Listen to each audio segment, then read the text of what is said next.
is everyone doing on this fantastic Sunday chat? How are y'all doing today? I'm a little bit early. We're going to be doing a fucking fantastic stream today. Life, thank you for the 5 gifteds. X11 for the 3.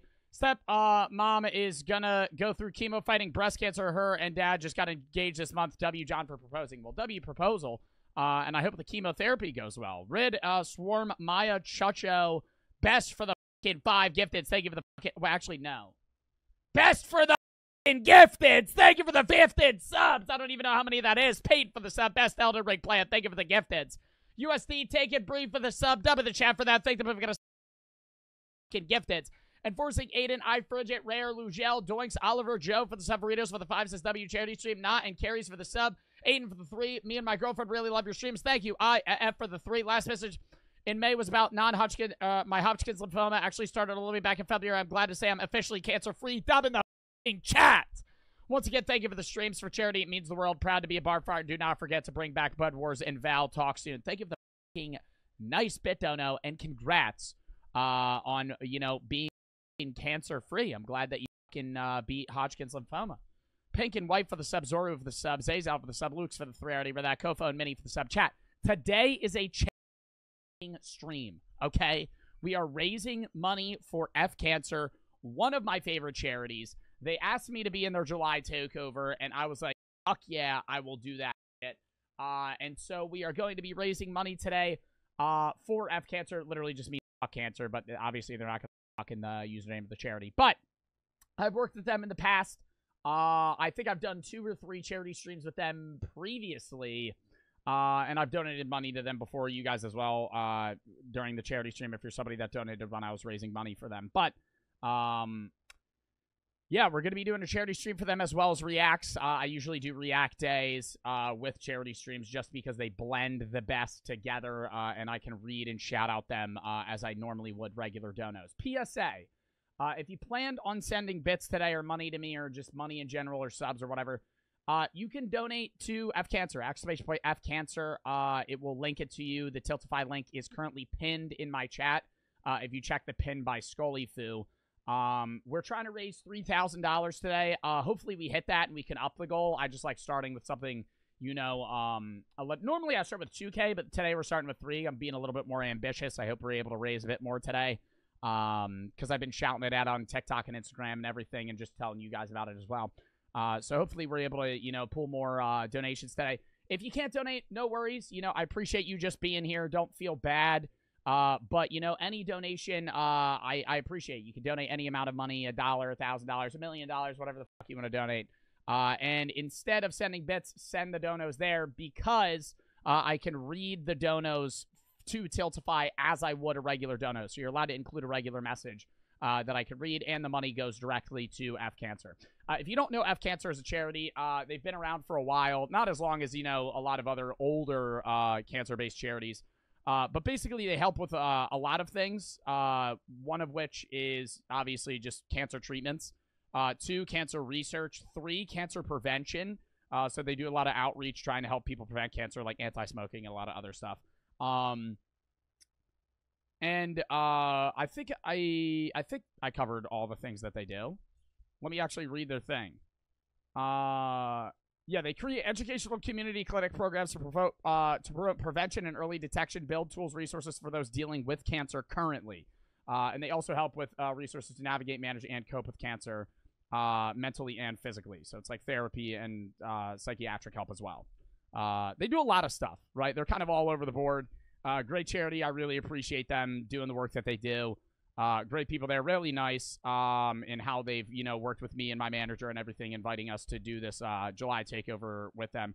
I believe their July takeover is specifically for a type of sarcoma, but I think just in general the charity event is for F Cancer in its whole. If you check the charity page, you will see we already have raised $209. I'm going to read those out in a minute here, so chatters that just donated. I'm just doing my ramble. I see donos are coming through, so I'm going to read those in a second. But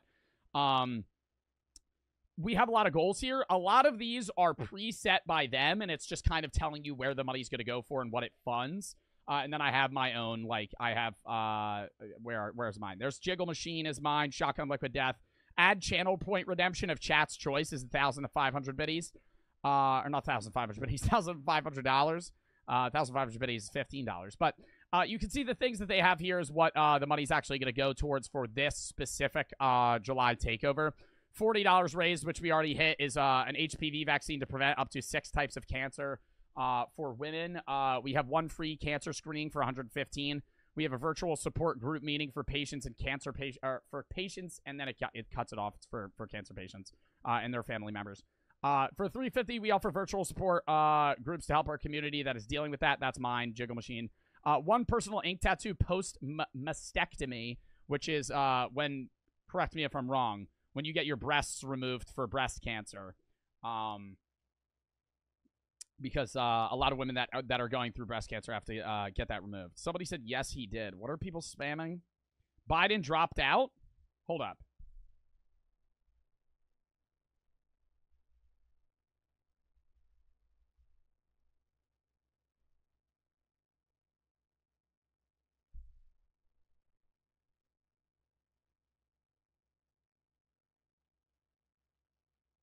No. Is that real? Wait. Is The Guardian a trustable news source? We'll get back to that in a second. Is The Guardian a trustable news source? He tweeted it? What? So who's going to take his spot? Wait, what the fuck? Hold up, Biden Twitter.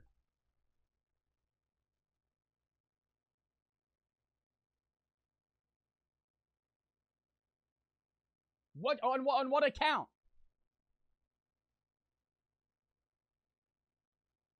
Oh my god, he fucking dropped.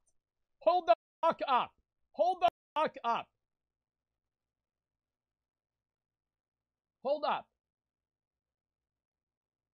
My fellow Americans, over the past 3.5 years, we have made great progress as a nation. Today, America had the strongest economy in the world. We've made historic investments in rebuilding our nation and lowering prescription drug costs for seniors and expanding affordable health care to a record number of Americans.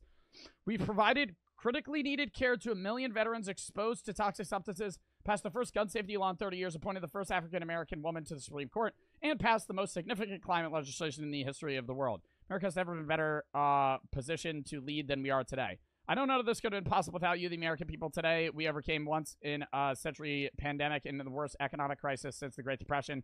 We protected and preserved our democracy, and we revitalized strengthened our alliances around the world. It's been the greatest honor of my life to serve as president.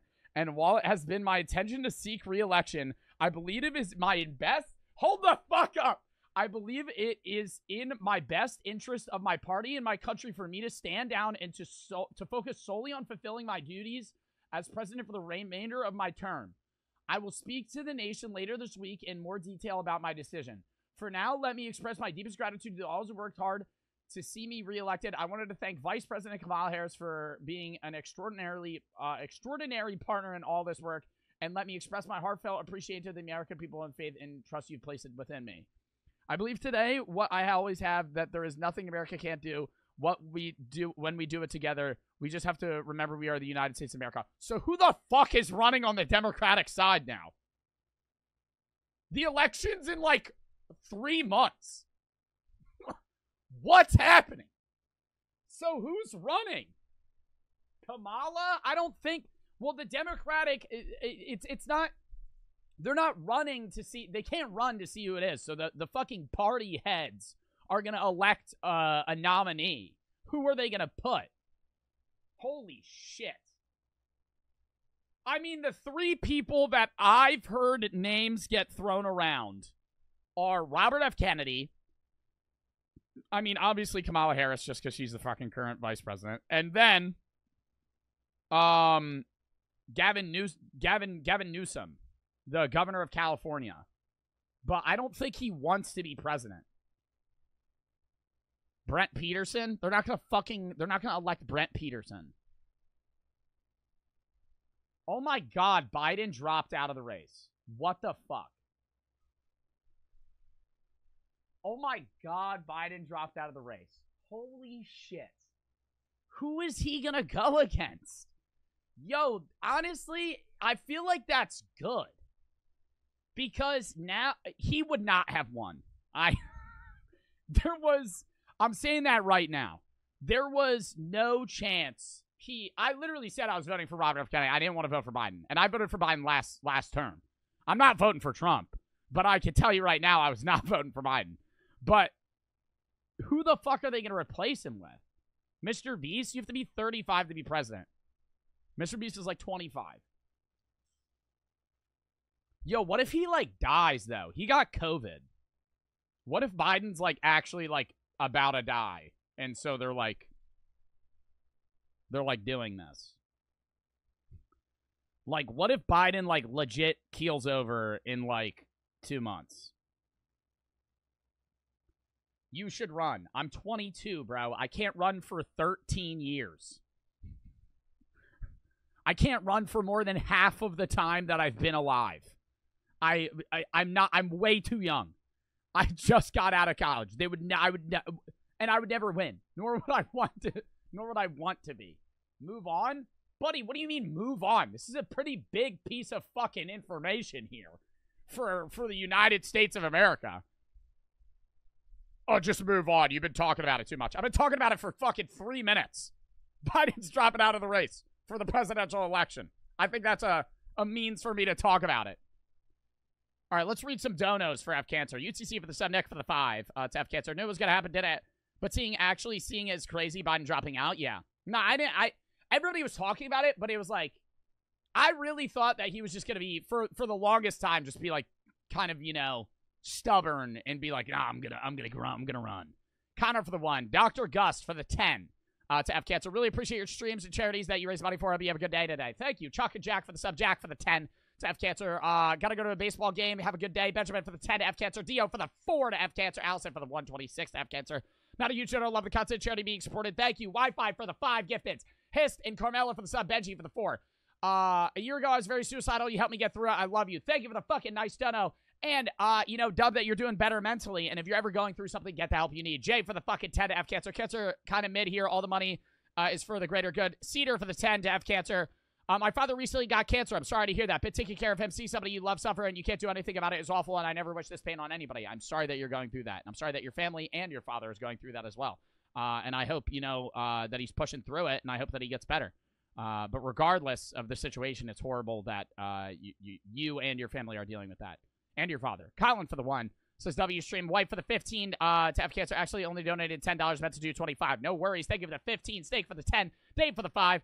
First time donating. Glad it can be so helpful. Lucas for the 5 to F Cancer. Been watching you a lot past years. Respect you. Cool as shit. Miley for the 10 to F Cancer. Cam for the 1. Says love that you do a charity stream. And F for the and Cam said F Cancer. Jackson for the 1. Don't have much money right now. I want to do my best to support. Well, thank you for the fucking 150. And you dude, that goes a long way. Doesn't matter if you don't have a lot of money. I appreciate the money that you did donate. You don't have to donate, though, if you don't want to. Bree for the 25 to F Cancer. Want to send to do a good goals. Love your views on life and love and learning about your takes on politics. Keep up the great work. Thank you. Tara for the 5. Love your streams. You're the only streamer I actually watch on Twitch. Ollie for the 10 to F Cancer. Lost my grad a few years back. Rip in the chat. Sorry. So supporting this just makes me love you even more. Keep up the streams. Thank you. AJ for the 3. You're truly my favorite streamer. I have respect for you and the care for others. F Cancer, love you, Joe. Thank you. Sky for the 20 to F Cancer. Donated your F Cancer stream back in January for my grandma. She passed March 18th. I'm so sorry to hear that. You said Rip Linda. Rip Linda. Sidge for the 10 to F Cancer. Andreas for the 10 to F Cancer. My grandma died because of cancer last year. I'm sorry to hear that as well. I'm only 14, so I have a job. Can't donate much. No need to. Thank you for the 10. Kane for the 1. Love what you do for the Twitch community. You help me so many people going. I hope you can do all the same for you. Thank you for the 1. Tamies for the 10 to F Cancer. Lost both of my grandparents to cancer. This means a lot for me. Everything you do, my aunt is currently going through a lot, and your streams help, so thank you. Thank you. Q-Dog for the 5. Been trying to install Minecraft mods. Trey for the 10 to F Cancer. Lost my aunt to breast cancer. I'm sorry to hear that. Not for the 1. Your streams help me out. My grandpa passed. I'm sorry to hear that as well. I'm sorry for everybody that's had family members pass of cancer. It is truly horrible. Bradley for the 5. I'm not trying to glance past them. I am genuinely sorry for y'all's loss. I just do need to get through these donos, and if I don't read them very quickly, then I will never get through them. Anonymous for the 2. Doinks for the 10. To F Cancer. I gave last charity. Didn't know it was going to be a charity stream. Bradley for the 5. King Mokshu for the 25. What's up, King Mokshu? Thank you for the 25 to F Cancer. Thank you for the fucking 25. Dub in the chat. Anonymous for the 10 to F Cancer. Life for the 10 to F Cancer. Thank you for doing the bare minimum, given to those without it and helping those in need. Thank you. Bella for the 2. My dog passed away from cancer. I'm sorry to hear that as well. And for the 3. Luke for the 10. My grandma got diagnosed with cancer. The 3rd, she's still pushing through it. Well, it's good that she's pushing through. Bear for the 10. My girlfriend's mom passed away from bone cancer. I'm sorry to hear that. White for the 10. I hate what cancer does. Her for the sub. TN for the 10. Tyler for the 10. Jackson for the 4. Brayson for the sub. X11 for the 3. Where is that? Can't get over this guy I was talking to months ago. You got to focus on yourself mentally. You got to do things for yourself. Hang out with friends. If you focus on it, it's only going to get worse. You got to push through it. To getting over somebody in a relationship takes some time. Pin me for the 40 to F Cancer. Double the chat for that. Thank them. Not thank them. I'm saying thank them if you got a sub. I go to my NPC mode. Thank you for the 40 to F Cancer. Andy for the 10. Lost my aunt and grandma to breast cancer. I'm sorry to hear that. Actually, for the 3. My mom died back in 2020 from breast cancer. I'm sorry to hear that as well. Maya for the 30 to F Cancer. Quickshaw for the sub. I don't know for the 3. Jonah for the 25. My aunt beat breast cancer a few months ago. My grand-aunt was diagnosed with breast cancer. Not sure what stage. I'm hoping for the best. Me too, man. Fast for the sub, and I hope she gets through. Vincent for the 5. Tyler for the 3. Preston for the 10. Jay for the 5. Sorry about my French. Just call me Jay. Also, sorry about the bets. Have you seen the MC update? No. CSD for the 2,700 biddies. Just graduated from the Air Force Boot Camp Dub. Box for the sub. Raz for the sub. Dog for the $75 dono to F Cancer. My dog passed away partially due to stomach cancer. The built up fluids around the organs. I'm so sorry to hear that, man. Thank you for the $75 dono. And I understand that must be tough, and I hope you're getting over that. And mourning process has been going well. That made no sense. I hope the mourning process has been going well. Since then, it's been tough. Your VODs have been helped. Or VODs have been helping me a ton. I'm glad my VODs has helped, but nevertheless, man, I'm sorry for your loss. Rex for the sub. Doinks for the 3. Kitchen for the 3. Blue for the sub. Holy shit. I just read donos super fast. I don't know where I left off. I don't know where I left off, chat. Shit. Where did I leave off? Oh, here it is. Here it is. Melody for the 20. Both my grandparents passed back in 2017. I'm so sorry to hear that. Melanoma and lung cancer. TB for the 1. Biden saw Trump got shot and survived, then dropped out. Mr. Ducky for the 5. My grandma recently just got ovarian cancer. Wanted to say thank you for doing these. I had somebody in my life get breast cancer and they passed. I'm sorry to hear that, man. Fish for the 2. Cancer is horrible. Always happy to help you. Will you change your RFK vote now there will be a new Democratic candidate? It might honestly be Robert F. Kennedy. We don't know who it is yet. Duckies for the sub. On for the $25 dono. Thank you for the 25 to F Cancer. First dono, have you ever seen the Minecraft update? Yes. Riley for the 20. My uncle fought and survived stage 4 thyroid cancer. Dub. And I actually haven't seen the MC update. I don't know what that is. Craig for the 10. Brett Peterson run for the Democratic Party. ASP for the 5. TK for the 10. I still have a tumor in my head. It's not grown over 5 years, so it's considered cured. I have no vision in my right eye. Partial loss in my left eye, so it's benign. Joey for the 5. My grandma passed in breast cancer in 2022. I'm sorry to hear that, man. Paul for the sub. AJ for the 3. You're my favorite streamer. I have respect for you. F Cancer. Swinging for the 5. My nonna had breast cancer last year. She officially is cancer-free. Dub. Garrett for the 10. My grandpa died from breast cancer, and I will raise so much money. Holy shit, we are getting so many donos, chat. Chat, I'm going to spam through these. I'm going to read them as fast as possible. Anonymous for the 10. Recently found out my cousin has stage 4 cancer in the past 2 years. Lost 2 of my uncles. I'm sorry to hear that, man. Illy for the 10. You're awesome. F Cancer. Caden for the 5. Acer and JS for the sub. Molly for the 10.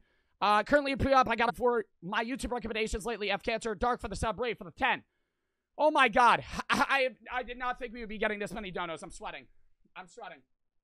I'm sweating. I'm sweating.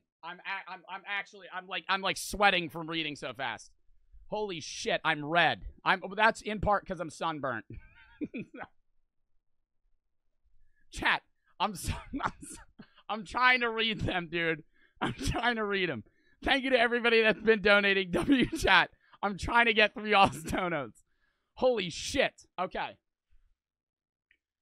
We're in for the long haul here. Let's go. Tear ass for the assembly for the 25. To F Cancer. Hope stream goes well. Still hope for the NCA 25. Hug for the 1. I watch your videos. You're so fun to watch. They're disabled for the 5. To F Cancer. I have a disease called TNS Salutis. I don't know how to say that. Cool to see big streamers come together and fight stuff like this. Kane and Quinn for the sub. AK for the 3. Jonah for the $100 dono to F Cancer. Dub in the chat. Dub in the chat for Jonah who. Thank you for the $100 dono. Cracks for the sub. Weasel for the 25. Love the streams. Y'all be out so much. Ben for the sub. M for the 10. Jeff for the 10. Glad it's going to Cancer. Gene for the 30.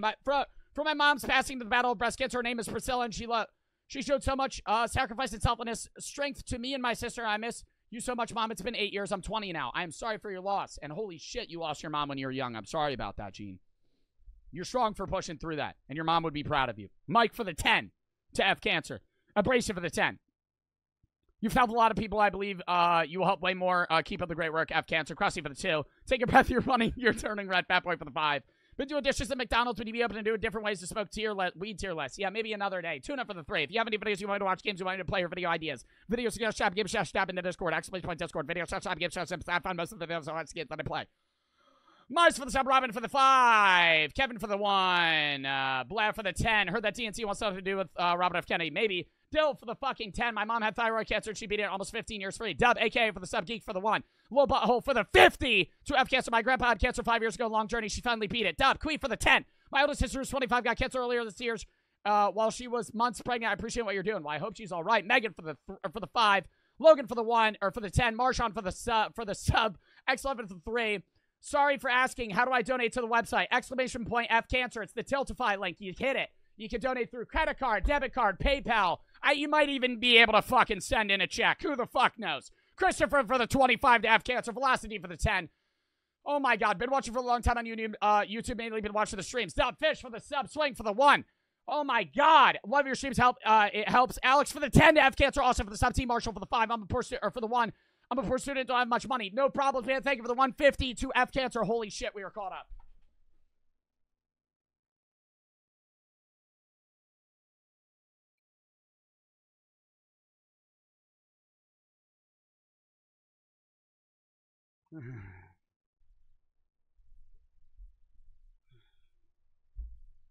Okay. Jeff for the 5. Keep up the great work. Thank you. Wolves for the sub. Yo, fuck it. I'm doing my dono now. We gotta get into the content. I'm doing my dono now, so I don't gotta pause for it later. Chat, hold up. Oh my God, my manager texted me 10 fucking times.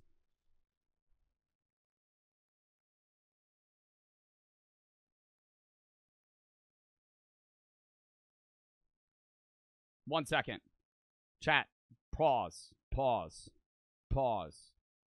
My frontal lobe is tingling right now. I was going so fast.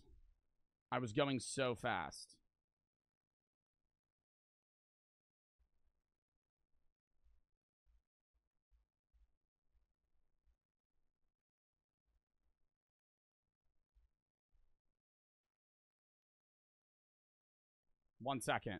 Pause. Play the song. What song? Bro said the song, like I know what the fuck you're talking about. Here it is. Pause.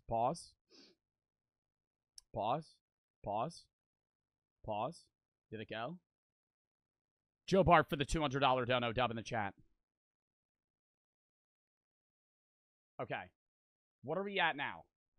Dominic for the 10 to F Cancer says Rip Technoblade. Cram for the 10 to F Cancer. TN for the 5. 4 a.m. in Australia. Usually watch the VODs. Glad I made it. Let's watch for the 5. Lost my grandma to lung cancer. Grandpa's leukemia. Seeing loved one sick because the cancer sucks. I'm sorry to hear that, man. Few for the 5. Praying the Lord will help at the lowest times. F Cancer. Sky for the 5. Biden's out. It's Jover. Wolf for the sub. Jeff for the 5. Okay. Chat. We've reached 2 of the fucking goals. Mr. Endy for the 3. Such a job for the charity stream. My neighbor who I've known for 10 years has prostate cancer. Can we pray for him? Prayers in the chat. Okay. We've reached HPV vaccine, 1 free cancer screening. Dub.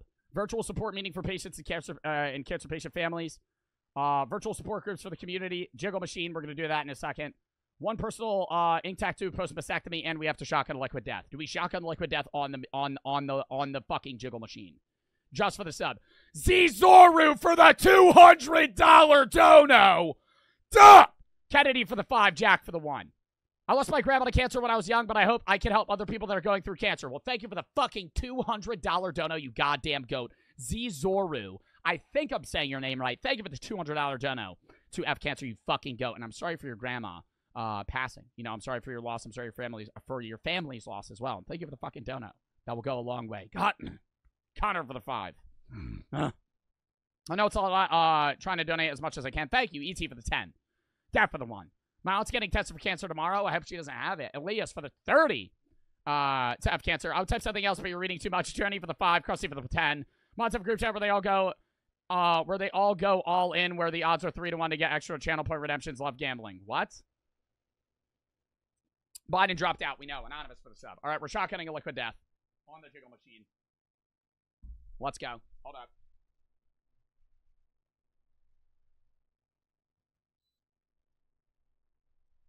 This is going to be brutal. Bluetooth mode. Why the fuck does Jiggle Machine have Bluetooth?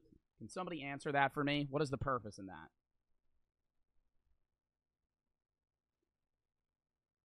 This is going to be a bad shotgun. This is like 20 ounces, and it's also fucking ice cold and sparkling. I'm letting y'all know this is going to be a scuffed fucking... This is going to be a scuffed shotgun.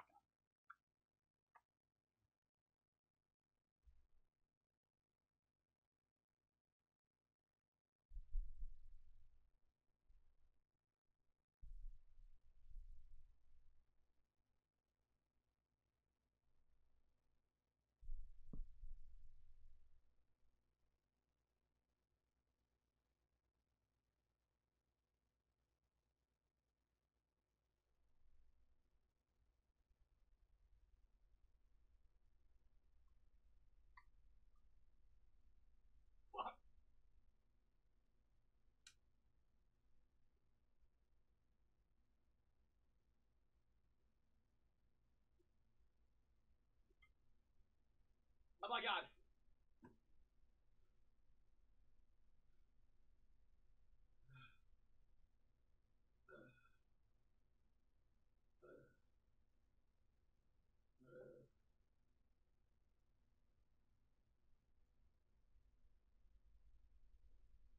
Oh. All right, I didn't drink it all.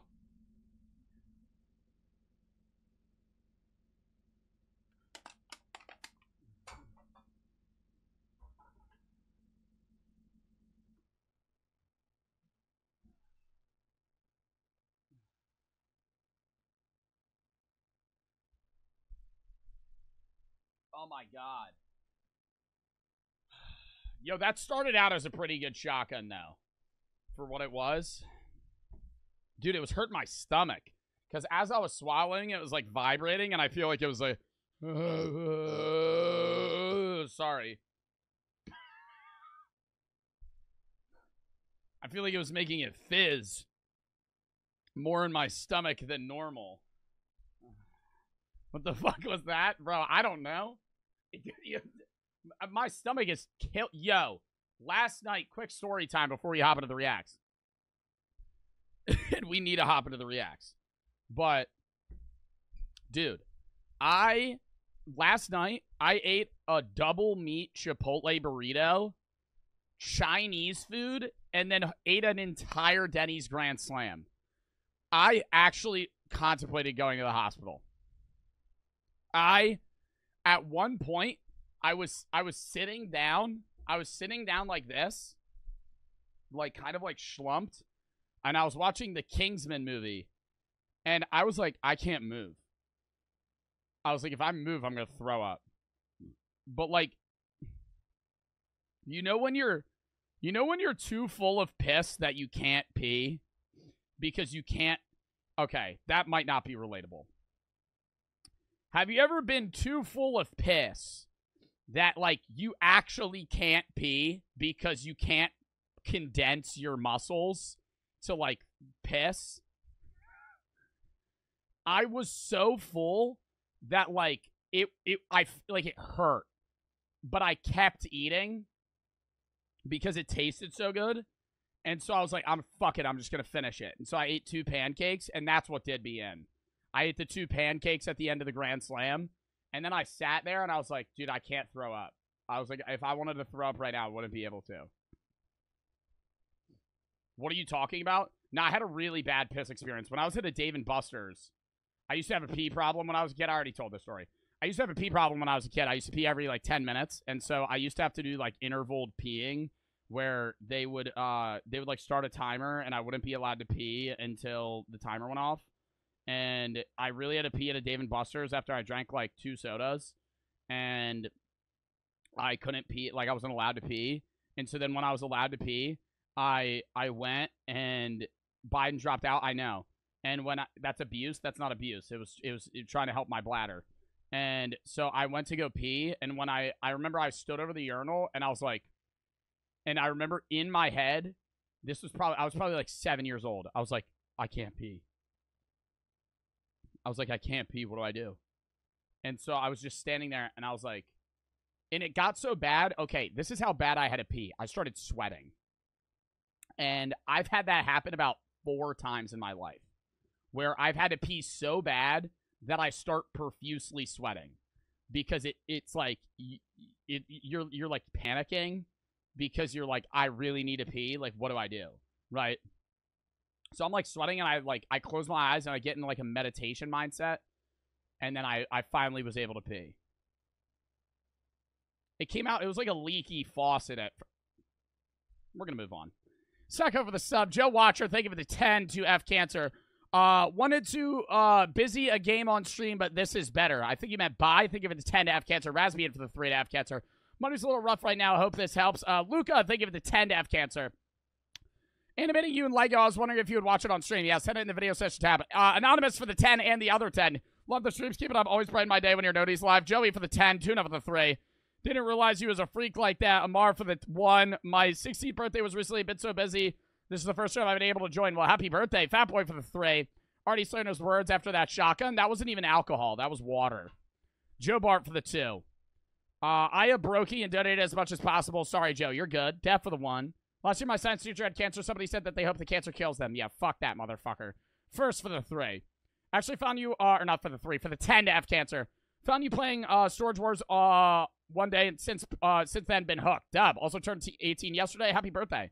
Joseph for the 7. Mule for the 10 to F Cancer. Sultan for the 5 to F Cancer. Also, my grandma, I know this isn't a lot, but I hope it helps. Dude, any donation I appreciate, right? And so does F Cancer. No matter if you donate a penny or $1 million, right?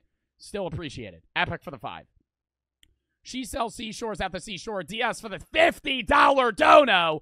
Mom just got done with chemotherapy. Thank you for the people are donating to help others. Joe Watcher for the 10 to F Cancer. Tharu for the 55 to F Cancer. Not many other streamers do this. Appreciate you focusing on causes like these. Thank you. And Chase for the 5. Been watching for 3 years now. Love your content. Yeah, I already saw that. Anonymous for the 1. Crusty for the 10. Sierriano for the 5. I had Hodgkin's lymphoma twice, doing great now. Dub, Jasper for the 5. My grandpa died from kidney cancer on Christmas Eve. I'm sorry to hear that, man. Flosi for the 5. Hope you come back to Iceland soon.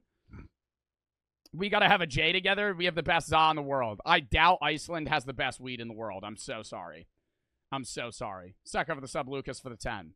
You guys also had no weed in Iceland, so I started doing nicotine.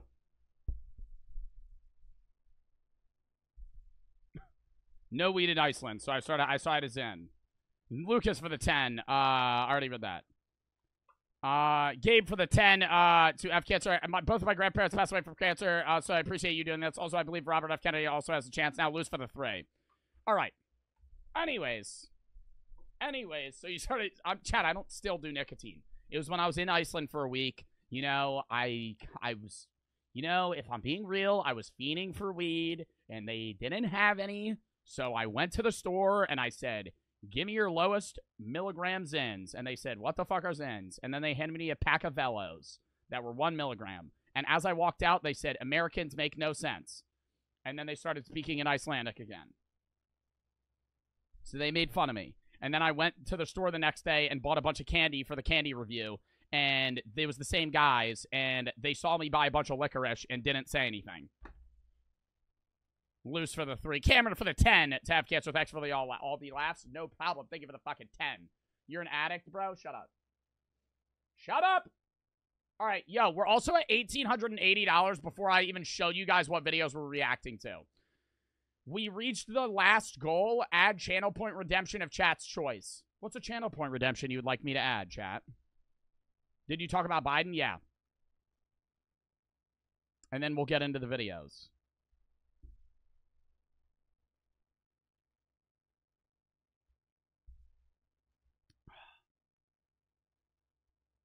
Blinker? Bro, I'm not adding that. I'm not adding that. I'm not adding that. Kobe for the 10. Multiple family members battling cancer. It feels so much like so much is falling apart in our lives. I used to contemplate suicide. Your videos make me smile. Keep up the great work. Have cancer. Well, I'm sorry that Multiple family members are battling cancer, dude. And if you're dealing with mental health issues, you got to seek help. Blunt. Dude, I don't smoke blunts. Chase for the 2. Donate again to have an even bank ACT number. Edible. I could make edible, like, 1 million channel points. Dude, that could be so bad, though, if you guys redeem that. That would be, like, bad. Song of Chat's Choice.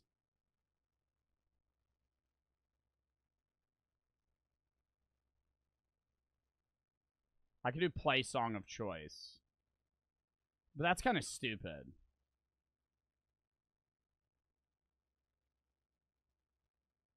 Game of Chat's Choice? Of Chatter's Choice? Dude, that'd have to be that would have to be like 10 million channel points. Eat a random food item in the room. I don't have, the only food item I have next to me is gum. Ramp is reasonable. We already did ramp. Skip video. Vid of Chat's Choice. Video of Chat's Choice. Video. Watch video. Watch video of Chat's Choice. Of Chatter's Choice. Of Redeemer's Choice. I could make that like 1 million channel points. It would have to be... Nah, I could make that less. I could make that like 500k, but it'd have to be like a reasonable video. It'd have to be like 60 seconds. Celebrity impression. I'm going to do those two. We'll add those another day. Impress for the sub, Ray for the 10. Phil Brick for the set. Ducky is for the 50 to F Cancer. Greatest streamer of all time. Thank you for holding such high values as somebody with a large social media name. Love watching the streams. Good stuff. Thank you for the 50. No limit for the sub. And I appreciate your donor to F Cancer, man. And thank you for the nice message. But I mean, I'm not the fucking greatest guy in the world, dude. I appreciate y'all, you know, being nice and everything, but some of y'all act like I'm God. And like I appreciate the support, but you got to keep in mind, like, I just like doing this stuff to help people out, you know? And I feel obligated as a streamer to do things to aid the world. In a sense. I know I'm not making, like, the most foundational impact, like I'm Elon Musk donating $1 billion to, like, a university or some shit. But are you sunburned? Yeah, I'm sunburned as fuck. Hold up. Yeah. But, you know, I really enjoy doing the charity streams. I always talk about how, you know, fucking 3 years ago I used to be more narcissistic, peg-headed, dumbass, all this other shit. When I started doing philosophy... And I, you know, kind of matured because I was a fucking 17, 18, 19-year-old doing social media. Now I'm 22. I just finished college. I kind of had the mindset change of going from, you know, doing everything for myself to I'm going to die one day. And personally, I believe there's nothing after death. So I just think that I should do things to make other people's lives more enjoyable while they're here. That's about it. I mean, like, I don't think I deserve praise for that, though. It's not even, I don't know. It's just, I mean, it's personal development. I would say I'm definitely a way better person, and I do help people way more now than I used to, but, which is good. But I'm still not, like, somebody that's doing the, you know, God's work. I'm not somebody that's fucking out on the field fucking helping everybody. I still raise money for charities, and I can help people with, you know, suicide prevention and stuff. And I love what I do, and I can make people's days better, but, you know, I don't know. I should appreciate when you guys, you know, are nice about it, but at the same time, I don't know. I don't think I deserve that much praise for what I do. I think I get it because not that many streamers do charity streams or help people with that. Like, a lot of other streamers ignore chatters when they ask advice on mental health. Or they don't do charity streams or shit. I just feel like this should be something that's more common, you know? Narrow for the 1. To F Cancer. Thank you for doing the charity stream. Jay Skippy for the 1943. First one I want to do is assist. Mason for the 2. Do you see Biden pulled out? Yes. We already just talked about it. Shove for the sub, Cork for the 3. You need some bomb-ass chicken. Zoru for the 50. To F Cancer, thank you for the $50 donate to F Cancer. Double the fucking chat for that shit. Do a country accent for 30 seconds. Purple for the sub. You think that should be the channel point redemption? John for the 15. To F Cancer, thank you for doing this for a good cause account. For Joe for the 30. Have been doing this for a while. Love your videos. Thank you for the fucking 30 to F Cancer. Impress for the sub. Ray for the 10. Phil Brick for the sub. Dockies for the 3. Or for the 50. All right. And Joe Bina for the 3. Ayana for the sub. Vita for the 2. Thank you for doing this for people. Thank you. AJ for the sub. Scottish for the raid. Mason for the 2. All right. Chat, lock in for the fucking reacts today. We're already at $2,044. Dump in the chat for that. But we have a lot of videos we got to get through. Nick for the 1. Been watching for 2 years on YouTube. How to put down my dog because of cancer. I'm sorry for that. Man, I'm sorry you're dealing with that. Struggling for money right now. Wanted to give a message to be out. F Cancer. Dub. All right. First video that we're going to be watching. Guess if I'm rich or poor. Cut video. Most intense car chase ever. The disturbing rise of brain rot content for kids. Things only psychopaths do. The evil design of Japan's death penalty. The plans to assassinate Hitler. The crossbreeding Mr. Beast clones. We could also alternate this with a different Papa Meat video, but we're probably going to watch this one today. And then a restraining order means nothing, a Daniel Houndshell video. Toad PhD for the tier 2 sub. Dub in the chat for that as well. 33 months in a row. What are your thoughts on Joe dropping out of the race, Joe? Nabber for the sub. Bird for the 3. Were you unable to find the numbers on your tattoo because of this? Oh, how did you find the numbers for your tattoo about the sun distance? There's a lot of websites that can help you with that. Luke for the 10. I don't remember the name of them, though. Love your streams. Been a fan since 2020. Camera for the 10 to F Cancer right now. Serving army in the career. Watch your videos. Helps me pass time. And Fiosa for the 1. We have the best weed. Even Stupid Dog said when a fan threw a joint on stage when he was in Iceland, he said this is the best joint I've ever had. Okay. Well, Toad, thoughts on Biden dropping out? I think it's probably good. Biden's too old. Just being blunt. I voted for Biden in 2020. I was going to vote for Robert F. Kennedy this year just because I didn't want to vote for Biden and I don't want to vote for Trump. But now that Biden's dropping out, I mean, we'll see who they replace him with. And then maybe I might change my mind. But, yeah, no, I think he's too old for the job. It's not even just, like, a lot of people were saying that when he started running in 2020. And if you watch the videos from 2020 of him, he was much more articulate. Like, I think people were giving him too much shit, right? Biden in, like, 2018, 2019, and 2020 was, like, very similar to Trump now, right? Obviously, Biden was still older, or just, like, an older guy. But at the same time, he wasn't, like, bad, you know? Like, now, if you compare the videos from then to now, he's, like, not there. Like, he talks slower. He stutters a lot. He gets off topic. He's not quick. He declined heavily in the last 3 years. He's gone downhill. Yeah. I mean, but that's old people, man. Like, do any of y'all have grandparents that have that tank in health? It happens. It's not even, like, necessarily from something like cancer, which is, like, the topic for today's charity stream or something. It just, when you're that old, you can go from being good to horrible in 2 years. Like, it happens. You know, it's just, once you hit 80, it's fucking, it's usually, for most people at least, it's downhill. Like, Joe Biden is 81 and Trump is 78. Like, Trump 5 years from now will probably be, like, as bad as Joe. 3 years from now, he'll be Joe's age. But I think Trump is a little bit, you know, better brain-wise, but that's also just genetic differences. But 5 years from now, Trump's going to be in the same fucking situation, dude. You're fucking old. You're old as fuck, you know? I'm 22. Biden is 59 years older than me.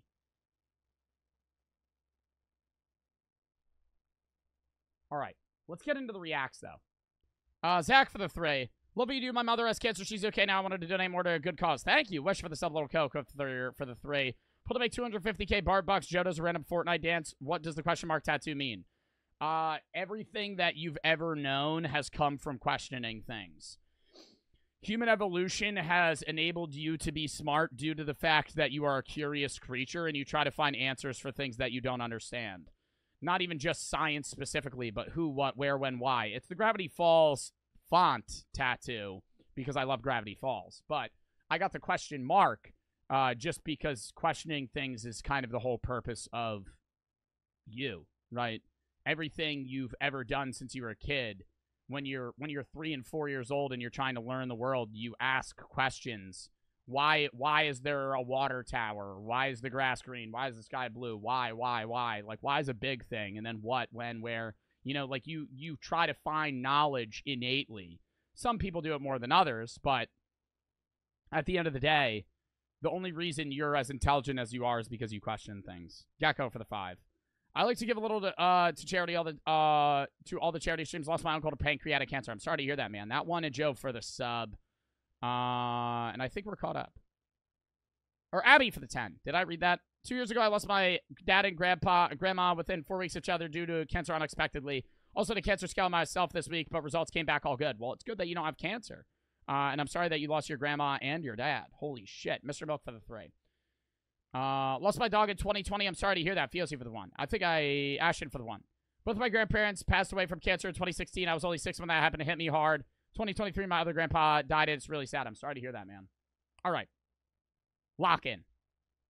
And I'm not trying to glaze past any of y'all saying that your family passed, you know? I'm sorry for all of y'all's losses. It's just, if I do kind of like a genuine long talk about it every time, then we would be on the dono from 15 fucking hours ago. You know, I would still, I have to kind of crank through them on charity streams. More so than a regular stream. Noah for the 10 to have cancer. Andrew for the sub-tuna for the 1. The person that uses the YouTube videos as an excuse to just roast people. What do you mean? Matthew for the 10 to have cancer. Want to donate? Love you to charity streams you do. I survived stage 4 kidney cancer 5 times in my life. I got it from 3 to 7, then I was 11 and 14. Now I'm good, and I love your content. You're amazing. Well, dub, and I'm sorry you got to fucking battle that so much, but it's good that you got through it. Ty for the 10, Gavin for the 10. Do you see Biden step down? Yes. Jess for the 10 to have cancer. My grandma's been fighting cancer for 4 years. Your streams, help me laugh through it. I'm happy to donate. Dub, Julia for the 5. My mom has cervix cancer. She wanted to get pregnant with a sibling for me. Ended up not having siblings, but I'm glad she's about 5 years clean. Well, dub, that she's doing better. Big for the 3. I already read that. Anonymous for the 10 to have cancer. My grandpa died 14 times before dying at 98 due to unrelated diseases. 2, and Kanye for the sub. A lot of old men have prostate cancer and just live with it. Because a lot of prostate cancers are slow growing, so a lot of old people will die of other things but have cancer for like 15 years. Death for the 1. Can't believe that you're not playing. Oh, can't believe that you're playing Cuphead. By the way, there's 2-player mode. You should play with like Brooke or something. Ellie for the 5 to have cancer. What's your favorite NBA team? Don't have one. Don't watch the NBA. Clown for the sub. All right, Chad, I gotta piss real quick, and then we're hopping into the next video. We're gonna grind out these reacts. Count me down 30 seconds.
We're back.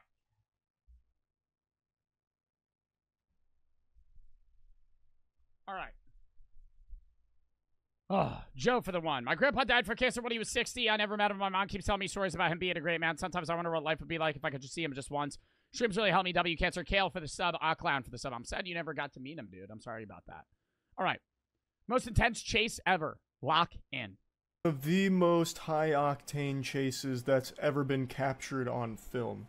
It involves somebody spamming me to react to this person. If you have any videos you want me to watch, games you want me to play, videos, shop, games, tab. It's time to find most of the videos I watch, games that I play. So if you have any videos you want me to watch, games you want me to play, or stream ideas, you can send those to the videos, shop, games, tab. Is Lord for the 75 to have cancer. I'm losing my voice. Haven't said a dono in a while, and this would be a good time to send one. Love your streams, and you always seem to make me laugh. Dub, dude. We are at $2,858, and bro, thank you for the $75 dono. is X Lord. Thank you for the fucking sub. Lock in. Bad and Kale for the sub. Being accused of being a predator, getting away in one of the most absurd vehicles I've ever laid my eyes upon. Sorry, what's your name again? Toronto Raptors. Yo, I remember when these cars just came out, and it was like aren't these smart cars, or are they not smart cars? I don't know if there's a smart car brand, but I know it's an electric vehicle. And these are like death traps, dude. The fucking Looney Tune car. Roger? Hey, Roger, can I have a chat with you? Just a chat, man. I don't want to... How much do you think this car is? I don't want to call the police. I just want to have a chat with you, okay? Yeah. So, why do you think it's okay, brother? And I'm just filming for our own protection, so you can't Is that the fucking window of the car? Does the window not go down? tell the police I touched you, okay? No, Roger, I just want to chat Don't tell me that's max speed. with you, Roger. Jesus Christ, just leaving him in the dust, engaging You just hear the fucking wheels there. the afterburners, activated the NOS boosters there. Running after him's like trying to run after a lightning bolt. Godspeed, good luck. That's not happening. This guy's not even in a vehicle, he's in a goddamn doohickey. This shit looks like a gizmo that Jimmy Neutron would have clapped together in the middle of an episode to try and get something done, but it'd also be able to shoot off into space. Like, it actually looks like it's made out of Legos by a big Toronto Raptors fan. This shit looks like he's riding in the head of a Bionicle, like he's about to go out there to try and save the Mata Nui. It is the most absurd thing I have ever seen with wheels. And that's coming from someone who owns a Moby Huge Mobile, which is a fucking 3-foot, 60-pound dildo that we converted into a motorized unit. Like, this is the stupidest fucking thing I think I have ever seen. This thing doesn't even look real. It looks like it runs off of quarters. What was even the plan here? Like, there's no passenger seat. Where would they even go, like, in this car? And I'm using the word car very loosely here. Like, did they plan on strapping the 15-year-old to the roof of it like a Christmas tree? Like Clark Griswold? Bro, but I mean, like, where did he even... Is this even his car? Like, it looks like it's like a Toronto Raptors, like, sponsored vehicle that he just has. I guess the most likely scenario is Roger was going to try and convince them to sit on his lap.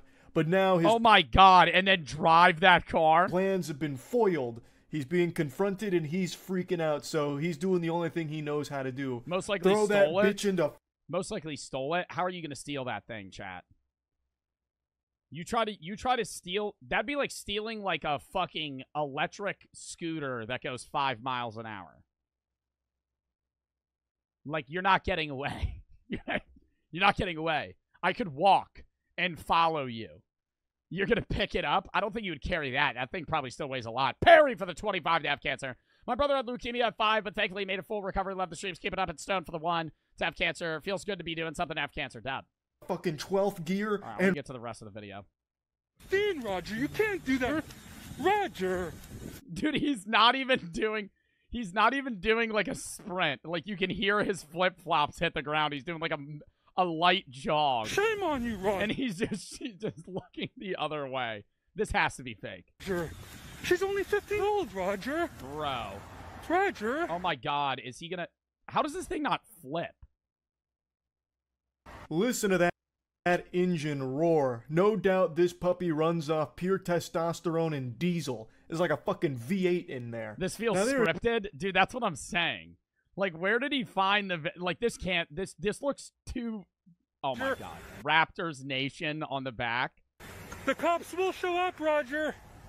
The cops will show up. They're definitely going to be able to find his fucking car. I don't think anybody else is driving that thing. Oh my god, did he chase him? I just want to have a chat with you, Roger! Roger! Dude, this is fake. This is fake. He's just... The windows don't go up because it's just that little slidey bit. He's just ignoring him. You know you can go to jail, Roger? Oh my god. Bro, is that max speed? How does this thing go on like a highway? I really thought the video was going to end when Roger made that right turn. But I love that the reporter here, the boots on the ground journalist... Stop skipping? I'm only skipping where Charlie's commentating before the video. Like the detective, got in his car in order to catch up to Roger. I don't know how he was able to pull off a feat like that with how fast Roger was zooming around, but you know, hats off to him for catching up and engaging in the slow speed pursuit. So he pulls up next to Roger and continues to just like talk at him like, Roger, let's have a chat. Like he's Chris Hansen on the go right now. And Roger just continues to ignore him from the fucking Batmobile here. Now, I haven't been able to find too much information about this with the lore of Roger or what happened after this video. I have been unable to locate any information on whether or not it's even real. This could be like... How the fuck is that moving in the back? A stage skit, though I imagine it's kind of difficult to find someone willingly there to play the pedophile. What is happening? It is definitely possible, and there have been some predator hunters and predator catchers that have faked these kind of things before in the past. So I don't even know if it's 100% authentic or not. Roger... Dude, it just seems too outlandish to be real. Like somebody getting away in a fucking Raptors... In a Raptors fucking smart car. There's no more of the video. That was the end of the fucking video. Is this it? Oh my god! That thing was small. Is it stopped there? Or did he crash it? Air out of my nose. It's fake?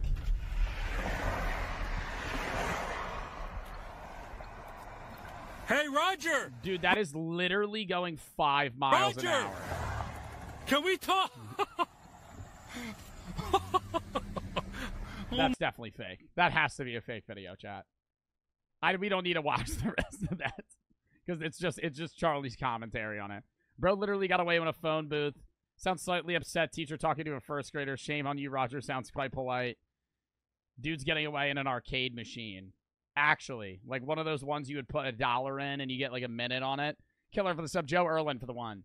What is the movie from 2010 starring Edward Norton and Robert De Niro called? If it's something with a stone, I'm not looking it up. Broccoli for the 5 to F Cancer. Before you read the donation, take a 1-minute breather before your forehead pops. Also wanted to say Zeusy tells you he has a crush on you. Sticks for the 3. My grandma has cancer. Everybody in the family knows she's not going to live long. She's a very stubborn woman and enjoys when I show her reactions on TikTok. Well, that's good. But I'm sorry that your grandmother's dealing with cancer. Stone for the 1. Says F Cancer. Perry for the 25. I already read that. All right. Killer for the 7. Next. Lock in here. Oh, lock in here, chat. The disturbing rise of brain rot content for kids.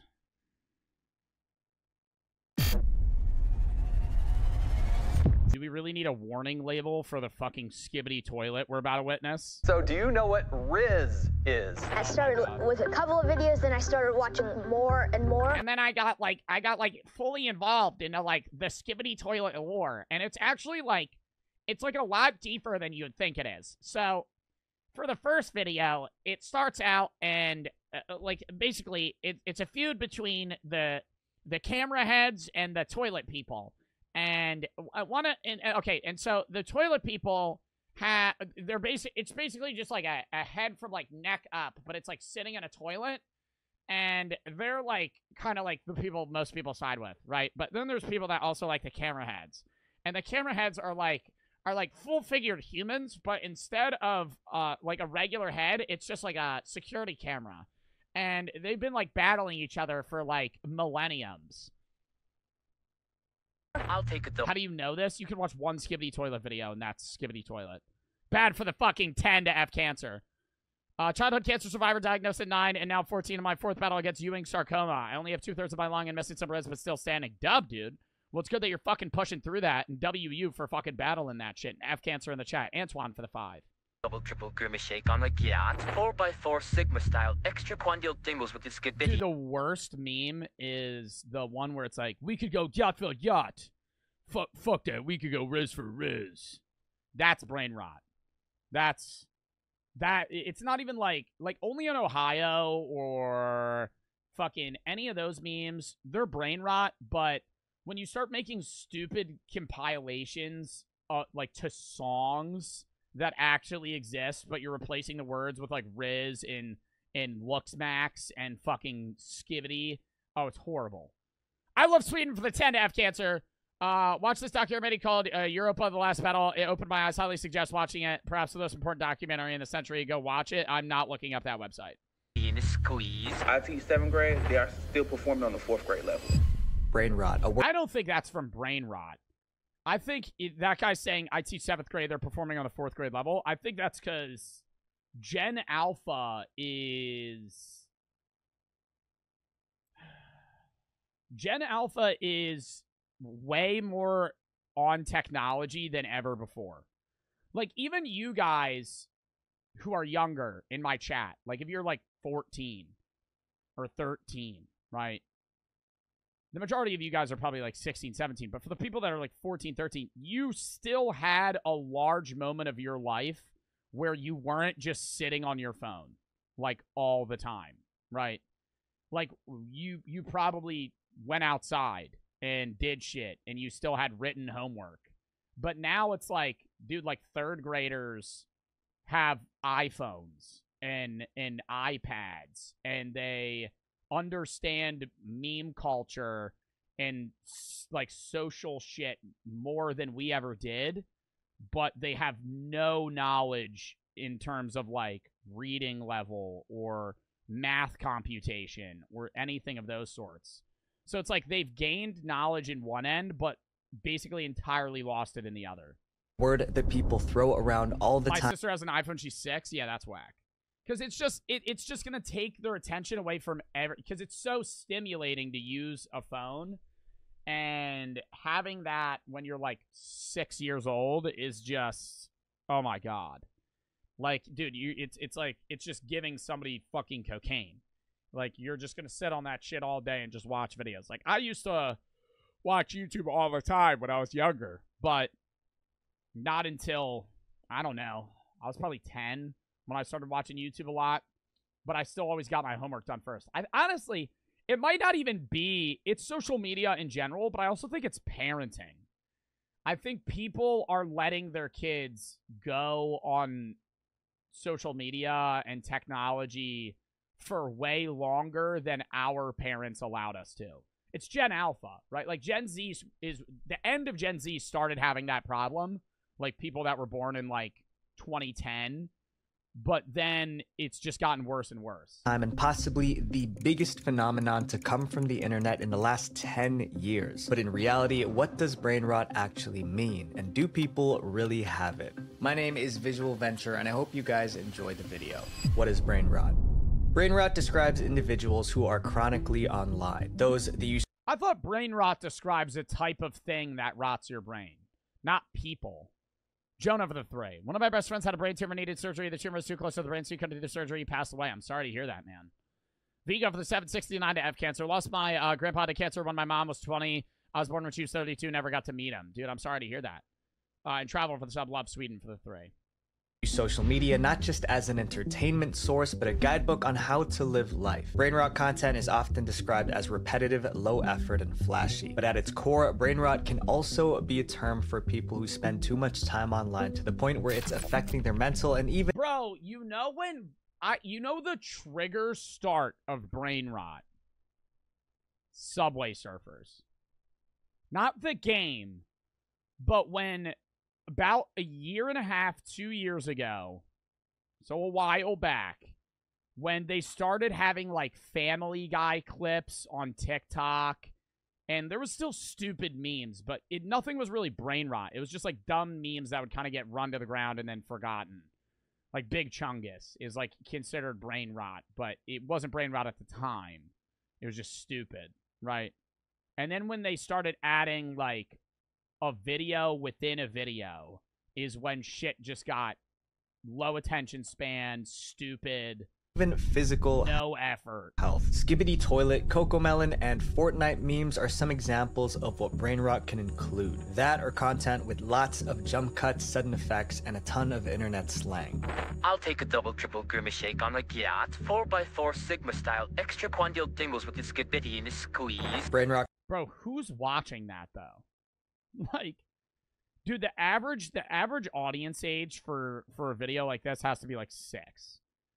I'll take a triple grimace shake on a double skibbity bun.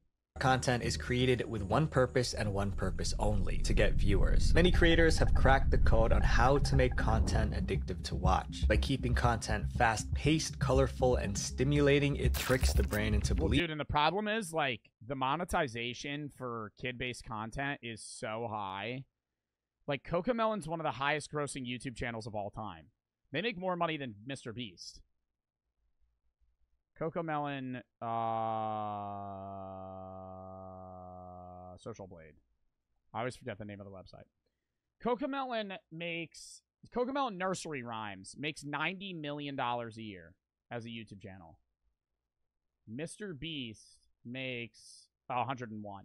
But, like, you got to keep in mind, dude, Mr. Beast is putting on high quality, like, movie production grade content, and Cocomelon's making, like, animated nursery rhymes, and they're making upwards of $90 million a year. Like, I know it says 5 to 90, but you got to keep in mind they're probably on the higher end. And, dude, that's, like, including sponsorships, Mr. Beast probably demolishes them. Yeah, but I'm just talking base YouTube rev. I'm not talking, like, I'm just talking about the YouTube aspect of what YouTube rewards.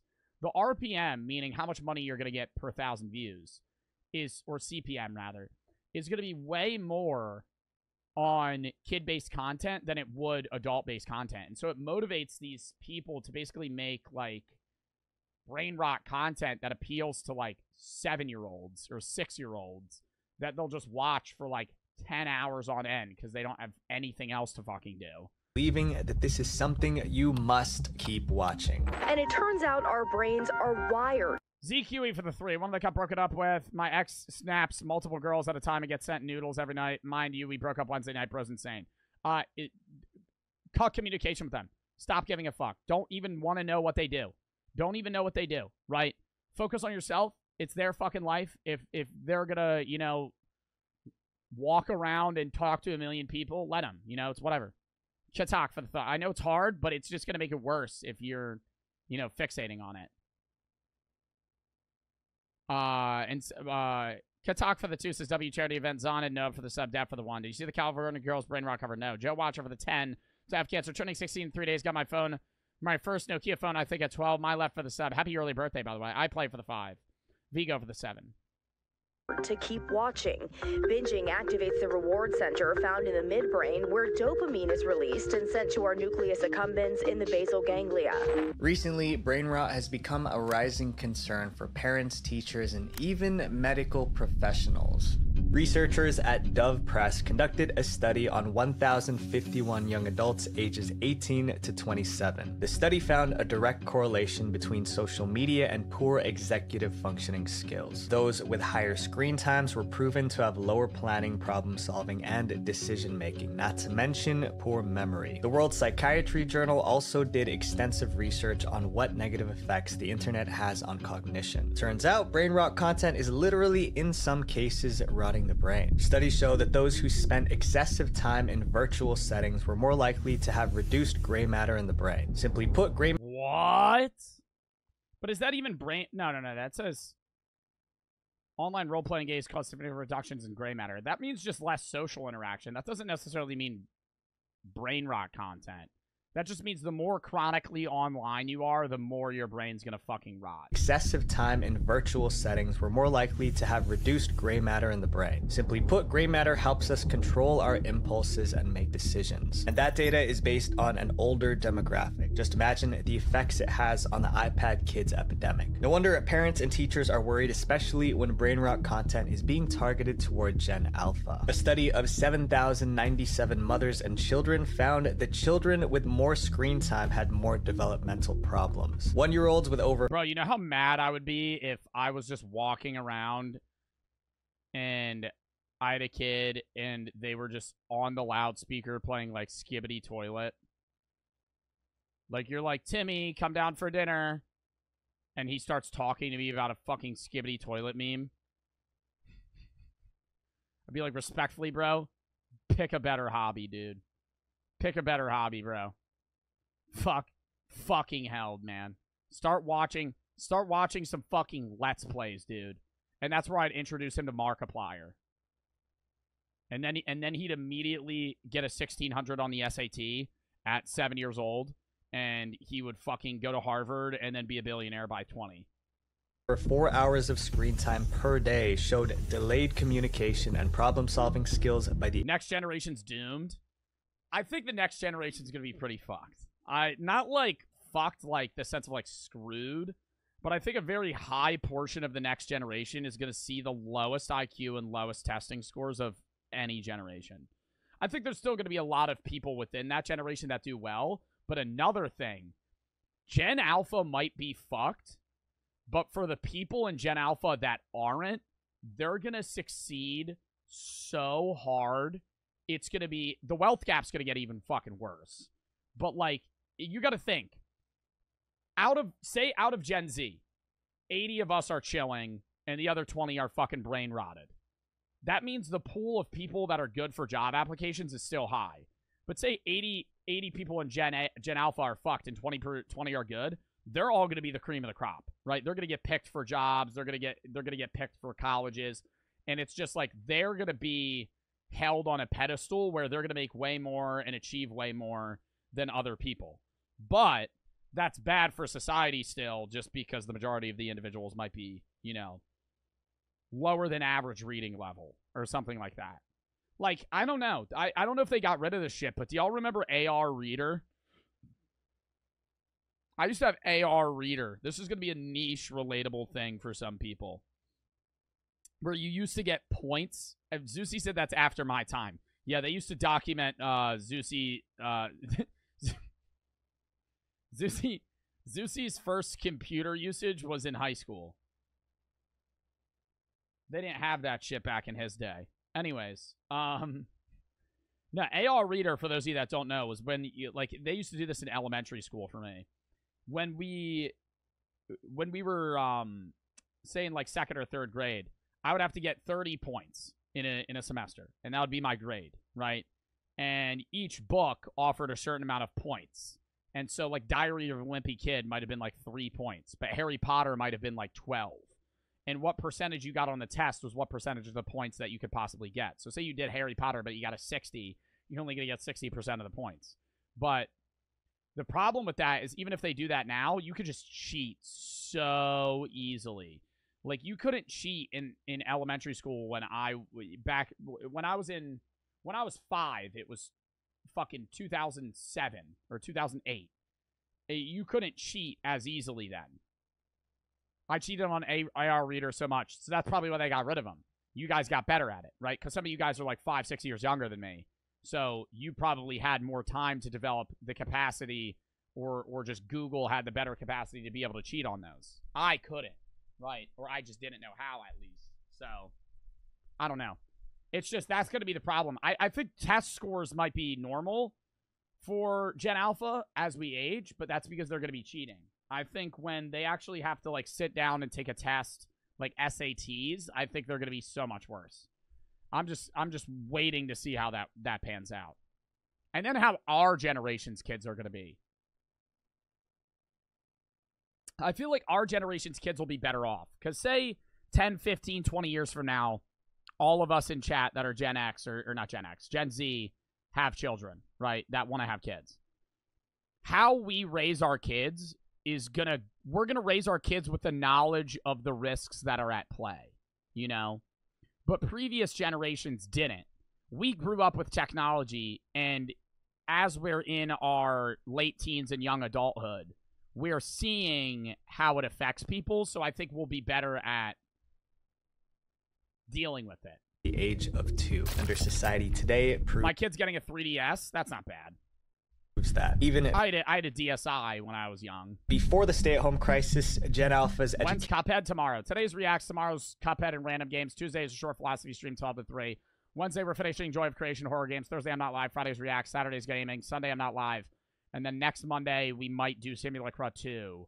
And then we'll go from there. I don't know. Educational skills were declining. Officially buying beer in 3 days, so I'm going to get trashed. Joe Watcher for the 5, play for the sub, Katak for the 2. And after the crisis, internet usage has obviously gotten much worse. Despite all this, younger audiences continue to flock to social media, and more particularly brain rot content. And that's because the content is created... Yo, why don't we bring back the Kindle Fire, right? Almost specifically with... Why don't we bring back the Kindle Fire? Cut the rope, anybody? them in mind. Creators profit from Gen Alpha's short attention spans by making addictive content. Social media's endless scroll feature keeps users hooked for hours. Started with a couple of videos, then I started watching more and more. I watched every free moment I had, and day and night. With all of this in mind, it leaves one question. How did we get here? Brain rot language.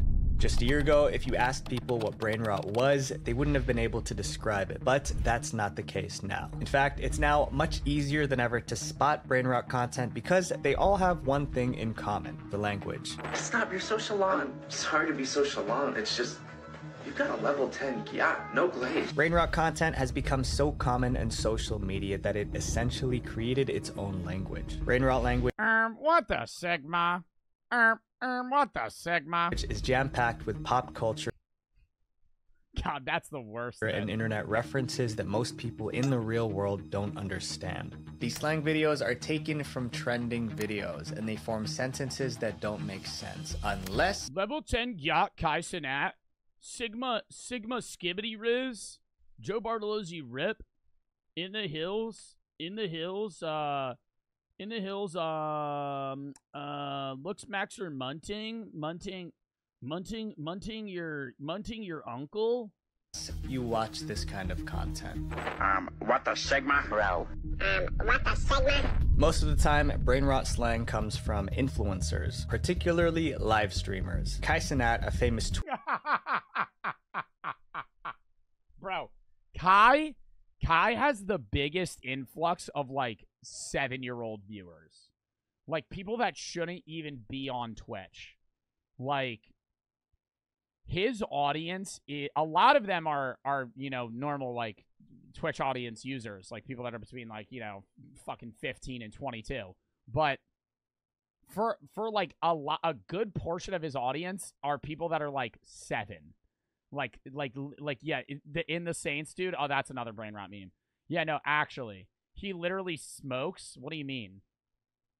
So do I. That's not his fault, right? But it's like, why do they flock to him? I think it's just because he's popular, right? You got to keep in mind, 6-year-olds don't have like the mental capacity to have like opinion. I mean, okay, that sounds crazy, but listen, they're not going to watch who they want to watch. 6-year-olds are going to watch who's popular because they're going to go, okay, that means it's good, right? They're not going to find like a niche. You're not going to find like a 7-year-old that's watching Jerma because like they love his witty humor. Like that's not something that's going to happen. I have a lower influx of young audience members because I'm not somebody that appeals to 7-year-old Twitch viewers. Right? Kai Cenat has 120,000 viewers and is very energetic and has very famous people on stream that everyone knows. And they're just there's 8 people at once that are all talking. So it's just much more stimulating than like my stream may be. Zach for the 3. I want to say love what you're doing. In February this year, I got diagnosed with B-cell lymphoplastic leukemia. I'm sorry to hear that, man. I hope you're getting through that well. Usually when I'm in chemo, I'm watching your VODs. Well, dub. Caught lacking for the 1. Love the charity. Keep it up. And the fish for the 10. To have cancer. My aunt has fought and beat cancer 3 times. It means a lot to me. And Joe Watcher for 5. I already read that. Twitch streamer was the first to popularize When are you playing Chain Together again? We already beat it. brain rot slang words. Back in 2023, Kai coined the well-known Oh, he did start Riz. I forgot about that. term Riz. Bro, I kept saying like, yo, I got Riz, a W Riz. At first, my chat was like, bro, what the like Riz? That shit sound mad weird. Although Riz wasn't invented by Kai, he was the one that made the word go viral. On a stream, Kai would regularly use Riz to describe someone who is charming to the person they were attracted to. Others have even said that Riz is short for romantic charisma. You're rizzing them up to where like, okay, wait, hold on. Shit is starting to go your way. Yeah. Like, it's from like going from like a dead end to where yo, you're just so swift with your words and what you're saying to where like the girl's like, okay, like who this? Like, Although the true definition got lost along the way, Riz became such a commonly used term that its popularity went beyond the internet. It became a part of the day-to-day vocabulary of not just gamers, but also the average Joe. Since then, more and more slang words have been taken from Twitch streamers and used by the general public. Kai once again became the source of another viral brain rot term, the Phantom Tax. Kai is part of a content team called AMP, known as Any Means Possible. Together, many members of AMP live in a shared house. Oh, he went back. This is like actually the history of brain rot. Phantom Tax, dude. Phantom Tax is like old as fuck, man. That's years old. I got Phantom Tax 2 days ago. Each having their own room to stream and make content. One of these AMP members and housemates is Phantom, another popular content creator. He became infamous online because he would constantly barge into Kai's room and steal the food that Kai ordered. Phantom collected bites of their food as a sort of tax, and this would happen anytime someone in the house ordered a meal that looked appetizing to him. Viewers would then clip these interactions and start calling it the Phantom Tax. This term became widely popular on social media, especially on TikTok and among Gen Alpha. Yo, you remember that one meme of the guy that was like eating french fries? He's like, oh no, Phantom's gonna tax my food, and he rips ass. Nico for the sub floppies for the one. Jerma mentioned you're actually the GOAT. But that's what I'm saying. Like, dude, when you're a 6-year-old kid that's watching a Twitch streamer, you're not gonna watch somebody that has like niche humor that references things. The more broad the content creator, the bigger they can usually get. And Kai is somebody that can appeal and is understandable to anybody. MZ for the sub. Nico for the sub. So he is not only popular, which makes people want to watch him because they don't really have an opinion of their own, but they also understand what he's saying. it goes in his house. I'm sorry. I'm sorry. Like if a 6-year-old came in my stream and I start talking about fucking Friedrich Nietzsche's idea of fucking nihilism, they're gonna be glazed over, right? Eyes not functioning. Some of you guys might have no idea what the fuck I just said, but if I explain it, you would get it. They're not gonna get it, right? Like if I just start making references or stupid jokes and shit, or like hypotheticals, like that's not humor that the average fucking first grader is gonna understand.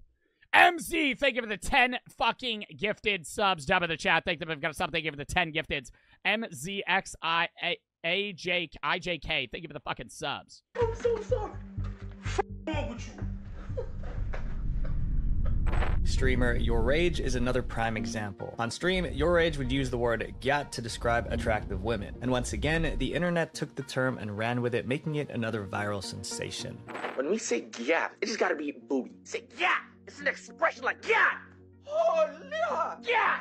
Although slang in itself is a normal part of every generation, brain rot language is a bit different. Not only is it overused, but it seems like it's replaced. Oh my god, I fucking hate that video. This video angers me because I've seen it so many times, and now whenever the song Carnival plays, I immediately turn it off or skip it because I just start thinking about them going, oh, just try like sweaty as hell. Oh my god, it brings back like fucking Vietnam flashbacks, dude, to like school dances when everybody's just trying to be fucking cool. Their actual language. These slang words are usually thrown together randomly. It's not meant to make sense, and instead a mash of different words. This makes communicating with the younger generation much harder. If you want to call somebody cool, what would you say? Like Probably like mad lit on God or something. That has nothing to do with being cool. If a kid walked up to me and was like, "You're mad lit on God," I'd go, "What the fuck are you saying?" I'm mad lit on God. What? Mad lit on God? Yeah, like G-O-D? Yeah, it's mad lit on God, no cap. Brain rot impacts more than... No cap is so annoying. I'll say no cap time to time, but there are people that just say no cap at the end of every sentence that has a take on it. Just how kids talk. It also leaves lasting effects on how they look. Brain rot beauty standards. How they look. Yeah, bro. Yo, dude, literally, y'all tag me in this one kid that has, like, my haircut and everything, and he's, like, 5. I'm like, bro, when I was 5, I had a fucking bowl cut, dog. Motherfuckers walking around as 3rd graders in Jordans, having outfits that match. Bro, I'm 22 and I'm wearing blue pants and a green shirt. What the fuck? Like, what happened? What happened to, like, the neon sock style, dude? What happened to when, like, people looked stupid because they were young and going through puberty and they had no idea what fashion was? Like, now everybody's like, oh yeah, I need to get the new Young LA clothes. Like, dog, you're 7. What happened to motherfuckers wearing Skechers when they were 9? Now people got, like, the fucking flow haircut and they're, like, 8 years old. Mara and Calvi and Solo for the sub. D Bauer for the 10 to F Cancer says God loves all. Thank you.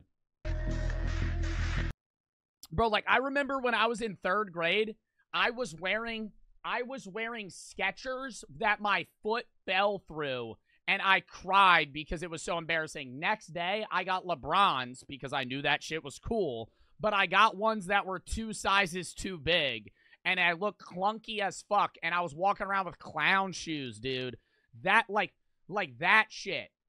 And I was wearing those fucking Adam Sandler shorts down to my ankles and a fucking polo, and I thought I looked good. Like, now people understand. See, that's what's weird, is like kids today understand fashion, but they can't read. Like, what? I just like Adam Sandler was out when I was a kid. Dude, everybody did.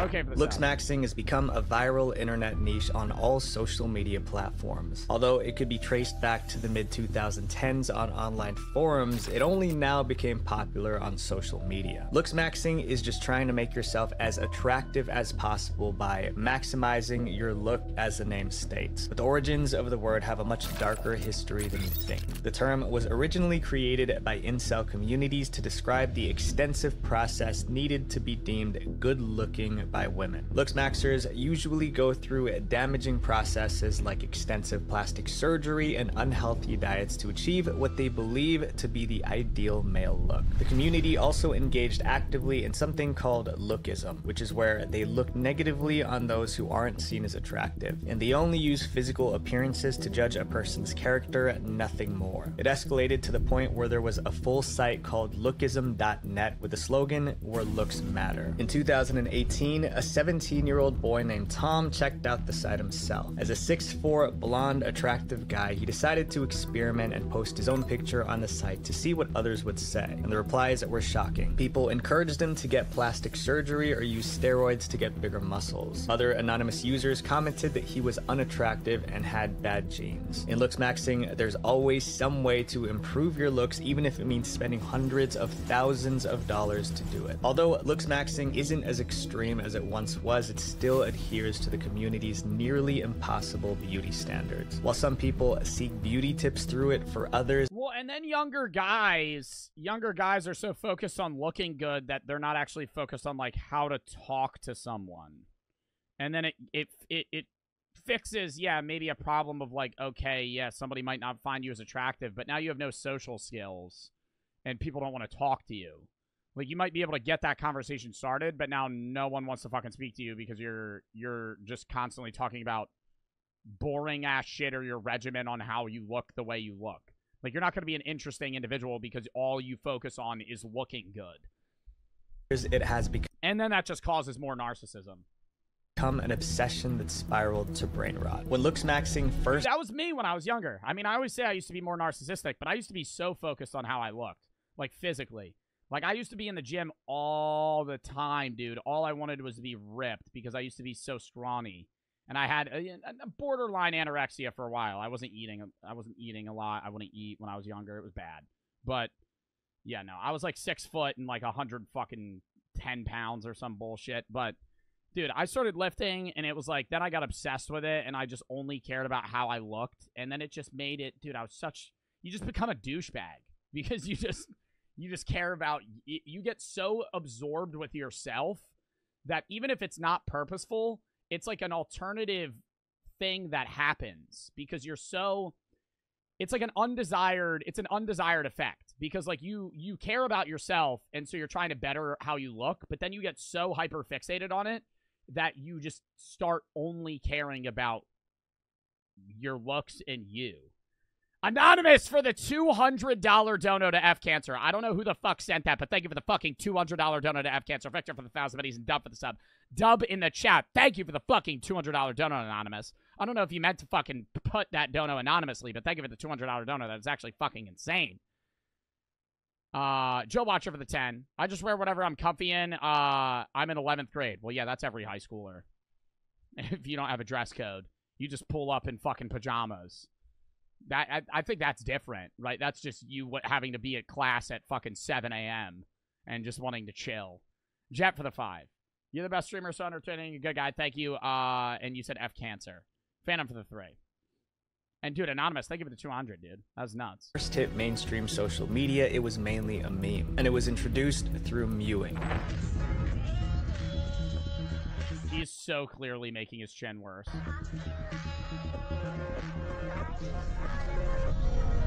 Mewing is when you flatten your tongue against the roof of your mouth, making your jawline look sharper. There were mixed reactions to this. Some adapted mewing into their everyday routine, while others made fun of it. At first, this seemed like a trend that would just come and go just as quickly as others have, but the simple facial exercise was just the start of a dark path that many would begin to follow. The looks maxing community on social media started to get so intense it grew almost cult-like. Many members of the community were so obsessed with their physical appearance that they started encouraging some questionable behavior.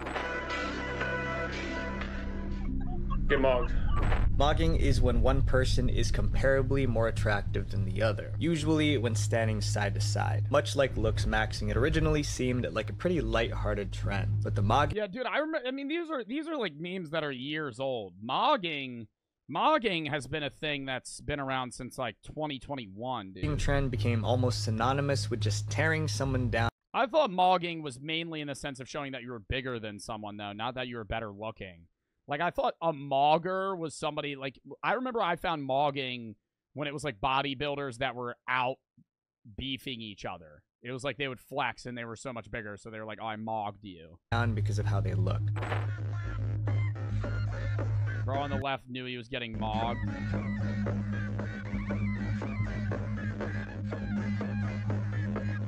Looks maxers often blame their looks as the reason why they have poor social lives and can't attract women, using mogging as a standard of self-worth. In the since deleted Reddit post on the forum r/social skills, a Redditor talked about how they got absolutely mogged by a random girl at a Walgreens. The post detailed how he felt as the woman in front of him was more attractive than him, and it made him feel self-conscious. But he even went as far as to make up scenarios on how she felt about him. He wanted to speak to her, but stopped himself because he believed that she was disgusted by him. He believed that she was— Oh my god, dude. It's like hyper insecurity. It's like fucking... Dude, it's making it so motherfuckers go around and they're like, oh my god, this person's so much more attractive than me. I bet they fucking hate me. Dude, they're not thinking about it. They're not thinking about it. I can tell you right now, dude, the most attractive person in the world walking around isn't standing in line with somebody at a fucking 7-Eleven going, oh my god, the guy behind me is like a 7 out of 10, dude. He's so fucking ugly. Oh my god, he's like average looking. Like, what? Wiggle for the fucking $8.50 to F Cancer. Danny for the sub, Lazy for the 3. Thanks for my 10-hour shifts. No problem, dude. Dumb for the sub. Was thinking, who does this unattractive man think he is to talk to me? And this isn't a rare case. There are Zusi said, speak for yourself. I talk down to ugly people. Countless Reddit posts like this from people with similar mindsets. Another Redditor talked about how he's been haunted for years over some lifeguard who he believed mogged him. He explained how he was pursuing a girl for years? Homie is fucking replaying an interaction that happened in his head years ago? For many months. One day, when they were hanging out by the pool, a lifeguard quickly showed romantic interest in her faster than he did. She told him how much she liked the lifeguard and how handsome he was. The situation happened 3 years ago, yet he still— Oh my god! Still? 3 years? Bro, that's a long-ass time. Haunted by it. Since this community cares so much about bettering their looks, they'll go to extreme lengths. In 2023, several filters started going viral on TikTok. These filters would measure the angle of your eyes. Oh my god, are the fucking canthal tilt bullshit. Or the size of certain facial features. These were supposed to help you see if you fit in the ideal beauty standard. Using supermodels like Francisco Lachowski and Jordan Barrett as inspiration, LooksMaxers have a very specific standard. To meet it, you need to fit a certain criteria. One of these requirements is hunter's eyes. These are eyes that are characterized by a positive canthal tilt. Who gives a fuck? Oh my god, dude. Basically means that they're you gotta have hunter eyes, dude. You have prey eyes. You look like you're a doe getting ready to be eaten by a fucking lion, dude.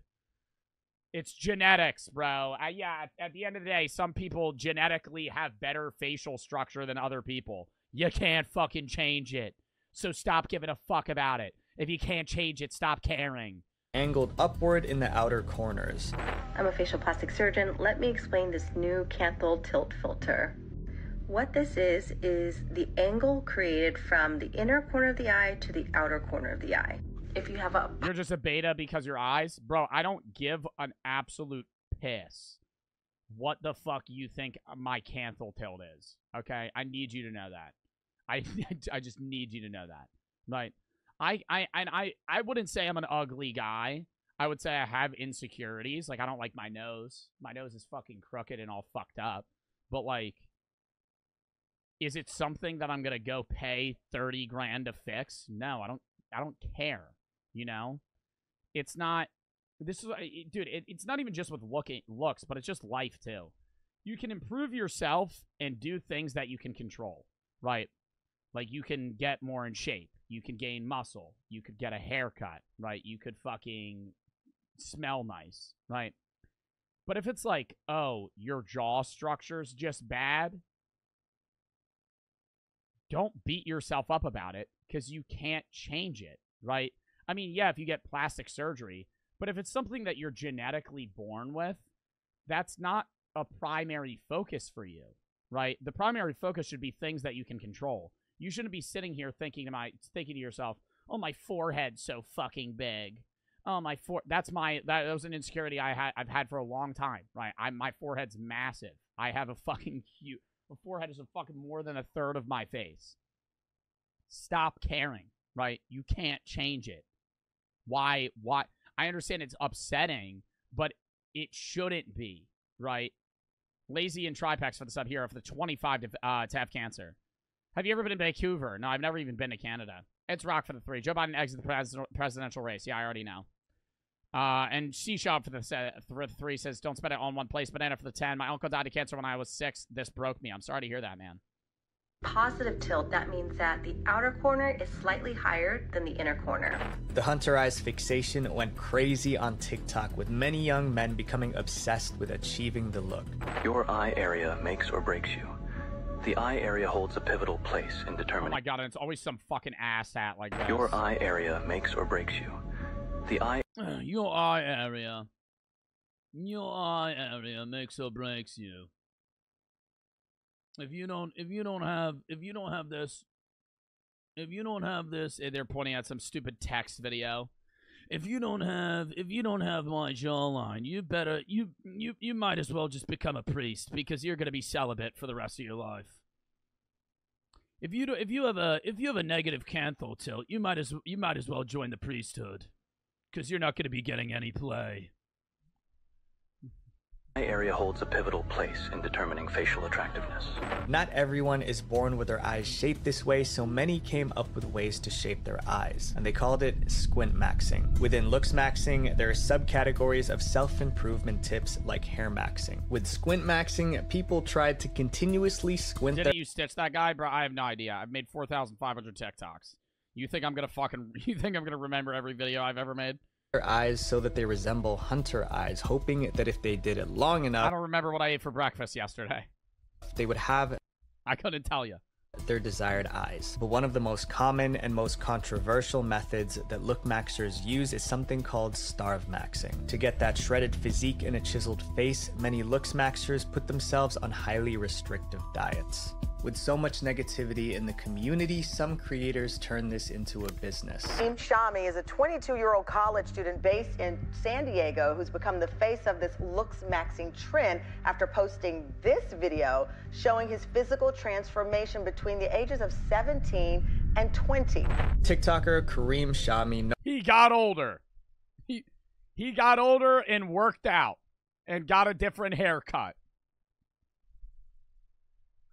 It ain't a fucking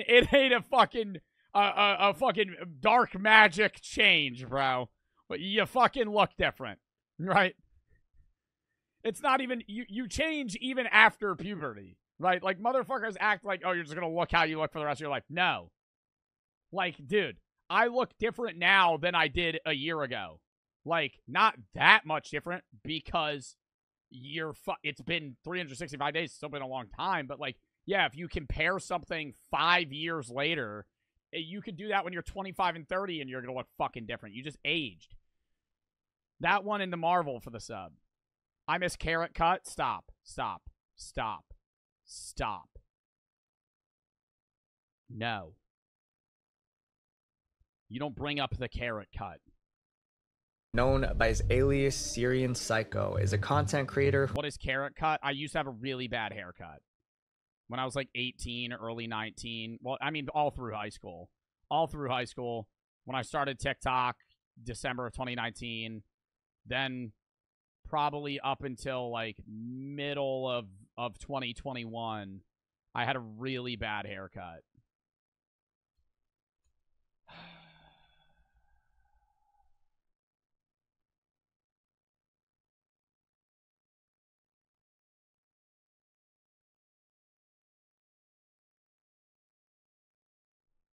I mean, this isn't even it. This isn't as bad. Dude, it's like the same length. It's just how I style it. I had a hard part, so they drilled the line into my head.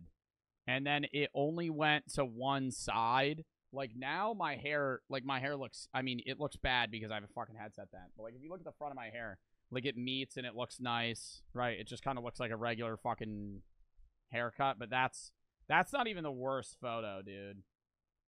I'm trying to find one that's worse.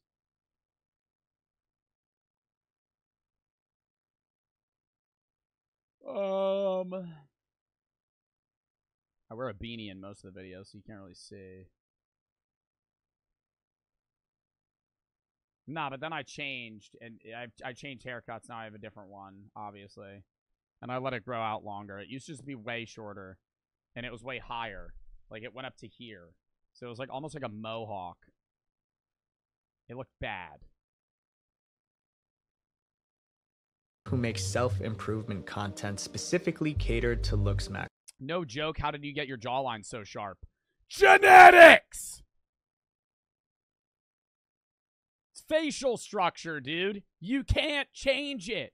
I have a fat-ass chin. It's my bones, bro. Everyone has a jawline. If you want a better jawline, chew gum, man. I mean, I don't know. You can't really do that much. Chew gum, if you got a lot of facial fat around your neck, you could go on a diet, but like a genuine diet. Don't just starve yourself. Outside of that, can't really do that much. These include tips on hair care, personal hygiene, and facial exercises. Kareem shares his insights in his paid community, Mogwarts Academy. Claiming to be the top-rated community for continuous self-improvement, Mogwarts has over 2,205 looks maxers. For $10 a month, members get access to over 14 hours of So he make it $20K a month? Exclusive content and personal lessons on how to look their very best. This also unlocks other resources like a community forum, live webinars, and video tutorials. Despite its thriving community, it's been debated whether Mogwarts is just a meme. It's also been criticized for preying on the insecure. People who have purchased the course claimed that the resources are recycled from other sources like other forums or websites. Others have called the entire course brain rot and criticized both Kareem and Mogwarts for charging a monthly subscription description for basic self-improvement tips that can be found through a simple Google search. Some apps have been created specifically targeting looks maxers. UMax is an app that can calculate how much you fit the looks max Oh, I thought this was an ad. beauty standard. You take a selfie on the app, and then it'll rate you based on 6 different categories. Potential, masculinity, skin quality, jawline, and cheekbones. Although the app is free, users can't access its features unless they pay to unlock them. But looks maxing is just one part of brain rot content. These beauty standards impact women too. Brain rot aesthetics. Do you know if you're cat pretty, or fox pretty, or turtle pretty? There is a total of 10 different types, and we'll dive into each of the face shape types to better understand the features and charms of each. Originating in East Asia, animal facial types were used in the beauty industry. Animal facial types? How do you look like a fucking turtle? To describe different face shapes and features. But since it's become popularized in North America, it's gotten a bit out of control. You're turtle pretty. The fuck does that mean? I would take that as an insult, dude. If somebody said I look like a turtle. This comparison is very niche to internet culture, which makes it confusing to understand for those who aren't always online. Although the animal face types are meant to describe different sorts of faces, many of the people referenced in these videos are models, actresses, or influencers who've gotten expensive bunny pretty, deer pretty, beauty treatments. Many young girls on social media feel inferior to these since they don't look like the women in the videos. So they either try and fit into one of these archetypes or get plastic surgery. And this is just one part of a long-term trend that's been happening on the internet. Physical looks, personality traits, or other characteristics have started being grouped into aesthetics. Aesthetics have been around for as long as the internet has. Many people credit the website Tumblr for popularizing the concept back in the early 2010s. When we think of aesthetics in the 21st century, we often think, bro, but I feel like people could see through that shit, you know? Like, if you just be you, and you just boss the fact that you're you, people would probably find that more attractive than if you're trying to be somebody that you're not. Like, there's this one guy, I don't even know his username. Dude, he has back hair out the shit, and he just kind of looks like a scruffy guy. But he has, like, sick-ass fashion, and, like, he wears this fucking... Like, it fits him, right? Like, the aesthetic he wears, you could tell he likes. And he looks like a fucking dope-ass guy. And that makes him attractive. Even though, like, if you were just looking at his face, he's probably not the most good-looking dude in the world. He's a good-looking guy because he carries himself in a way where you can tell he's, you know, confident and happy with himself. People can catch that, dude. Like, people see that subconsciously. Like, how you hold yourself is a big thing on how people perceive you and whether or not you're faking who you are. Hyper-specific Instagram feeds. You like him? I don't like him, but I'll be open if I find another man attractive. He's an attractive guy. Or the unending wormhole of aesthetic niches on Tumblr.com. An aesthetic in internet terms refers to things or... Oh my god, we know what an aesthetic is. We know what an aesthetic is. Cat energy. It might seem harmless at first, but chasing aesthetics can be harmful. They change quickly, making it tiring to keep up. And it also encourages overconsumption. Because something that TikTok is really good at is creating these hyper-specific micro-trends that only last for a week that people blow hundreds, if not thousands of dollars on, and then by the next week, next Monday, it's out of trend. Social media is the source of... Just wear what you want to wear, bro. I'd be wearing shirts until the deodorant stain shows up on them. And then I throw them the fuck out. I'll be wearing I'll rotate the same 6 shirts, dude. I don't give a fuck. I don't even know damn aesthetic. Major financial problems. At one point, 8-year-olds were going to Sephora to... God, man. I'll be wearing a shirt. My friend will be like, dude, you wore that last week? I'm like, yeah, I wore it last week. I got a washer and a dryer. The fuck? I'm not allowed to wear the same shit. Dude, you wore that when we went out last time. Okay? And? Are we around the same people? No? Buy makeup and skincare products designed for adults, What are which you, can the fucking fashion police? harm their skin. If you want to know more about this, check out my video called How the Internet for Problematic Origins. One of the most infamous trends on social media in recent months is the coquette aesthetic. Identified by its excessive use of baby pink, dainty bows, and Lana Del Rey songs, the coquette aesthetic took over social media. The coquette aesthetic, once popular on Tumblr, has resurfaced and spread across the internet, even becoming a meme.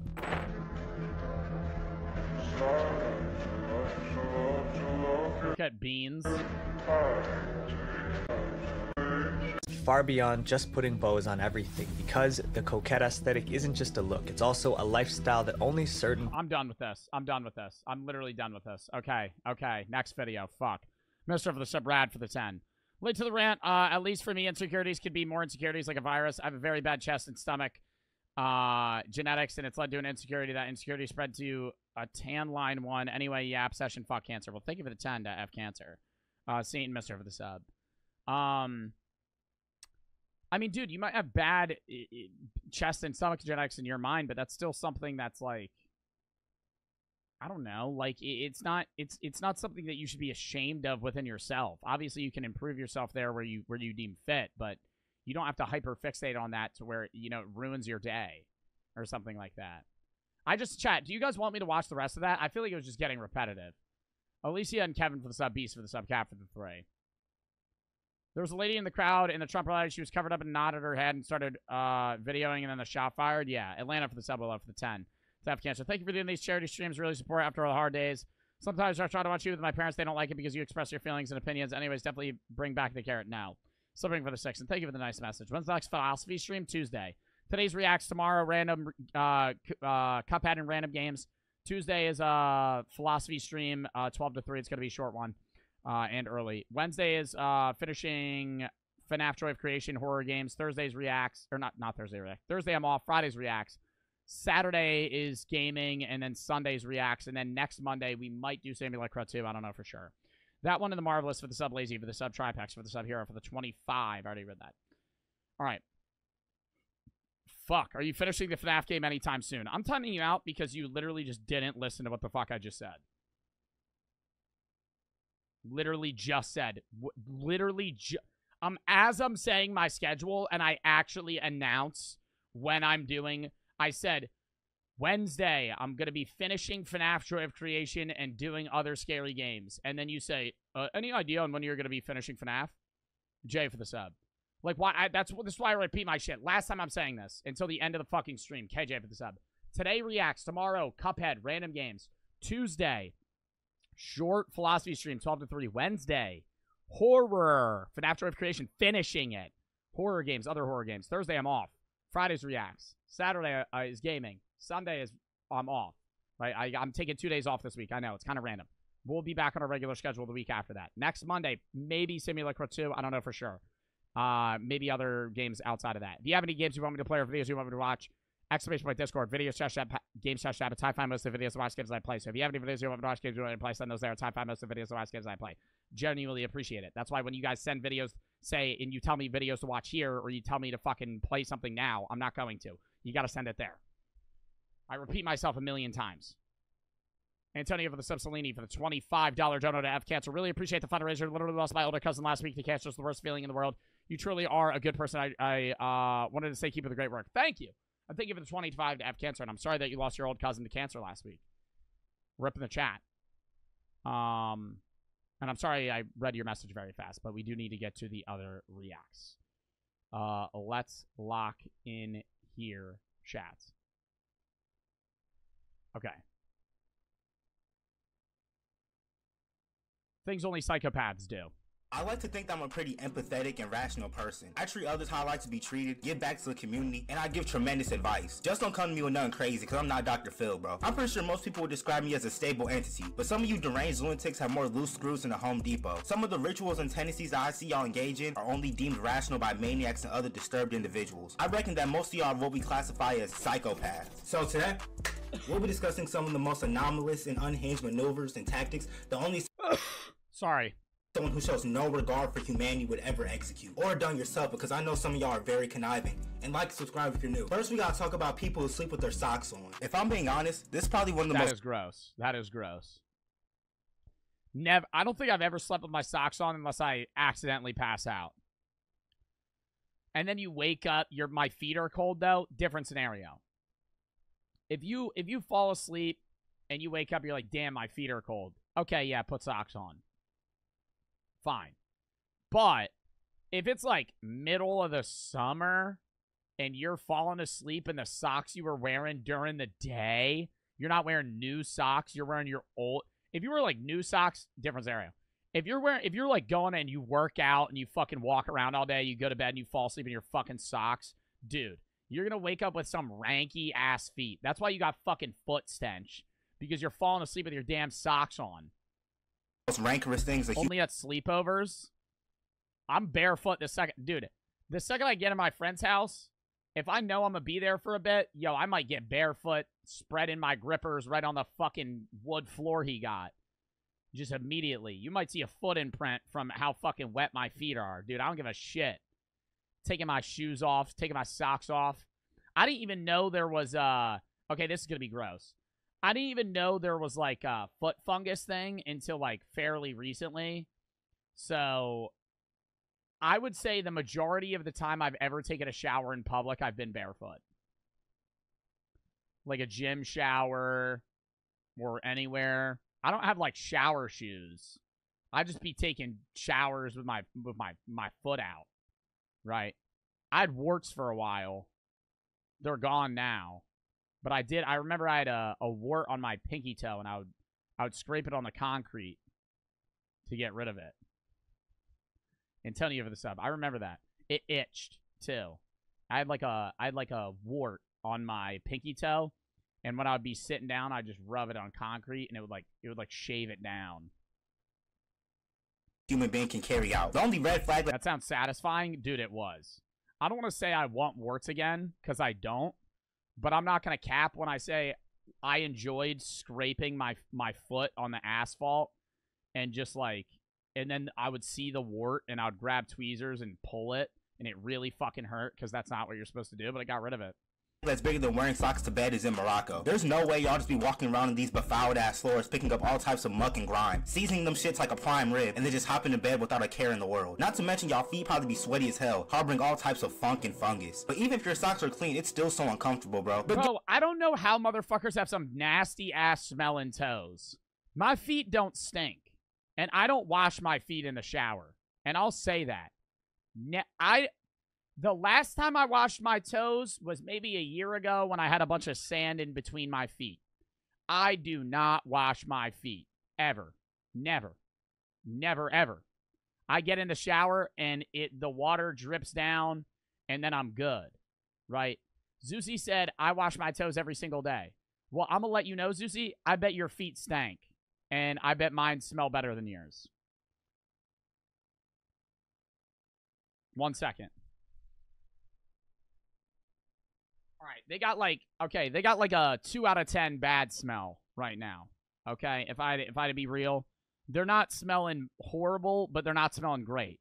But I have friends that have like rank ass feet smell when they take their shoes off. You can like smell it. My shit ain't like that. Like you're not gonna smell my feet unless like somebody actually smells my toes. Antonio over the sub. Gabe, my feet get cold at night. Boo-hoo, nigga, light a fire or something. I would rather watch my feet get frostbitten before I wear socks in bed. Plus, there's no better feeling than taking a shower than getting in the bed and rubbing your feet together like you're trying to start a fire or something. Oh my god, yo, I go to bed like that. I be going to bed. Yo, don't screenshot. I be going to bed doing this. Hold up.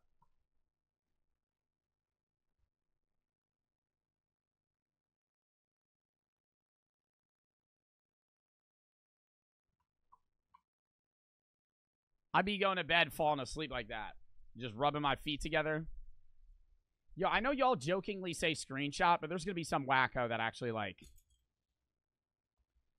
That's why I don't show my feet on stream much. Because I already know there's going to be some dude. Yo, and I'm looking at you right now. Looking at you right now. And see, they're probably getting turned on by that. No.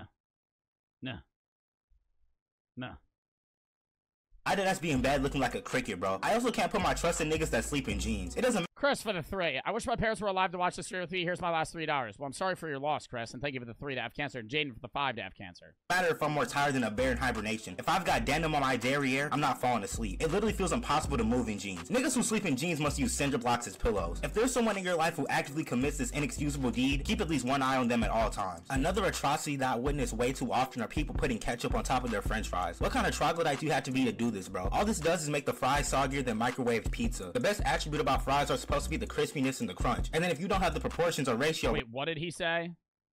Ketchup on top of their french fries. What kind of troglodyte do you have to be to do this, bro? Yeah, that does bother me. And then they eat it with a fork. It's like, bro, just get a baked potato at that point. It depends on the fries if there's other stuff in it. Like, if it's like chicken and fries and you kind of like jumbled it up with like Chick-fil-A, different story. But you always put it on the side and dip it. All this does is make the fries— And then it's just making it hard to grip. Like, how do you grab this fucking fat-ass one that's doused? Soggier than microwaved pizza. The best attribute about fries are supposed to be the crispiness and the crunch. And then if you don't have the proportions or ratio right, you just end up making a fucking pool of ketchup on top. Like, at this point, you might as well just be taking ketchup to the head. Not to mention that some of the fries are gonna be absolutely sad. No, I hate when people put ketchup on eggs. But I put— Okay, hear me out. Ketchup on eggs, disgusting. Hot sauce on eggs, good as fuck. Hot sauce on eggs or like sriracha on eggs is amazing because it pairs well. But like if I was eating an egg sandwich and somebody put ketchup on it, I wouldn't eat it. I'd be like, that's gross, man. That's actually fucking gross. Why do you— and just like it's always too much. When people put ketchup on eggs, it's never like, oh, they're putting a little bit to add flavor. It's like they're drowning that bitch. Like a kangaroo holding a dog underwater. Just fucking, just cover. You can't even see its eggs anymore. They're just fucking eating that shit. No. Saturated in ketchup, while others are going to be drier than Hawaiian Punch. And plus, it's so much more of a task to try— I put salt and pepper on eggs, that's it. That's good. Salt and pepper on eggs, and then hot sauce on eggs. Hot sauce on eggs works.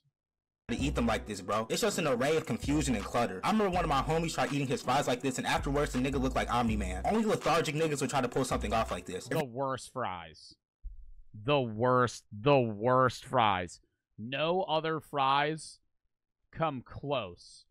Crinkle cut fries are fucking horrible.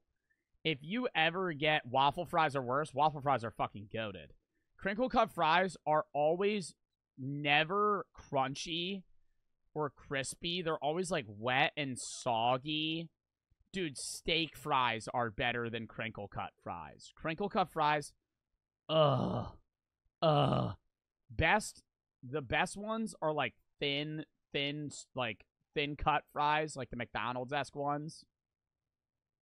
Waffle fries are good. Curly fries I'll even take better. Right, crinkle cut fries, some cheap ass shit. If I go to a restaurant and I get a side of fries and they give me crinkle cut fries, I know damn well their ass walked to a fucking ShopRite, got a bag of fucking frozen French fries, and then fucking put that bitch in the fryer. No seasoning. They're fucking bland. They taste like shit. They're usually wet, and they're the worst fries to eat later on. On the rare occasion that you're gonna fucking save those bitches and eat them at a later date, they're uneatable. If you're gonna eat ketchup on your fries, get one of those little cups or just pour it on the side. Or hell, use your palm. But don't ever submerge your fries in ketchup, especially in public, because if I see this provocative scene, I'll round up a mob immediately. Then there's the niggas who bite Kit Kats like they've got no home training or common sense. I used to do that. I used to do that. I used to get a king-size Kit Kat bar and just eat it like a sandwich. Just fucking bite that bitch. Not anymore. Now if you give me a Kit Kat, I would crack it and enjoy it. But I used to just fucking bite that bitch like it was a fucking Milky Way. Seeing people perform this pernicious act makes— That's bad. I would eat it. I would still eat it vertically. My ass itch. This is some of the greediest shit that you can do. Instead of breaking them apart and sharing, you're gonna take this Scooby-Doo ass bite out the Kit Kat. I remember when I was in class one time and this guy who I was cool with, we weren't really friends, more like acquaintances, had a chocolate bar. So I turned around and started requesting some chocolate, you know, throw a dog a bone type shit. I thought he was gonna break me off a piece or something. But keep in mind, this cumbersome nigga was built like— No, he takes a bite and just hands it to you. You have like a Hershey's bar, and he just goes, "Here you go, man. Here you go, man. You got next bite." That's fucking disgusting. rough me and took the most gargantuan bite out of it known to man. And then there's the people who decide they want to start performing surgery on the motherfucker. Like, who has time to be nibbling and pecking at their food, bro? In the words of Jidenna, I'm a classic man. All you gotta do is break them apart and eat them. The indentations are there for a reason. But weirdly enough, I feel the complete opposite about string cheese. I'm still seeing grown-ass adults looking like they're knitting with their string cheese. Nah, string cheese is more enjoyable if you eat it, if you pull it apart. I don't know, dude, it's more tangy. The taste is better. I'll still, like, if I'm in a hurry, yeah, I might eat a cheese stick like it's a fucking pretzel rod. But peeling mozzarella sticks is very enjoyable. Got this shit it lasts longer. Looking like the bronchi in a pair of lungs, bro. Don't nobody got time to be dismantling and shredding down this cheese. Didn't your mama ever tell you not to play with your food? Now we gotta talk about the people who use light mode. This might be the first scenario in this video that's actually concerning. Light mode on Twitch? Light mode on Twitch is like a fucking flashbang, dude. Hold up. If you got your Twitch like this,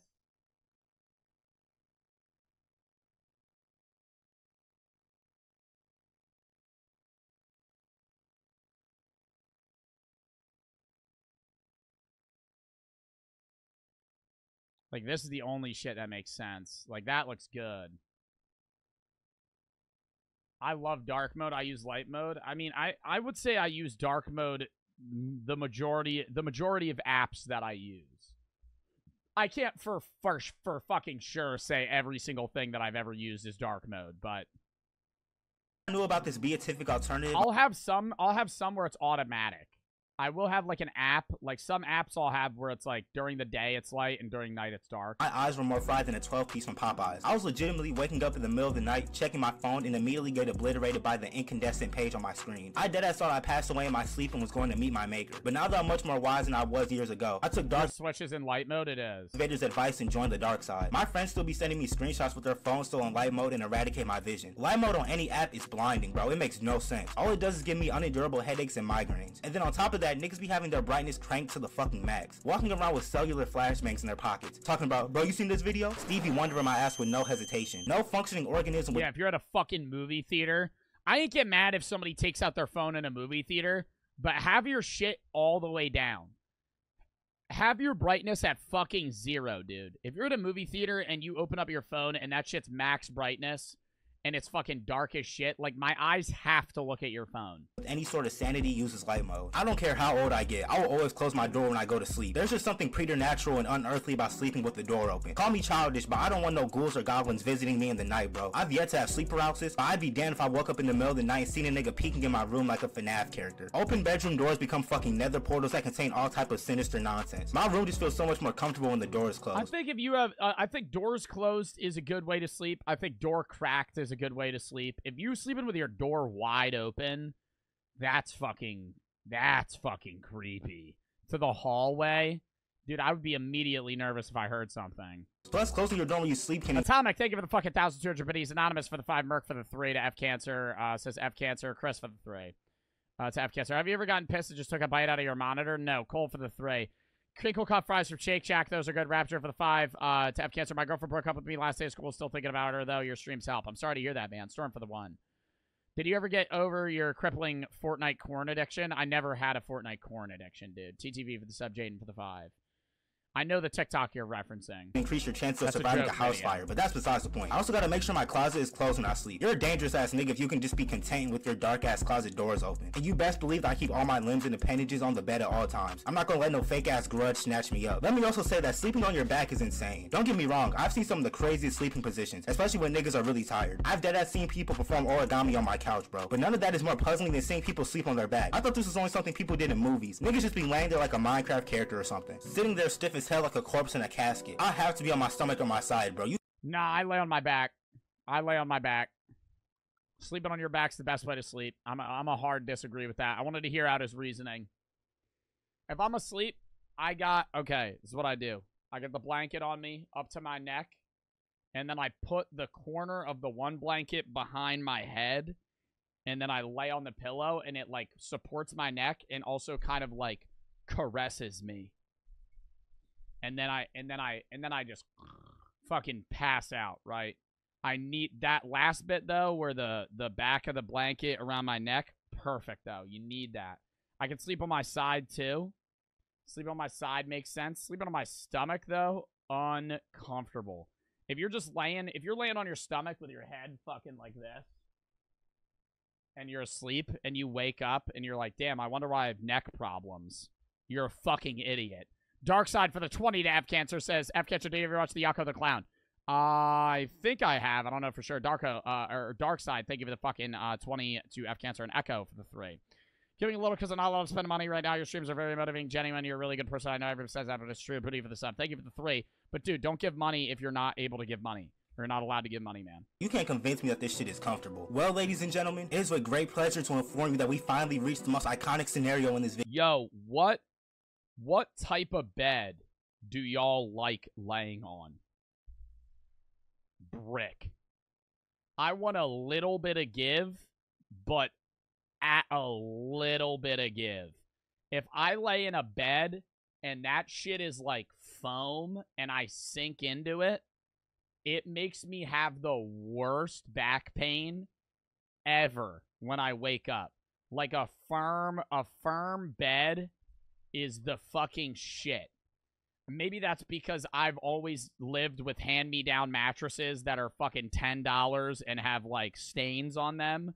But I have always lived with a fucking hard-ass bed, like, almost as firm as the floor.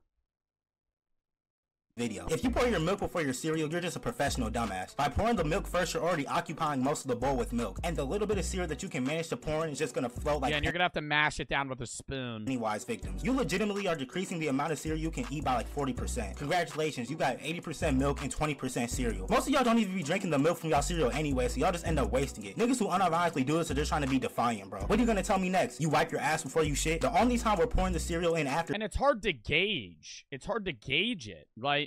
You know how much cereal you want because you pour the cereal first. And then the milk just fills it to the brink of the cereal. What is the fucking point of doing it the opposite? Because then, yeah, you know how much milk you want, but then what, the cereal's the side bit?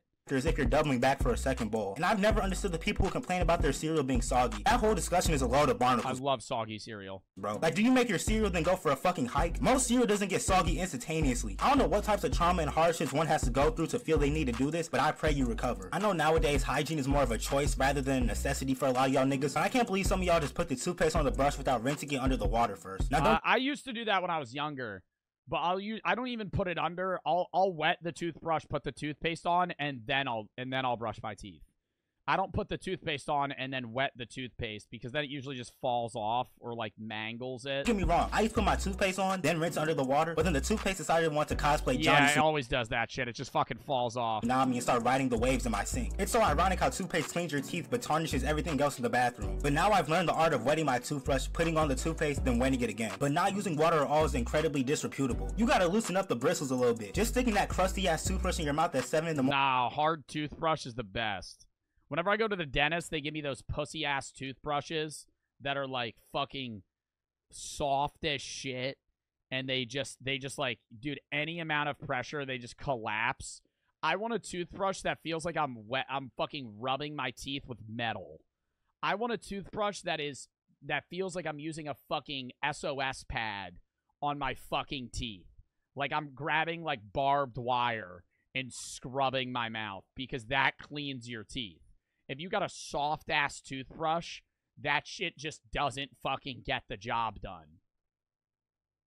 Morning, you ought to be ashamed of yourself, bro. No way y'all just raw dogging toothpaste like that, bro. I hear people all the time talking about, my mouth is already full of saliva, why do I need to rinse the toothbrush? My nigga, I'm not part venom. I just don't have fluids oozing out my mouth, especially in the morning. If you do this, I know your breath smell like backwoods and 5 quarts of bounce that ass. But in all seriousness, it feels so unusual to brush without water. Niggas who buy ice cream need to get the Hannibal Lecter treatment. Just seeing people do this makes my skin crawl. Like my body physically starts recoiling. Why do you need to buy something that already melts in your mouth? Over there chewing on ice cream like it's a fucking piece of gum. That's like trying to buy mashed potatoes. I bite popsicles. I don't bite ice cream that much. I mean, I'll bite ice cream if it's like I'm using a spoon. I bite popsicles though. I'll lick a popsicle, and then immediately when it starts melting, I just bite that shit with my molars. Those are yogurt. I'm not saying you gotta sit there and constantly lick your ice cream to no end, but seeing people munch and crunch on that shit makes my stomach sound like a pair of Timbs in the dryer. And as someone who's got teeth more sensitive than Caillou, I couldn't fathom conducting such— those I only bite. that's biting ice cream. Sound like a pair of Timbs in the dryer. And as someone who's got like that, you're supposed to bite that shit. How else would you eat that? Teeth more sensitive than Caillou, I couldn't fathom conducting like such a heinous act. If you could just bite into this frigid confection with no reaction, you need to be researched in a lab and studied by a psychologist. These motherfuckers can stare the devil right in the face and make that nigga tremble with fear and trepidation. I've seen way too many people try to proclaim that this is the habitual way of eating ice cream. These are the early onset symptoms of a sociopath. The only time this is acceptable is when you're eating an ice cream sandwich. Dude, ice cream sandwiches are fucking disgusting. Not a cookie one, but if I'm like, hey man, you got anything for dessert? And you're like, yo, we got ice cream in the fridge. And you pull out these fucking school lunchroom ass, gross fucking ass ice cream sandwiches.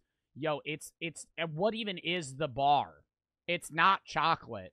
It's not chocolatey flavored. I don't give a, I know it's an L take chat. I know I've been having L takes here. I don't give a fuck. And hear me out. What is it? It's like a cookie. But when you eat it, if you, like, unwrap the whole thing, you eat it with your fingers, it immediately sticks to it. And it's like adhesive to all of your fingers. And then you just have all this chocolate fucking cookie shit on your fucking hands.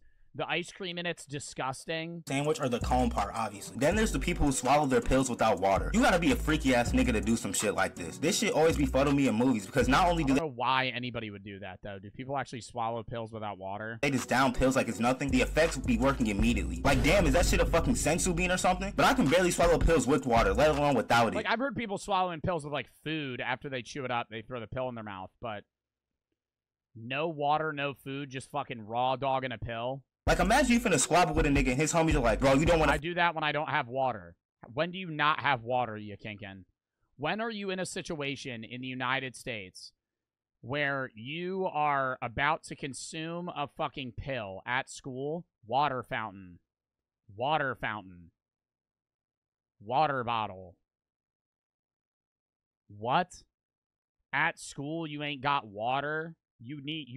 I'm too lazy. So you just pop pills and swallow them? What if you start choking? Fight him, he's a convicted felon. So, he's got 3 grenades and an RPG on him right now. So, and he takes pills without water. My nigga, I'm running a 4 flat in the opposite direction. These motherfuckers literally have nothing to lose in life, bro. My life could literally be in the hands of this pill, but if I ain't got no water around, just tell my family I love them. Last but not least, there's the people who don't have a case on their phone. If you take one thing away from this video, just know that you couldn't trust these niggas with anything. You gotta be a dumbass. And then their phone's always fucking mangled to shit, and they're trying to show you a meme. And it's like you're watching a meme through a fucking shattered glass window. Like, fucking put a case on your phone. And not some bitch-ass case that's just gonna fucking break anyway when you drop your phone. Get a fucking OtterBox.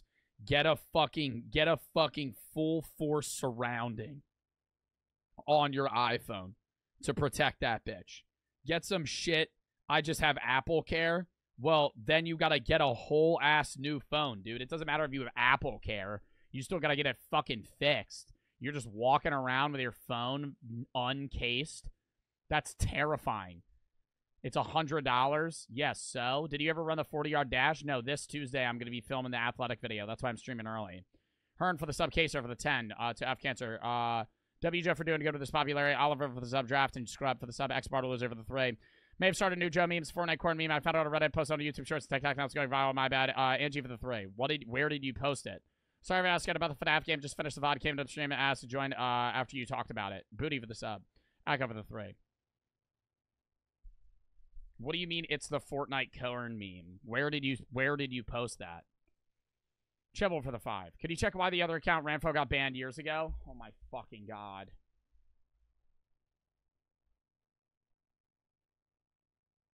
It's not banned. It's never been banned. You've never typed, it's never been banned. You're welcome. Alright, here we go. In fact, you can't trust these niggas to find a drunk in a bar. We all know that devious ass individual whose phone looks like the fucking diamond play button, bro. You genuinely don't give a damn about yourself or anybody around you. When I first got my phone, it did TikTok and YouTube Shorts? Yeah, but I'm saying where? Like, I don't know your user. Alright. Have a case. I was walking around gripping my phone like a fucking stress ball or something. Because phones are damn near impossible to hold without a case. But these mendacious motherfuckers walking around with no remorse or contrition. Especially the ones with no screen protector. There's no reason why y'all phones should be more battered than some fried catfish. And ironically, it's usually the people with iPhones without phone cases. You know, the same iPhones that Bro said, are you serious? Is it just your Twitch username, dude? I know your YouTube username. And now he got me looking it up. Oh my fucking god. Delaying the stream. Delaying the stream. Delaying the stream. Chat 1 or 2. I gotta post on TikTok.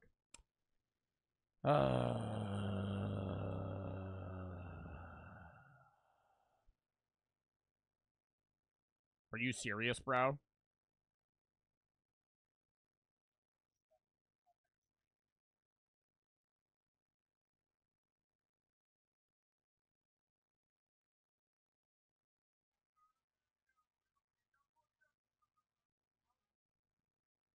All right.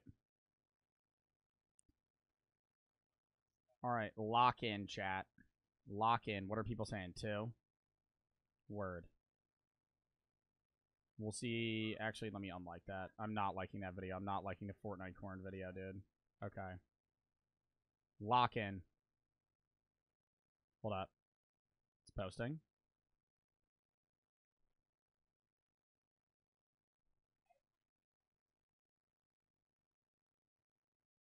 Posting. Okay.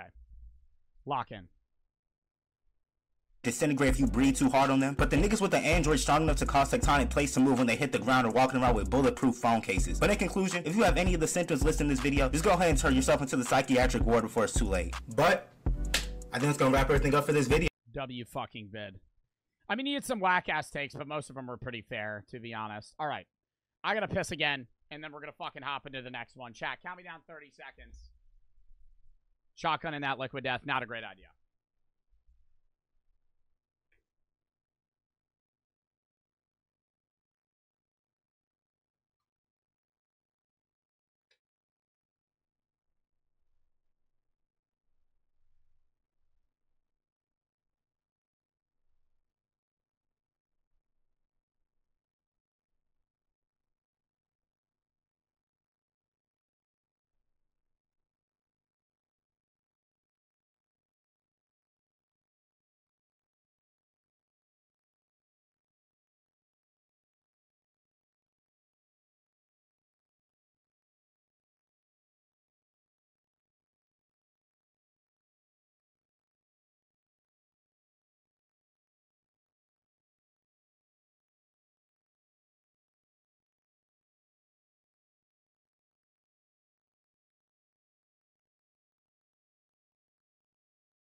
Ugh.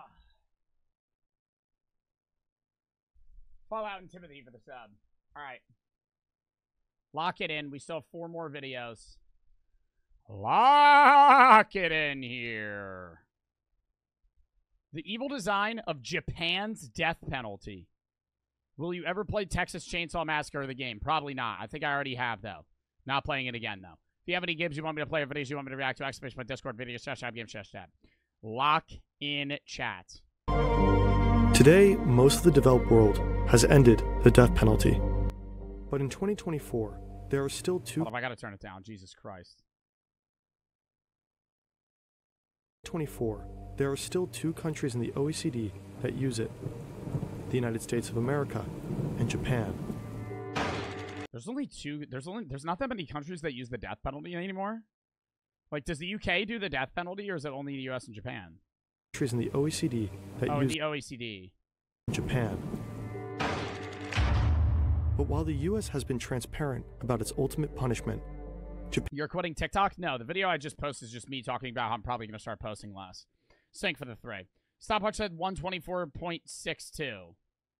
What do you mean stopwatch said 124.63? Oh, how long it took for me to take a piss? Japan has kept its practices secret for years.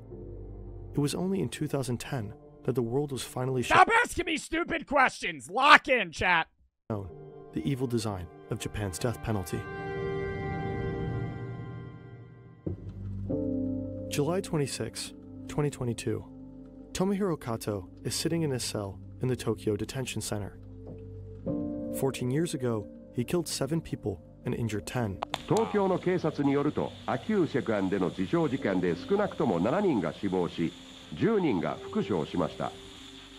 警察に In よ a stabbing rampage, he stabbed 7 people to death.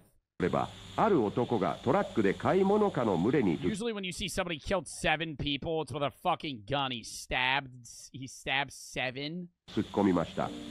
その後、彼はレンタカーから飛び降り、倒した人々を刺し始め、次に恐怖に限った傍観者に注意を向けました。In 2011, Tomohiro Kato was sentenced to death. Every day he wakes up at 7 a.m. and heads to bed at 9 p.m. in a cell that's the size of about 4 tatami mats. He has a sink, a commode, bedding, and a small desk. In Japan, death row inmates can wait decades for an execution. But unlike the US, they wait for a day they never really know is coming. They don't tell them when they're gonna die? What? Wait, so they could just randomly just be like, all right, today's the day. See you in 10 minutes. And you're like, trying to gather your fucking wherewithal to be like, oh my god, I'm gonna fucking die. I'm gonna fucking die right now. I feel like it'd be easier. God, that's actually way scarier. That's actually way scarier. Being on death row and knowing, like, I'm gonna die in 8 years and 6 hours and fucking 23 minutes. It's like you have the time to be able to prepare for that. And it is kind of whack because it's an unnatural death in the sense that you know when you're gonna die, but you're at least able to know, like, okay, I have this much time to think about it. Whereas in Japan, they just kind of randomly pull you. Any random morning, the inmate can be taken to the execution chamber. They're given no more than a few hours' notice. Would y'all rather have the death penalty like in the US or Japan in that sense? Would y'all rather know when they're gonna kill you or they just fucking kill you? Well, I mean, they'll tell you like an hour before. I'm surprised that many people are saying Japan. Like, you would just want to just have them randomly be like, all right, today's the day, 3 hours you're dead. The Japanese state says that this helps with emotional stability, that it reduces the chances of an inmate taking life. Some argue it's justice. Their victims weren't given notice either. Others say it's inhumane. For 34 years, a man named Menda Sakai didn't know which day would be his last. In 1983... 34 years? Dude, I'd be like, let's get the show on the fucking road. I'd be waking up every day thinking the day's the day. And then I'm 34 years in fucking prison, and I'm like, y'all haven't fucking killed me yet. When is this happening? Anytime soon or no? I mean, I'm fucking 85 now. Some old man in prison, he's like, please, at this point, I want you to. He was freed. The police officer... Oh my god, they let him go. Oh, wait, so it's not a guarantee. It's not a guarantee that they're gonna die. Is that why? ...him, revealed that he had concealed Sakai's alibi that proved he was innocent. Bro, he was in prison for 34 years on death row and he was innocent.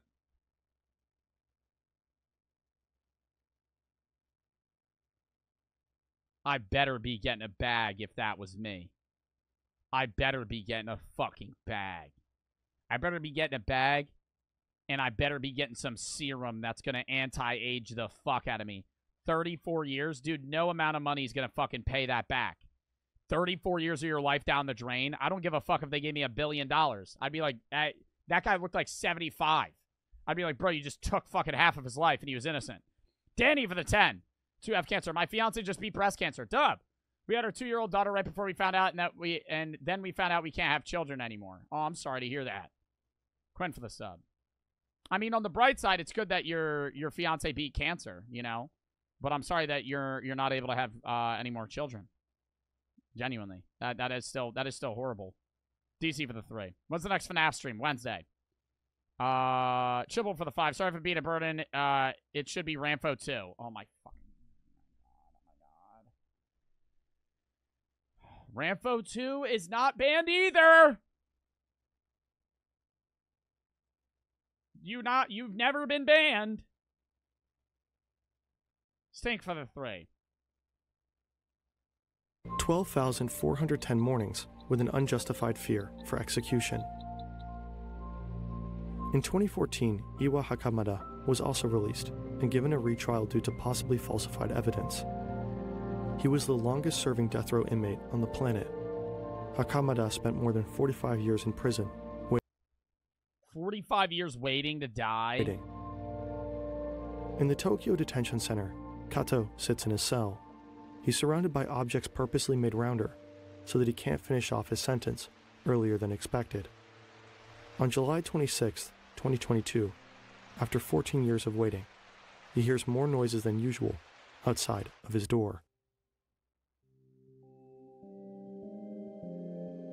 Today, the majority of the developed world has outlawed the death penalty. But Japan is strange. Do y'all think the death penalty should be in place? Paula, thank you for the $25 dono to F Cancer. Love your videos and keep up the great work. Billy for the sub. No, but here's why. Because rotting in prison is worse than dying. Like, I understand the death penalty for extreme criminals, right? Serial killers and, like, stringed murderers, mass murderers, shit like that, like serial rapists or something. But if you're, like, 35 and you killed 50 people and then you're going to die, I know when you're on death row, even in the United States, you don't die immediately. It takes a decade for them to kill you, right? Depending on what state you're in. But if you're 35, you killed 50 people, right? This is a hypothetical scenario. They give you death row. You're going to die when you're 45. Or they put you in a shitty prison and you have to live in prison until you're 90 and then you fucking keel over. I think it depends on the person which one they would deem as worse, but I feel like having to know that you're going to be in prison the rest of your life and having to live that life out and being able to think about, like, oh my god, I'm never going to get out, is worse than being like, okay, I'm going to die. Right? James for the sub. Just dying is more scary? I don't know. I feel like it depends. And it especially depends how old you are. This book explains... Like, getting the death penalty, yeah. I mean, I could see... If you're, like, young, getting the death penalty would be worse than, like, life in prison because you haven't lived a life. But, like, it also depends what prison you're living in. If you're living in, like, a Norwegian prison where you can have fucking cooking utensils, yeah, that's not that bad. But if you're in, like, fucking Texas State and you're living in a shitty-ass cell, right, and you have no one, then that's probably worse. Explains why. Even though it's still legal in the U.S., it's debatable. The United States is a federal, divided country. Many states have phased out the death penalty entirely. Japan, on the other hand, is a centralized state, where polls have shown that the public supports it with a clear majority. The U.S.'s death penalty is intimately connected with its history of racial discrimination and enslavement. Japan is ethnically homogeneous and has less inequality. The fall of an authoritarian leader like Hitler, Mussolini, Salazar, and Franco all led to the abolition of the death penalty in their respective countries. Japan's authoritarian state also fell, but the death penalty remained. In Austria, Great Britain, and France, the election of a left-wing government all led to the abolition of capital punishment. In 2009, Japan elected the center-left Democratic Party of Japan. The death penalty stayed. But what makes Japan's situation even stranger is how uniquely brutal it is. Its homicide rate is a fraction of that found in the US, and it's lower than all the European countries which have abolished the death penalty. Nevertheless, the percentage of murder offenders sentenced to death in Japan and the US are around the same. Really?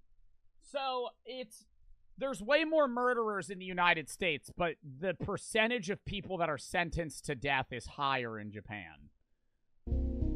In 2018, 15 Japanese prisoners were killed, with about 116 inmates on death row.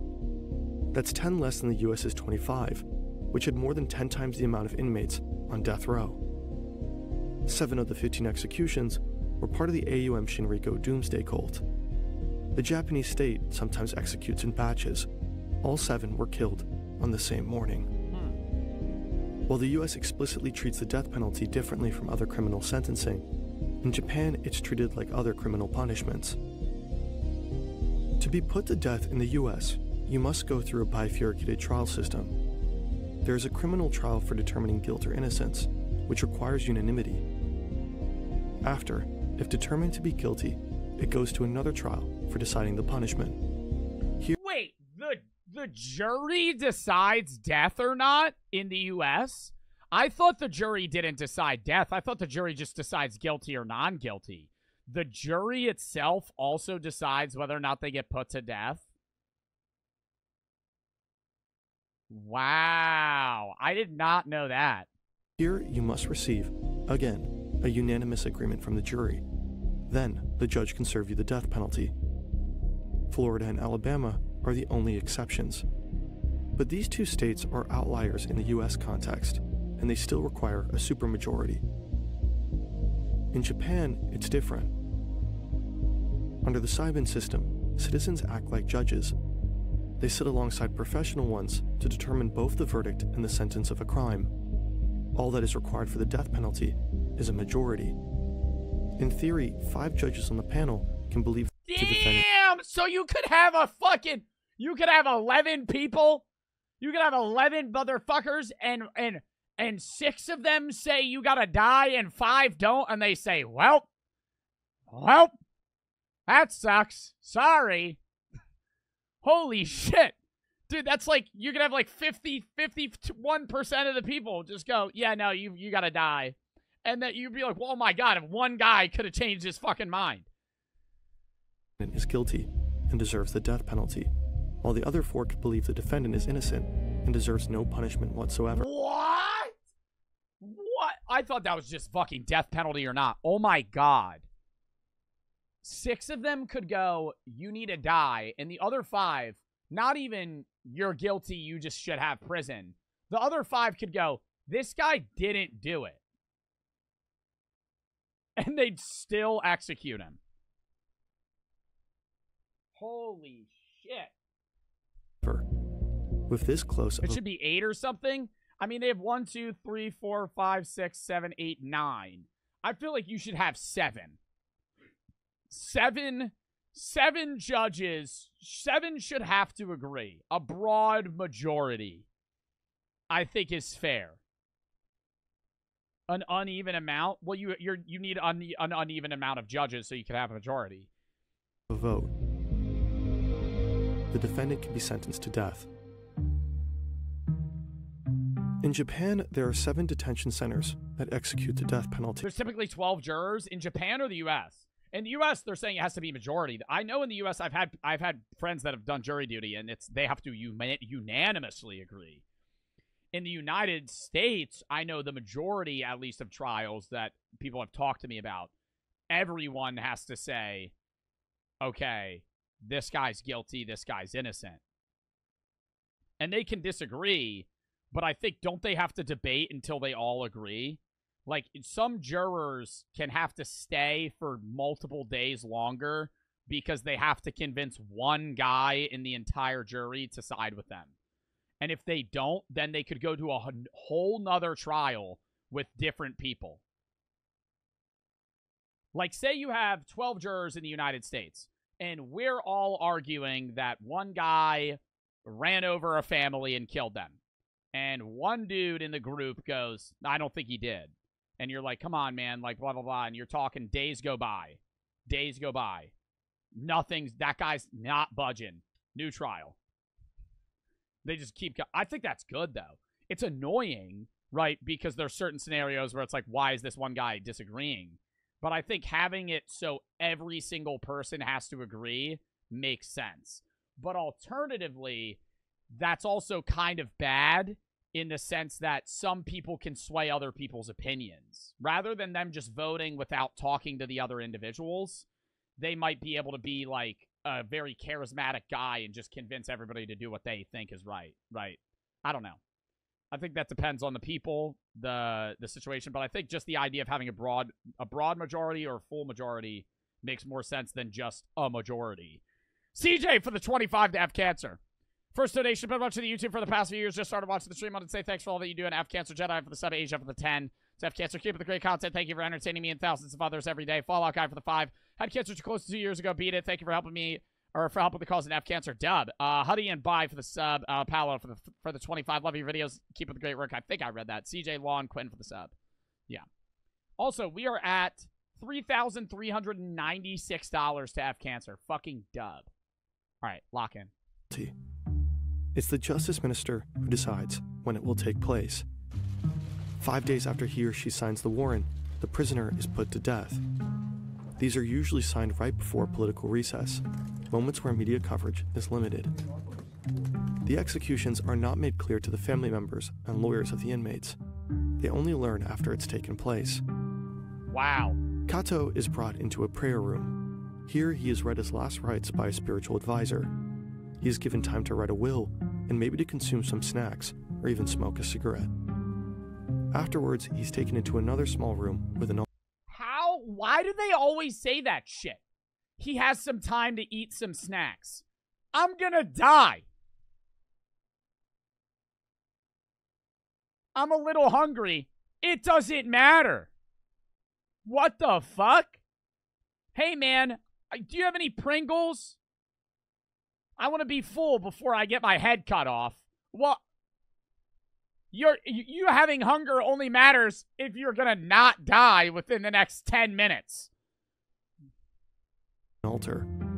If they're Buddhist... Do snacks include weed? Fuck that, dude. If I was getting the death penalty, I don't want shit.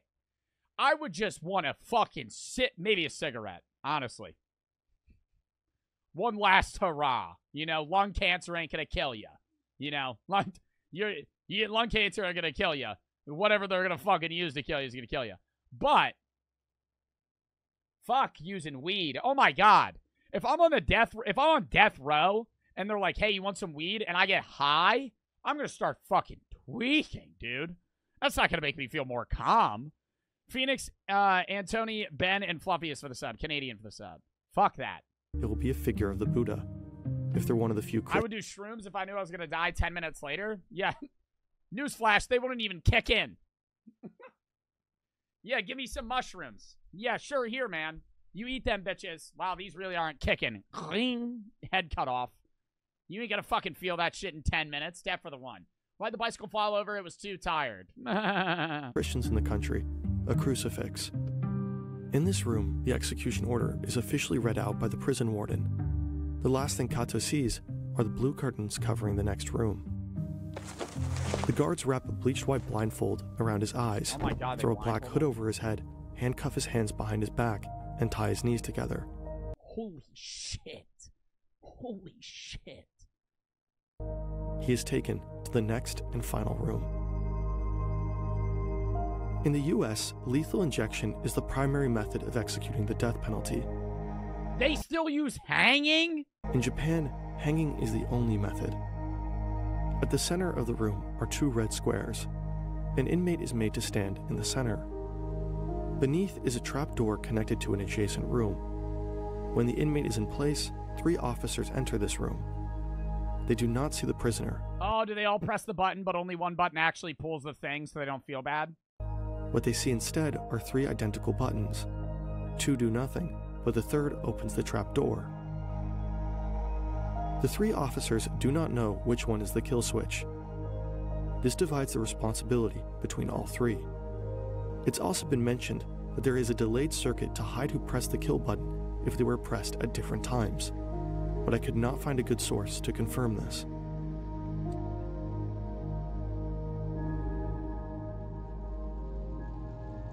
For their service, all 3 officers received 20,000 yen, about $180 each. Watching the execution are a few officials: the head of the detention center, a medical officer, and the prosecutors. The medical officer waits for 5 minutes until confirming the death. After I originally thought they were going to say 20,000 US dollars, and I was going to go.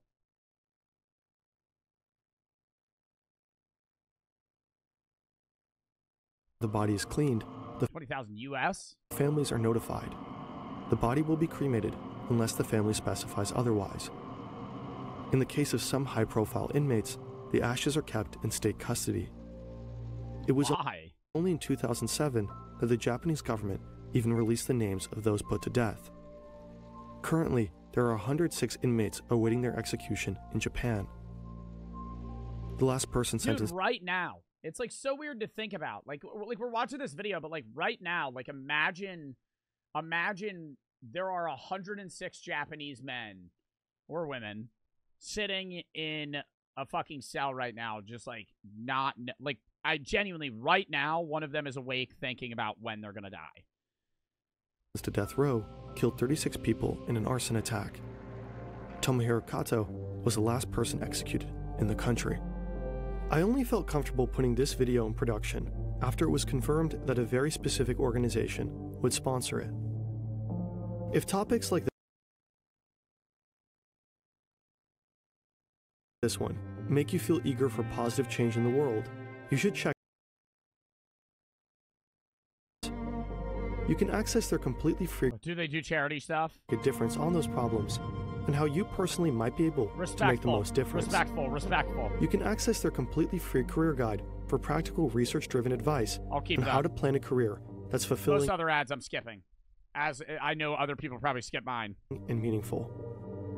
Check out their free career guide at 80,000hours.org/hoog. Dub. All right, that was a fucking entertaining-ass video, dude. I did not know any of that shit. Wow. Okay. Next.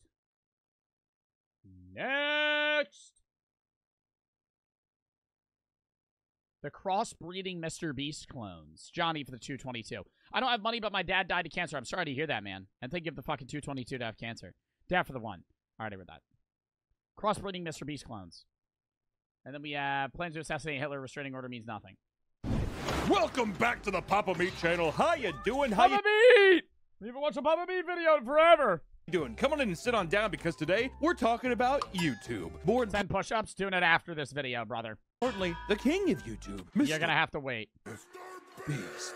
Now you see, when I was younger, there was a little fella named PewDiePie. Then like a Indian music company named T-Series took it over, and it was a huge battle. But Mr. Beast has basically lapped him. He's this generation's Ronald McDonald. See, back in the day, people used to always know what Ronald... More than Ronald McDonald. This generation's Ronald McDonald. Dude, I would say anybody under the age of 25 knows who Mr. Beast is. Like, guaranteed. At least in the United States. Anybody that lives in the U.S., even if they don't watch Mr. Beast, they've heard the name Mr. Beast. But Ronald McDonald's also known by literally every single person ever. Ronald McDonald is, like, known. Yeah. Yeah, he's probably actually less famous than Ronald McDonald. Ronald McDonald was. I don't think kids really know now. They don't really use Ronald, do they? Or Jared. YouTube Jared itself. From Subway. Rex Arena for the 1,500 biddies. Thank you for the biddies. Thank you for the charity. How to get checked this year for skin cancer, but I refuse to go, lol. You should go get checked. Is an interesting place. It's a site of copycats, right? People like to copy this, people copy that. Thumbnails here, video ideas there. And more importantly, people like to copy the head hog, Mr. Beast. There's tons of copycats out there. You might have seen people, a lot of pranksters. Not even copycats that are like new channels, dude, like channels that already existed that started making Mr. Beast-esque content. Like Morgs? Remember Morgs? Come on then, Mom! Does Morgs make Mr. Beast-type videos now? I haven't seen a Morgs video in fucking years. You remember when we used to react to Morgs every day? Viso for the 1. My mom beat breast cancer, dub. Dude, Morgs was like, fuck, that's like nostalgic on this channel. That was years ago we used to watch Morgs. Probably 2-3 years ago. Out you get. I just remember seeing him Pyrocynical videos, and he's just like, I went to Morgs Festival and he didn't let me in, eh? It's actually pretty good Pyrocynical, to be honest. But pranksters like Morgs and other people basically saw how popular challenges were becoming from Mr. Beast's success, so they started copying challenges, and then, you know, vice versa. The person at top does a fun little video, then everyone else comes up and eats the rest of the scraps. It makes me think. Oh my god, the Squid Games era was fucking horrific. Every fucking YouTuber known to man was making a fucking Squid Games challenge. Well, today we're doing Squid Games. Oh, it's the glass bridge. Which one? But instead of a glass bridge, we're gonna use cardboard boxes. Jump on it. You fell through. Ass. Mr. Beast's one is the only one that was, like, genuinely okay. All the other ones, bro, there's no fucking suspense. Because you don't die. You just jump on the cardboard box, and it doesn't have a cinder block in it, so it crushes, and you go, I guess I'm out. Bitch, in Squid Games, you'd fall to your death. In Squid Games, when you moved in red light, green light, they'd fucking shoot your head off. They'd kill you. And you're playing for money. Right, Mr. Beast, they're playing for money, and they had, like, the ketchup packets or whatever that exploded, so it was a little bit different. You know, Mr. Beast, you could have at least tased them. I'm just saying, you know. It's like, I'm not saying you needed to kill them or anything, but, like, maybe have some sort of Arduino kit strapped to their chest with, like, a fucking 50,000-watt taser, right? And so when they lose, they at least fall to the ground and pass out. I don't know. I'm just saying, you know, maybe, like, cut off their, could have removed a few fingers. Cut off their pinky finger, Mr. Beast. Add some stakes to the game here. Chibble for the 3. Would you ever do an IRL stream? By the way, you look more tan than usual. I'm sunburnt right now. And maybe YSM for the 3. Only person on Twitch that I can watch without losing brain cells. Thank you. Yeah, people like Morgs. All these other channels, right? Crossbreeding between I'm them. sure that's illegal. He goes offshore. He goes in international waters. They sign a contract saying they're willing to get tased in the neck if they fuck up in red light, green light. Come on. Trickle down. I would sign up. If I went to a Mr. Beast challenge and he's like, hey, if you fail, I'm going to tase the fuck out of you. I'd go, okay. And I'd fucking enter that bitch, right? And then if I lose, you would see a funny clip of me going, and I'd fucking fall onto the floor, right? And pass out, and I'd be convulsing, right? And then I'd get up and I'd be like, holy shit, that was terrible. I shouldn't have done that, right? From the crossbreeding. Inbred cum. We're talking about the inbreeds of the YouTube system. Copycats that have sex with copycats. Well, just they crossbreed with copycats. And then you end up with, dare I say, one of the greatest anthropological studies on YouTube, which is the hyper clones of the Mr. Beast formula. And this kind of YouTuber, let me tell you this, they're going to put Fortnite in the thumbnail. They're going to create secret bases to eat candy. They're going to, like, bury themselves in ice or something. It's extremely obscure kid content. If you don't know, kids run almost all of media. Everything that is popular on this planet is dictated, I would say, from ages 9 to like 15. Everything. So these hyper-specific channels are garnering huge numbers, all from the exact same videos around all of them. Which today I want to talk about. Phase Rug. I created a man cave under my staircase. I created a cool candy hangout for me and my friends. About 3 of these. And trust me, there's a lot of them. If you can make a secret FaZe Rug alone, I'm not mad at FaZe Rug, but he does make those videos. Fortnite base under Unspeakable. Unspeakable's one of the biggest Mr. Beast copycats, bro. Like, they always have the boys too.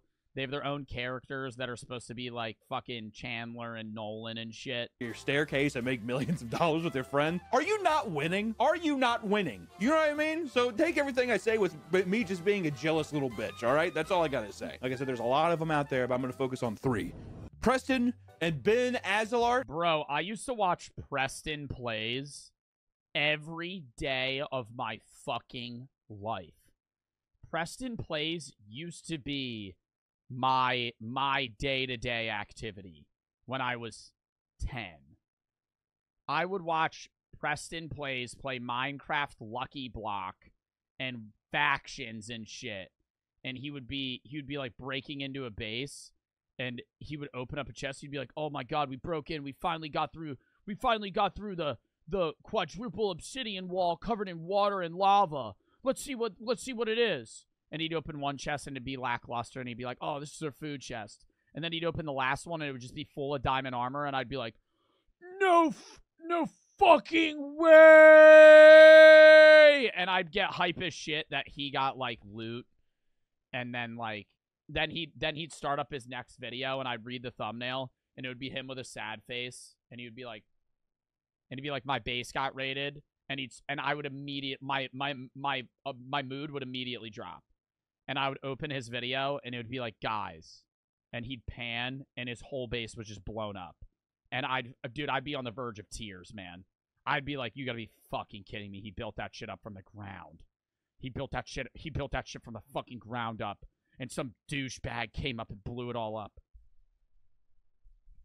And Matthew Beam. I thought his name was Matthew Bean first. Matthew Beam? I fucking forgot about Matthew Beam. Second, I thought that was kind of cool. Mention your last name's Bean. Mr. Bean. Today's video is brought to our partners at Fact. I'm sorry, Papa. We're going to start with Preston, which Preston is a 30-year-old American YouTuber who started the same... Who has not changed facial features since he was 15. We're going to start... Bro does not age. At all. He's 30, and he's looked the same since I watched him 12 years ago. With Preston, which Preston is a... He just has a different haircut. 30-year-old American YouTuber who started the same way as everyone else on this list by making... Oh my god, this is literally Minecraft actions. I have seen this video. TBNR frags. I remember watching him. Gaming content, then eventually transitioning into vlogs, and he then went to challenges and basically just copies Mr. Beast stuff and everything. It's, you know, he's running the gambit of the YouTube system here. As soon as Jimmy did the fucking... Listen to me saying Jimmy. Like I know him. I've talked to him twice. He's a great guy. Yeah, we've spoken in the DMs a couple of times. I asked for his fitness tips. Did you? No. See, why is it so weird to call him Jimmy? I just say Jimmy. That's his name. It's his name. Oh, you have to say Mr. Beast. So I'm not allowed to say his name. Sorry. It's like calling your teacher by their first name and they have a fucking heart attack. What's up, Frank? What'd you say to me, boy? Fucking getting mad as shit. I remember I used to call my elementary school music teacher by his first name, and he would get really angry. He'd get really angry. I think his name was Chris. He had red hair. And he was like kind of like a sub-in for the year. And like we found out his real name, and we were like, "What's up, Chris?" He's like, "Don't call me that." And I'd giggle. As soon as that motherfucker did World's Most Dangerous Escape Room with those spikes, those like kind of like Mario spikes in the thumbnail. I've seen that thumbnail from other people 80 different fucking times. Do you think part of the strategy with this too is people trying to trick you into thinking that it's a Mr. Beast video? This is Mr. Beast. No, I don't think that they're trying to trick him into a Mr. Beast video. I think they're literally just panning towards like, that's the best CTR that you could possibly have. The best click-through rate you could ever have is a Mr. Beast styled thumbnail. Me reacting to a Mr. Beast video and just having anything that reminisces Mr. Beast in the thumbnail ups my click-through rate by like 4%. Beast video. I'm one of the crew. Is a lot of these are, we're building a secret room, and it's almost every time they're wearing a red shirt and they're doing this. Hey kid, this video's between me and you, all right? He's like, okay, Preston, that's fine. Clicks on the video. It's just Preston standing in like his Fortnite room. He's just like, if you tell anyone about this video, I will find you. If you tell anybody where my Fortnite room's at, I will skin you alive, and I will drape it on my wall. I feel like a lot of these two are for autistic children that want to STEM. Is that a bad thing? What? It's for autistic children that want to STEM? I feel like autistic children that want to STEM are watching, like, ASMR, like, fidget spinner videos. Dude, I remember when fidget spinners dropped, I used to look up, like, the best fidget spins, like compilations, and I was like, dude, I remember I had one. I used to buy them for my friend at school. Fidget spinners are still dope. I still think fidget spinners are sick. We should bring those back. They were so, I literally remember, like, dude, I would just sit in class, I'd be holding it between my hands like it was a quarter, and I'd just be going kshing, kshing, and it'd fucking spin. Ksh, ksh, ksh. I'd just be, and I would do tricks with it and shit. But I remember I bought one from my friend that was like 3D printed. It was fucking terrible. And then I ended up buying one that was like gold. It wasn't actual gold, but it was gold colored, but it was like actually like bronze, and it would spin for like 10 minutes.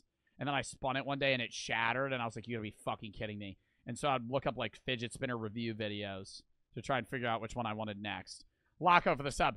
Kai for the fucking $100 dono to F Cancer. Cancer has rocked my family recently. F cancer. Man, I'm sorry for that, and I'm sorry if you've lost anybody in your family, and if anybody in your family currently has cancer, I hope they are battling that thoroughly, and I hope they get through it. Kai, thank you for the fucking 100 to F cancer. I'm not eating for the 3. Love the content. Keep it up. I'm Deegan Swears, C. Weirs for the sub, TTV for the 3. My driving test tomorrow. Any advice? Practice parallel parking today. It's Mr. Joe for the 1. Pheromone Max, they have a shout out in 9 months. Evie and DC for the sub, Triple for the 3.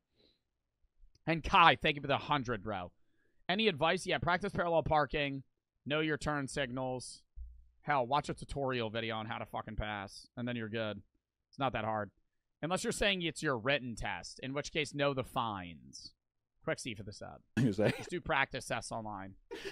Which I want to start off with Preston's. I built a gaming room inside of my TV. Because does that not sound like a f***ing Willy Wonka premise? Building a room inside your television, and it looks cool. It looks good. I want to see this. Let me get into this. I built a secret room inside this TV. Oh, dude, as a kid, I'd be like, I can have a room inside my dad with his alcoholic breath won't be able to find me, and my back won't have lashes on it from his belt. I'd give anything for that, Preston. Preston has almost 30 million subs. I need to take some notes. I need to get my sub game. Dude, he also has like 15 channels. Dude, should we do a video where we build a secret room? Who would I hide from, though? My wife. I built a secret gooning cave inside my house. Just come. My Joke Max cave. The cave, the Jelker cave. It's under the basement. You think the basement's the last thing, but I actually dug another 8 foot by 8 foot room.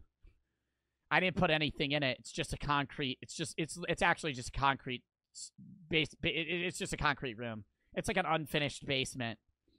There's a really creepy light bulb too. That's really old up there. You have to activate a trapdoor to get down there. Everywhere. Somebody said the Diddy cave. Some may call it the Diddy cave. It's actually the Jelk Max room, but, you know, you can call it whatever you want.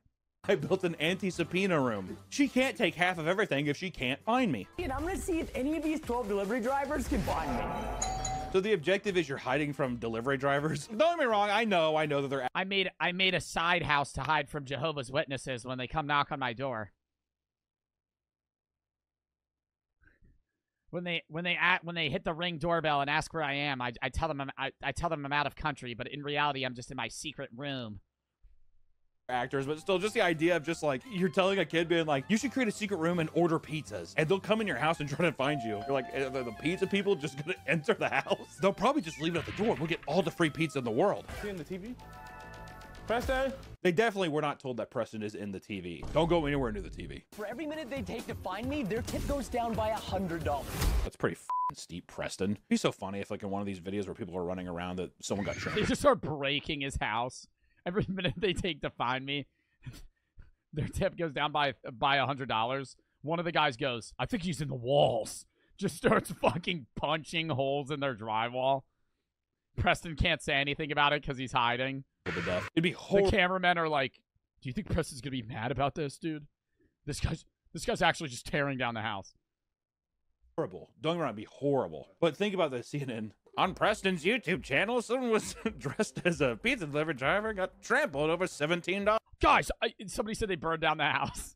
Guys, quick plan. Every minute we lose our tip.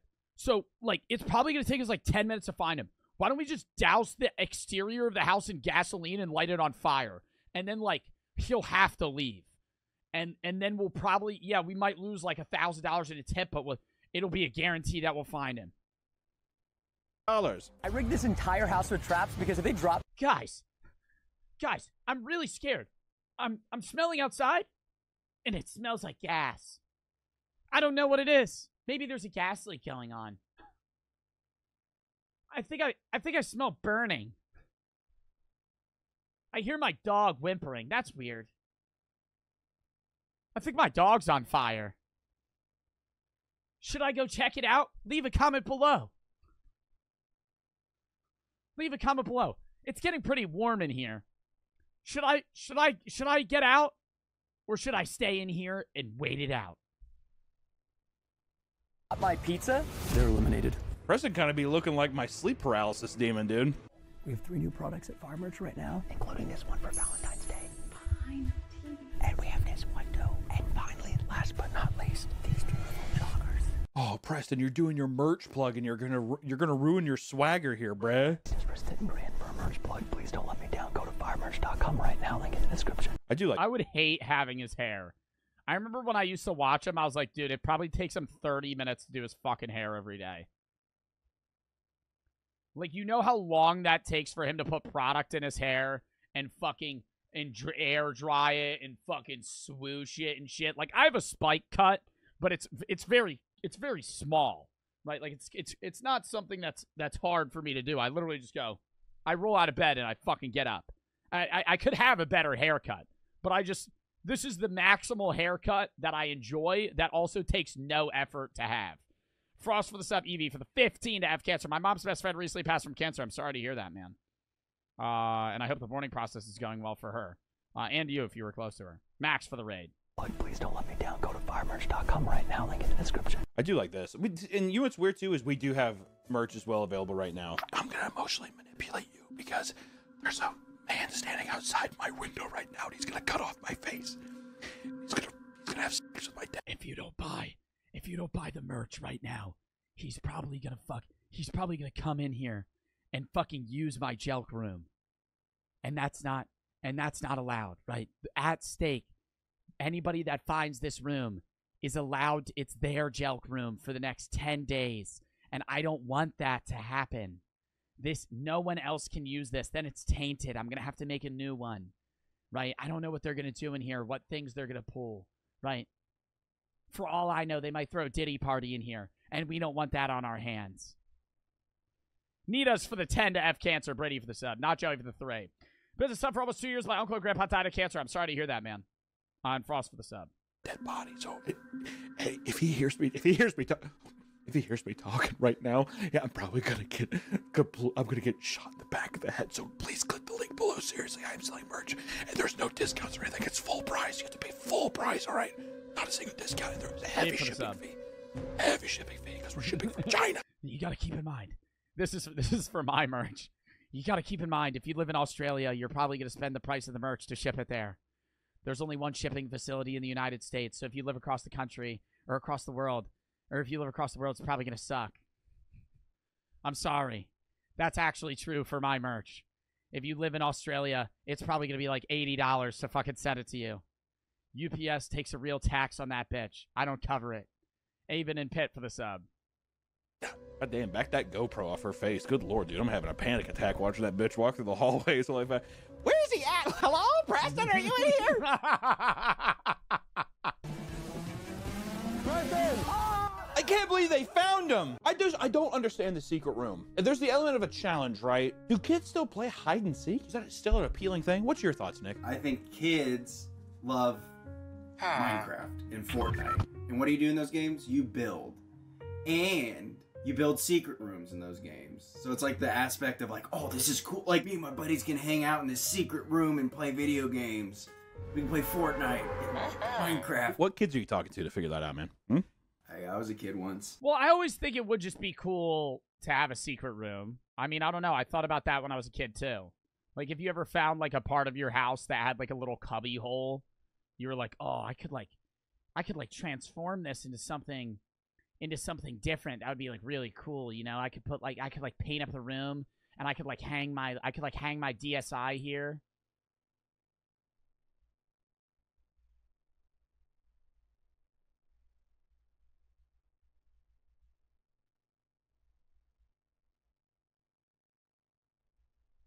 Hold up.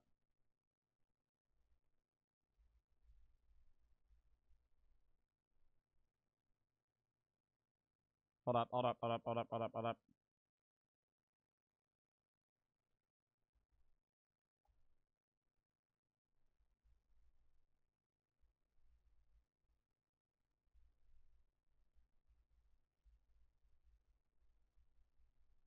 Okay. Lock back in. Episode of the day. I hit a man on the road last night. While leaving my friend's house with Brooke, the route we were taking was dark as fuck. It was dark as shit, right? Down that dark-ass road, I can see some random guy walking in the middle of the road, genuinely walking. The scary part is he was walking towards my car, Out of fear, even though I'm never scared because I am the Bartman, I slowed the car for 1 millisecond and then I remembered he must be one of those fucking killing clowns back in 2016. I swear to God, if I was going 40, oops, my feet must have slipped on the gas that night. I started going 80. I ran him. And I don't even know if I full out murder him. To be honest, I don't even care what happened to that man. I genuinely don't. Because who the fuck walks on the middle of the road at night?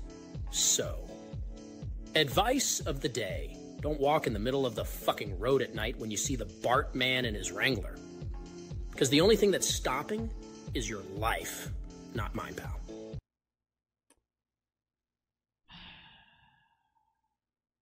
Dead ass though. If you walk out, yo, I'm saying this right now. If you walk out in the middle of the night, I've almost killed people in the middle of the night. I'll be driving on the road and there's just some jackass wearing all black with his hood up. No shiny reflective shit on him. He's just walking on the road. If you get hit, that's like low-key your fault. Like kind of, right? Not fully, but like if it's pitch black outside, you're in the middle of the fucking road, and you're wearing all black. The noob for the sub, Tyler for the 10. To F cancer. You helped me through my mom doing 20 rounds of chemo recently, F liver cancer. Well, thank you for the fucking donut to F cancer and F liver cancer, and I'm glad that your mom's been getting through the chemo. Kyrus for the 3. Will you ever do a charity stream for animals in the future? Yes. MX Gibby and Pet for the sub, Aben for the sub. I really want to do one for either like a dog charity, or I could do one for like SPCA, ASCP, SCP,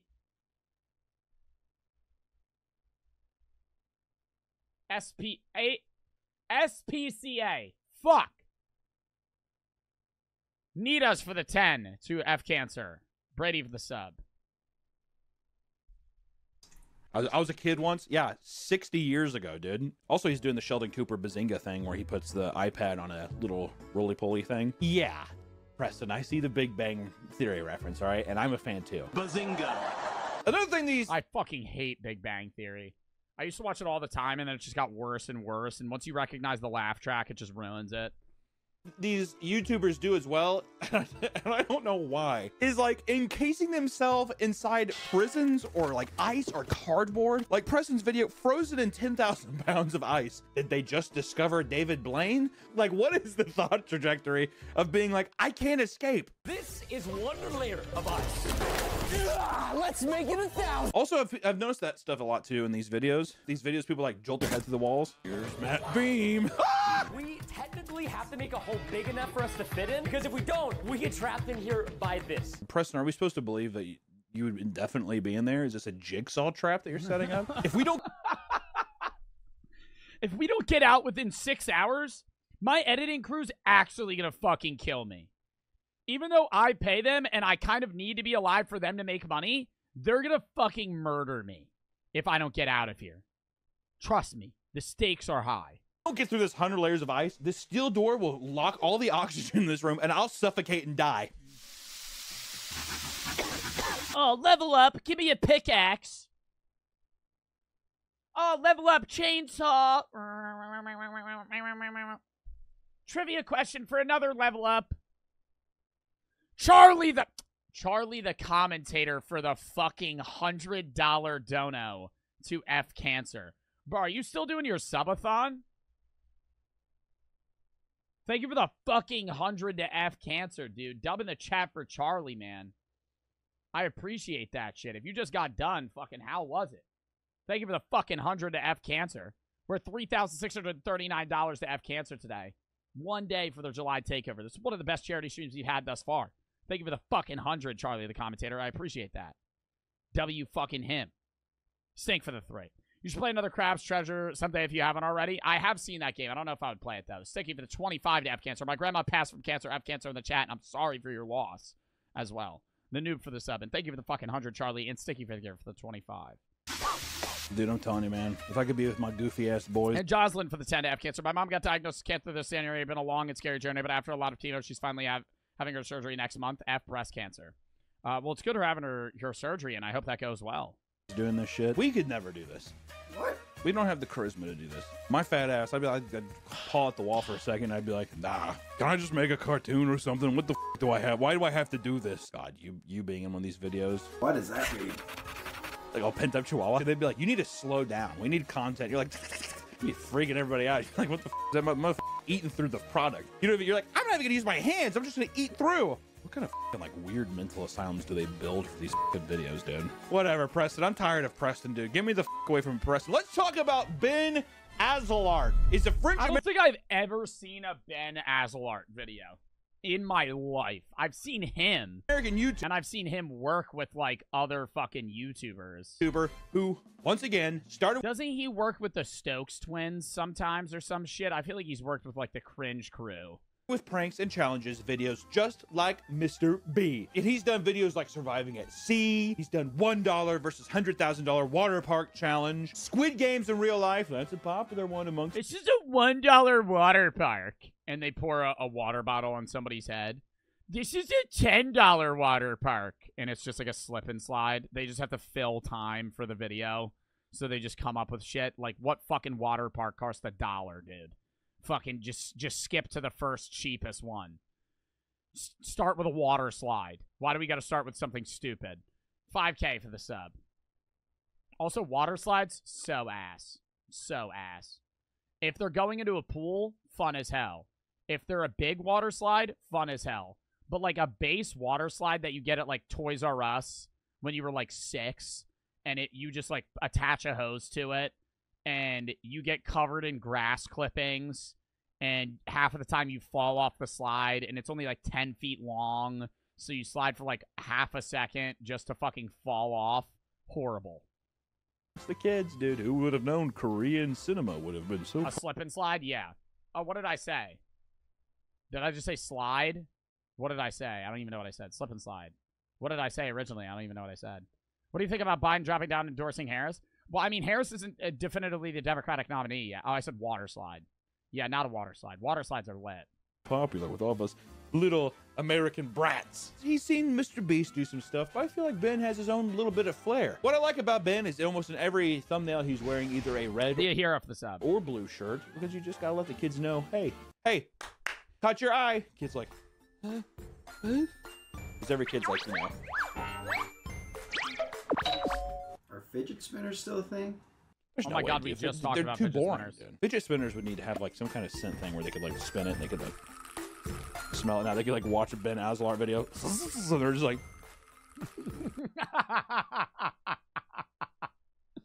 Dude, I only used fidget spinners when I was in class. I would never use them. I would never really, dude. I feel like the motion of using them though. You'd hold it here, you just flick it with your ring finger. You'd just be on bing, bing. Get a good spin. You ever get a good spin on a fidget spinner and you're like, yeah. You could tell. I remember I'd be sitting in class, I'd have it under the table because the teachers would get mad, and I'd just go, bing, and I'd go, that's a fucking good one. And I'd count. I remember I would get so bored in some of my classes that I would rip a fidget spinner, and I would do the math, and I would say, if I do 20 spins on the fidget spinner at full power, and I wait until it full stops, I'll be done class. So I would count out the fidget spins. I wouldn't check the timer. I would try and gauge. I would never look at the time. I would try and gauge how many fidget spins it would take me from the start of class to end of class. And so I'd be like, dude, if I just rip like 20 spins and just wait, then it'll probably be done. The hero of the sub. Oh, it's battery powered, so it never stops too. They're just like, you didn't try to pay attention? No, fidget spinners definitely make your attention span to class worse. They're not making me pay attention more. Because if you give me a fidget spinner, I'm not bored anymore, but now I'm not watching the class. I'm just fucking spinning a fidget spinner. I put it on their earlobe. It's like, doing one of those, and they're just like. First, I want to start with one of Ben's videos, one of my faves, dude. I built a secret tree house in my backyard, which what I like about that is, one, here's the first question before I dive into this. How many trees do you have back there? How can a tree house be secret? Which one thing I love. Yeah, you'd have to do it in the middle of the fucking woods. Love about Ben's videos. Almost in every single one, there is a TV that has the word words Fortnite on it, even if it's small. The thumbnail artist is like, I am putting Fortnite in this thumbnail. I don't give a fuck where it goes. Imagine this is a secret treehouse, dude. Look at this treehouse. This obnoxiously large treehouse with a yellow slide into the... Damn, what game, if Fortnite never blew up, what game do you think they would be doing that with? Minecraft? Probably not. Roblox. Oh my god, yeah, Roblox. Oh yeah. No, Roblox definitely. Because Roblox is more brain rot. The tiniest pool. Hit it. Recently, I've been building a ton of secret... The movie room with the Fortnite in the background. Well, also, why do these have to be so secret? If you have the resources to do it, can't you just be like, hey, I want to build a treehouse? Who's going to stop you? The government. I think it's just thumbnail clickbait. Because if they're just like, oh, I built a massive treehouse, I think if they do secret treehouse, that's like a 1% increase, which probably translates to like 4 million more views. We for the 10 to F Cancer. Love y'all, chat. Phantom for the 10 to F Cancer. No one in my immediate family had to deal with cancer but F Cancer. The hero for the sub. Oh, if they took an angle where it was actually applicable to adults, I built this so my HOA couldn't find out, I would watch that video already, dude. Recently, I've been building a ton of secret rooms to hide my video game addiction from my girlfriend. You have like a model girl walk out and she's just like, what's happening? And now she's on the floor, pawing at the floor at the trapdoor I built. But every time she finds them, she says... That's like so obvious looking at the carpet, though, that it's a fucking trapdoor. What's happening? And now she's on the floor, pawing at the floor at the trapdoor I built. But every time she finds them, she says... Go outside! Hey, why don't you off, bitch? That should be here. That should be in the video at the end, too. And if she finds me, I yell at her. I scream in her face. Hey, you! Who pays for this house? She's like, geez, okay. You get your ass outside! Hey, guys, I'm back. What's going on? So today, I'm listening to her and bringing all my video games outside and building a secret gaming treehouse. Oh, see, now he's getting... See, I mean, that's the appeal, her though. And bringing all my video games outside. Like, to kids, like, this looks cool, right? Like, if you're, like, 8 and you have a gaming chair with Fortnite, a whole PC, cheese balls, all the snacks you would want. Like, this is like a 6-year-old's dream, right? Outside and building a secret gaming treehouse. Oh, see, now he's getting the rules because go outside. All right, bitch. Well, I'm going to build a giant-ass mansion and you're not allowed in. I love just the poses every time. It's just... And then on the screen is Fortnite and Minecraft. I'm going to be playing both of them at the same time. Maybe this wasn't a good idea. Man, I'm stuck! Man, I'm stuck! What are you doing? I'm stuck, help me out! This is like some serious like Blue's Clues shit. What are you doing up there? Get down! I built a secret McDonald's in my room. What does that mean? What the hell? But it's weird because every Mr. Beast copycat isn't just a Mr. Beast copycat that's like real. They're a Mr. Beast copycat that's also kid-friendly. Why is that? To just have more viewers because they're trying to pan towards an audience that doesn't maybe normally watch Mr. Beast? Like, Mr. Beast is kid-friendly, but, like, he's not cringe, right? Like, Mr. Beast actually has the authentic reactions of people, and it just feels more real, even if there is no cursing and there's, like, no non-ad-friendly things. It's not like family. It's family friendly, but it's not like kid content.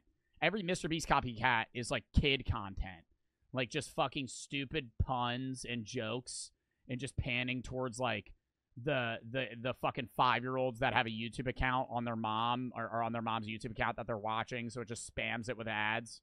The hell does that mean? Are you telling me that McDonald's is like... Queso doesn't cuss? I mean, but Queso's not kid friendly.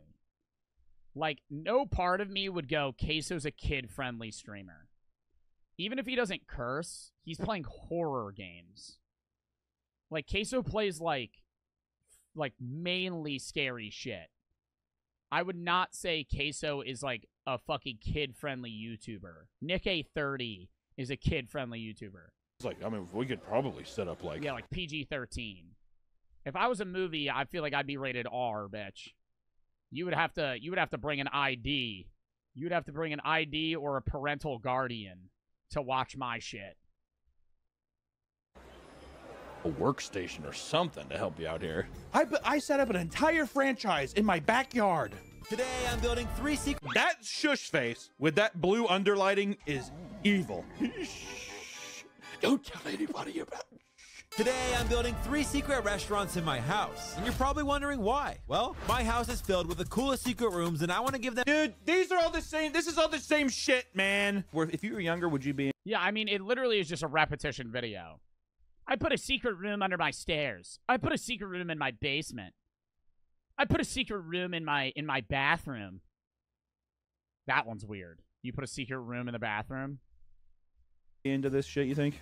I put surveillance cameras in the shower. Probably. I always dreamed of a secret room. Me too. You know why too, though? It's because, like, never-ending story. All these... I put a two-way mirror in the bathroom. Kids who go to a place... and then they, like, escape to somewhere else. You'd be f***ing too, is I'd, like, go to my room. So if anybody ever talks shit about Fortnite while they're in the bathroom, I'll know.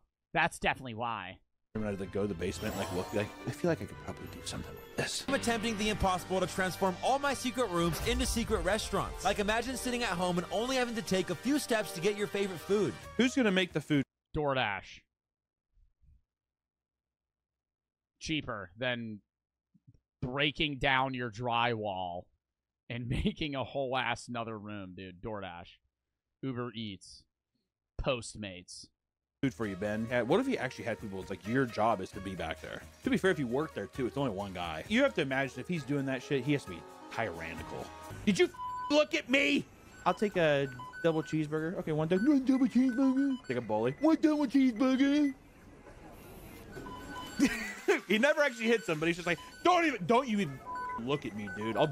I'll knock those teeth right out of your mouth, cocksucker. Okay, so McRib. Now I'm so confident these restaurants will be perfect that I called a world-class food critic to brutally judge which restaurant is the best. Oh, really? A world-class food critic? That's your fucking grandpa. That's your grandpa or some old-ass motherfucker you hired. And then what the fuck is this? It's pizza with, like, blue fucking mini shield on it. And this guy just going... watching him eat it. Restaurant is the best. Lie. Okay, first off, you can't say world-class food critic and he does like a little like Inspector Gadget like... 2 things. How good our restaurant looks and how good the food tastes. This is gonna be tough. What if I built a secret restaurant underneath the stairs? This is also prime candidate shit for people. Yo, Muzaru, thank you for the fucking 10 gifteds. Thank them if you got a sub. Thank you for the fucking 10 gifteds, Muzaru. I don't know how to say it. So thank you for the sub, Daniel, for the 10 to F Cancer. First time donating an actual good cause. Cheers. Dub, Trick for the 3. Does jiggle when you walk. Archie for the 3. When I was 8, my grandma died of cancer on Christmas. I'm so sorry to hear that. Freak for the 3. Building a secret Diddy party. Definitely for the 10 to F Cancer. And Will for the 10 to F Cancer. I already read that. I feel like I bet like a trafficking, human trafficking. These kind of people... How long stream today? We're going to watch this, and then we're probably going to have to cut a video. Building all kinds of secret rooms and stuff. You trying to tell me that one of these people don't have a room for human trafficking? Well, I don't really want to speculate. How do I know Ben's not going to find where I live? Human traffic me and my wife. That would be in one of his videos. That'd be pretty good. Makes me work at like the Starbucks in his house. All right, an iced caramel macchiato here. Just take it. I built my secret restaurant inside the fireplace. It'd be so fun if she did that, and they're just like, we're just going to start a random fire. What if they put the secret hiding place in the oven? But the key is you have to turn it on before you crawl in. Oh, I know. I think the secret hiding place is inside of the hot water heater. Give me the sledgehammer. What do you guys want me to cook you? They all get like horrible food poisoning. I got a Happy Meal for one lucky person. The world's biggest Happy Meal! Why do all this shit look so bad, too? All this fucking money you're making, you tell me you can't get like one guy to like print out a goddamn giant Happy Meal box? He got a PS5 in his Happy Meal! Where's the burger? Man, I'd hate to like, this guy's like my uncle. He's like, It'd be hilarious stuff. He was the evil Mr. Beast and he just put bricks in it. You got a brand new PS5! No way! Oh my god, Ben Hazelart, my favorite YouTuber! My favorite YouTuber! He gets home and he opens that bitch up and it's just full of fucking rocks.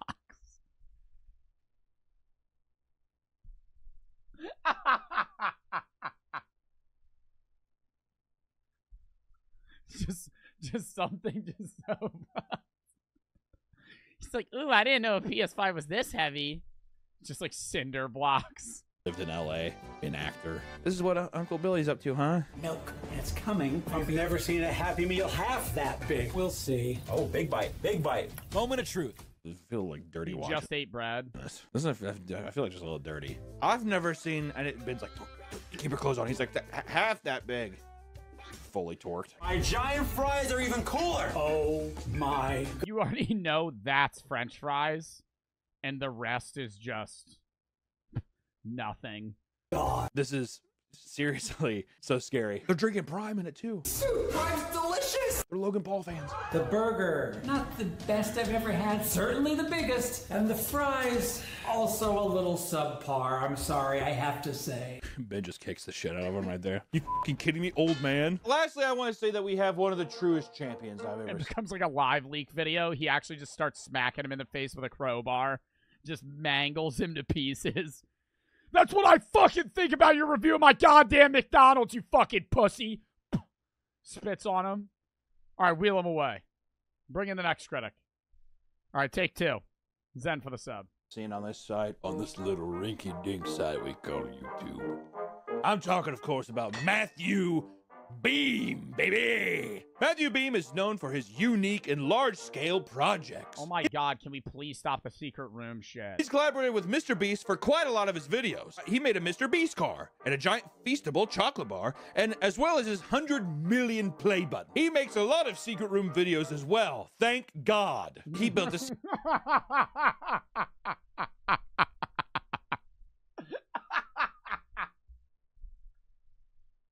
million play button. He makes a lot of secret room videos as well. Thank God. He built this. I was getting worried for a minute. I was getting worried he was just going to make actual Mr. Beast type videos. Secret restaurant. Or how about a secret game room to hide that burger was uncooked.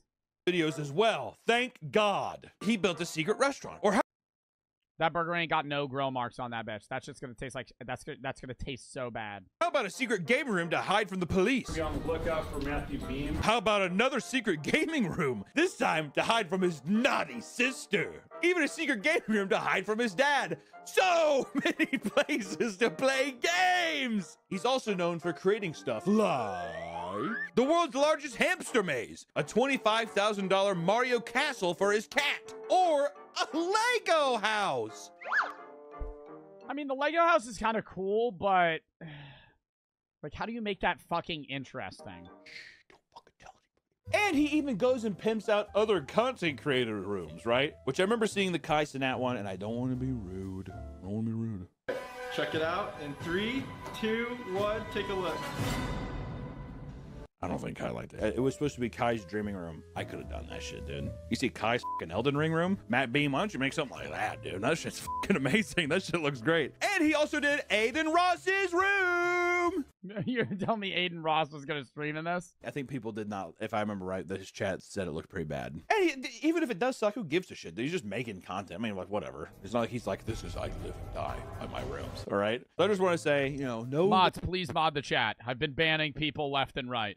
Gavin for the 10. Lost my grandma, F Cancer, love the streams. Thank you for the fucking 10 and 10 for the sub. I'm not trying to throw any shade. Just saying, I just don't think people like the rooms very much, right? You get your video out of it. One of my favorite things, though, is when he directly copied the thumbnail from a President Che video with the SpongeBob Mobile video and thumbnail. And every time I see this... Is it actually the same title? Oh, my God. I built a SpongeBob Paddy Wagon. I built a SpongeBob Paddy video Wagon. With the SpongeBob Mobile video and thumbnail. And every time I see this thumbnail of Matt Beam, I'm always just like, Matt Beam found to have, like, smuggling drugs into the country or whatever, and this is actually his like getaway from the police. Matt Beam actually found having cadavers in his backyard, and he's on a big chase. I'll build you a gaming room if you let me go. I'll build you. Have you ever heard of a secret gaming room? I mean, I could make you one. I made Aiden Ross one. Did you see it? A SpongeBob themed gaming room. Come on. The only criticism I have of Matthew. You could have as many Doritos as you want. Cheese balls, your wife will never know. Is someone needs to fucking slap him in the face and say, change the 2008 Justin Bieber haircut, dude. I don't have the best head of hair either. I don't have the best haircut, but I'm just like, you're doing yourself a disservice, dude. He's a good looking guy. Get that goddamn haircut off of you, man. I always hated that haircut because it looks like a Lego piece. I want to start with building a secret restaurant because I want to see how it compares to Ben's video, dude. I started working out and my trainer made me get rid of all of the junk food in my house. I'm seeing a crazy correlation here. Rich YouTubers that make kid content buy properties as investment. They film in them like crazy. They're probably going to renovate them anyway, so they destroy the shit out of it, or just like build shit under the stairs. They probably do minimal like cosmetic work and they just flip it. So to be able to hide this restaurant in plain sight, we're actually going to build a fake wall right here and add a hidden entrance later. The Fortnite TV gets me every time. I like how too it's just like kids know that their mommy and daddy stop at 7-Eleven and get them donuts and Takis. If you're wondering why I'm hiding these restaurants in my house, my trainer is super strict and he hits me. Why do you think I need these secret rooms? Because he beats the hell out of me. If he would have found out that I have Takis and a candy. Trainer that you're paying. Bros reacted to somebody reacting. Yeah, and what's it to you, crazy? Yeah, and what's it to you, crazy?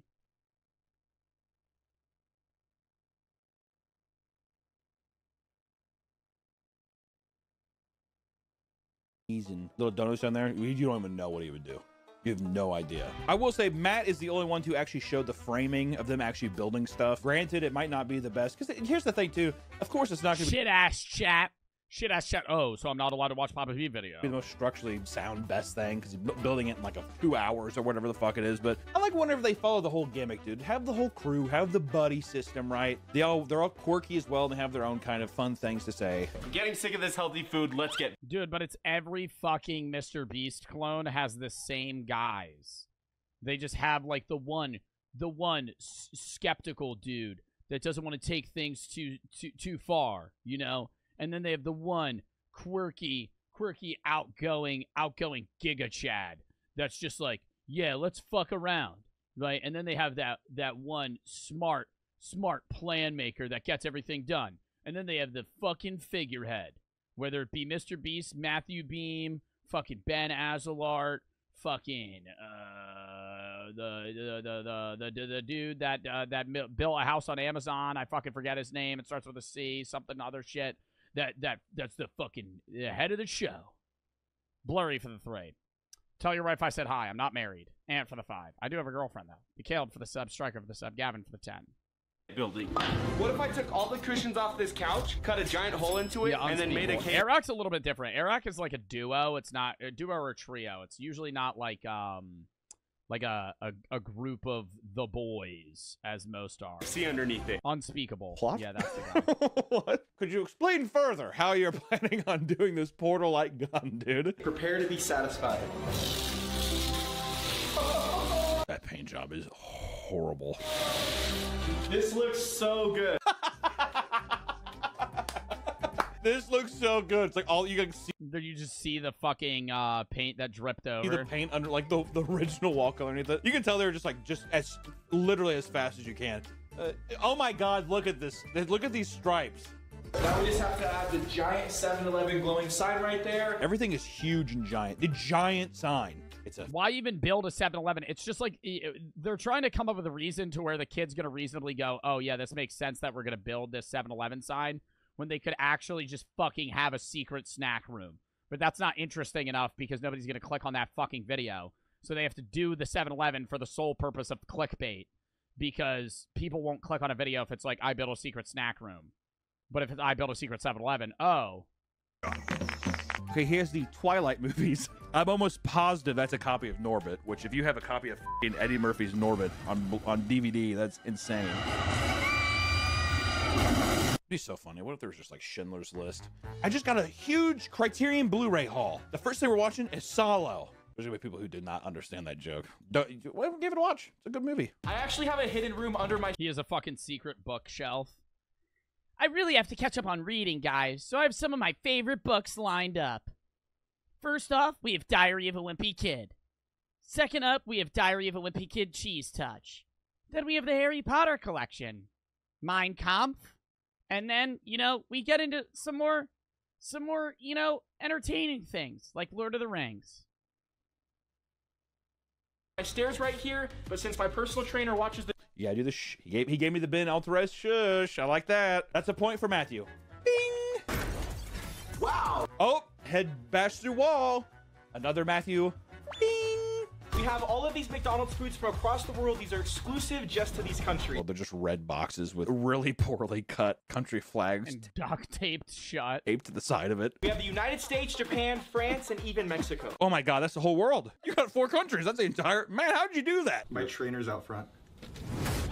You're here food review? Are you serious? We have to cover the whole. Tell him to leave. I don't know. Like I said, it'd be so funny if the guy came in and he's just like, Matt, what the f is this? He just whips out his belt. Took you long enough? Why does he have a goat? You have a goat. We have a surprise workout plan for you. That whole scenario could be taken a different way. Why do you have a goat? We're gonna be doing a different kind of workout today. And he's just like, uh-oh.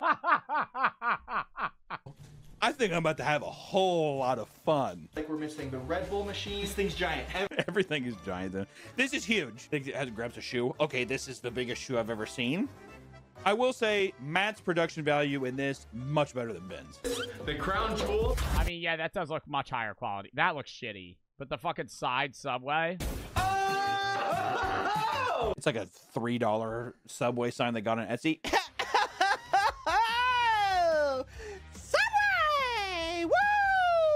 You just left us here to carry all this heavy equipment in? Yeah, I'm back. You sure? Where the fuck's the goat at? Now that it's over, you had to go replenish on snacks or what? No. This bro is vascular too. You hitting the trend pretty hard, huh, buddy? He's like, what the fuck do you mean, Matt? Just joshing, man. The veggies, tomatoes, soup. Oh my God, he just has fucking great valued canned peas. Oh my God. Oh my God, canned lima beans? These are so good for you. I heard you call my name. Peas? Matt. This is a scary video. So you just got soup and corn up in your cabinets, Matt? He's like, yeah, just soup and peas and corn, man. Or the f does it smell like Takis and donuts in here, man? I told you that I'm not shitting on my diet at all. If I find junk food anywhere in this house, you owe me $5,000. I owe you $5,000. This is a legitimate... You just fire your personal trainer if they fucking horror said film, that shit. dude. So for every piece of junk food you find, I owe you $5,000. Yeah, I'm gonna collect too. I'll be back here bright and early tomorrow morning, and I need you to be ready for that first workout. Now that my trainer's gone, we can finish our secret restaurants. Imagine having this trainer who's like, seriously, if you break this diet, I'll find you. Whatever. He's like, okay, no problem, no big deal. And as soon as he leaves, he's like, man, it's not worth it, man. Now I'm gonna add a giant flat screen TV that actually opens up, leading into my secret room. Dude, stop it. So they gotta change the game too. Like, what are they gonna do 5 years from now? Are they gonna keep putting Fortnite on the screen? They're probably just gonna change it to fucking Roblox. With the digital Fortnite. We found Skibbity Riz Among Us Red Guy in our basement at 3 a.m. No, those are like old Arcade Craniacs videos. And there's gotta be another game that kids like besides Fortnite and Minecraft. Put up some fucking Skibbity toilet. Also, they're not even going into a gaming room. They're going into a 7-Eleven. It's just a random TV. It always has that Fortnite on it. From now on, I'm gonna try all 3 of the restaurants without my trainer finding them. Yo, these steps feel normal. They're just really creaky and unstable. Feels like a fucking 2-inch plywood holding that shit up. Huh, these steps don't feel how they did yesterday. And there's a bunch of wood shavings everywhere.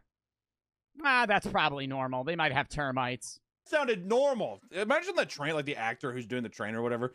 They burst through the steps or he like cuts his leg up. He's like, oh, fuck, Matt. He's like, uh-oh, so you found my secret room? You found the snack room. We have to put some traps in there so the trainer can't get in. I'm going to take inspiration from the Vietnam War. Here you can see I have rusty nails, but don't touch them. They're covered in a bunch of poison and a little bit of poop. So if he steps on it, it'll kill him before he finds the snacks. This one's my favorite. This one's my favorite. It's actually just a wrecking ball hooked up to a pressure plate. So if he gets into the wrong room, it'll swing and smack him in the face. I have the punji sticks in place. All right, it's time to let him in. He's like, shut the fuck up and take me to the hospital, please. You came to the workout with no water? Would you mind getting anyone upstairs in the kitchen?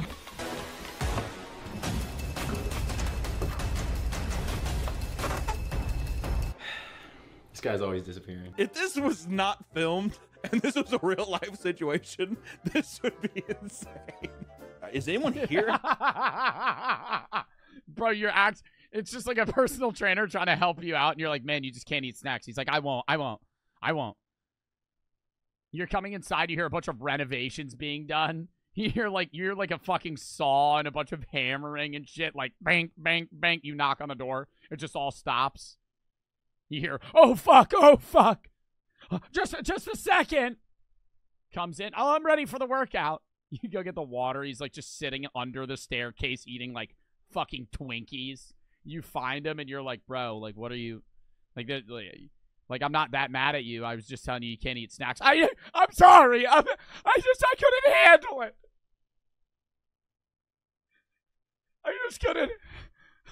I had to. You built a whole ass secret room. You built a whole ass secret room for your for this.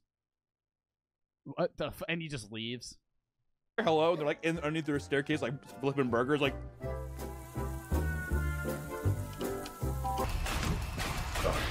What's up, buddy? How are you? How's my cardio? You got my water? Thank you. All right, I'm keeping my eyes on you all the time. Can you smell that? It's sizzling so loud.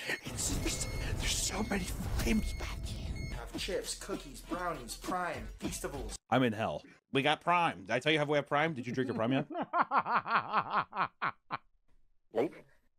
We have every flavor of Prime. Cotton candy soda. They got Ooh, Faygo. Faygo? Where they like they fucking juggalos, dude.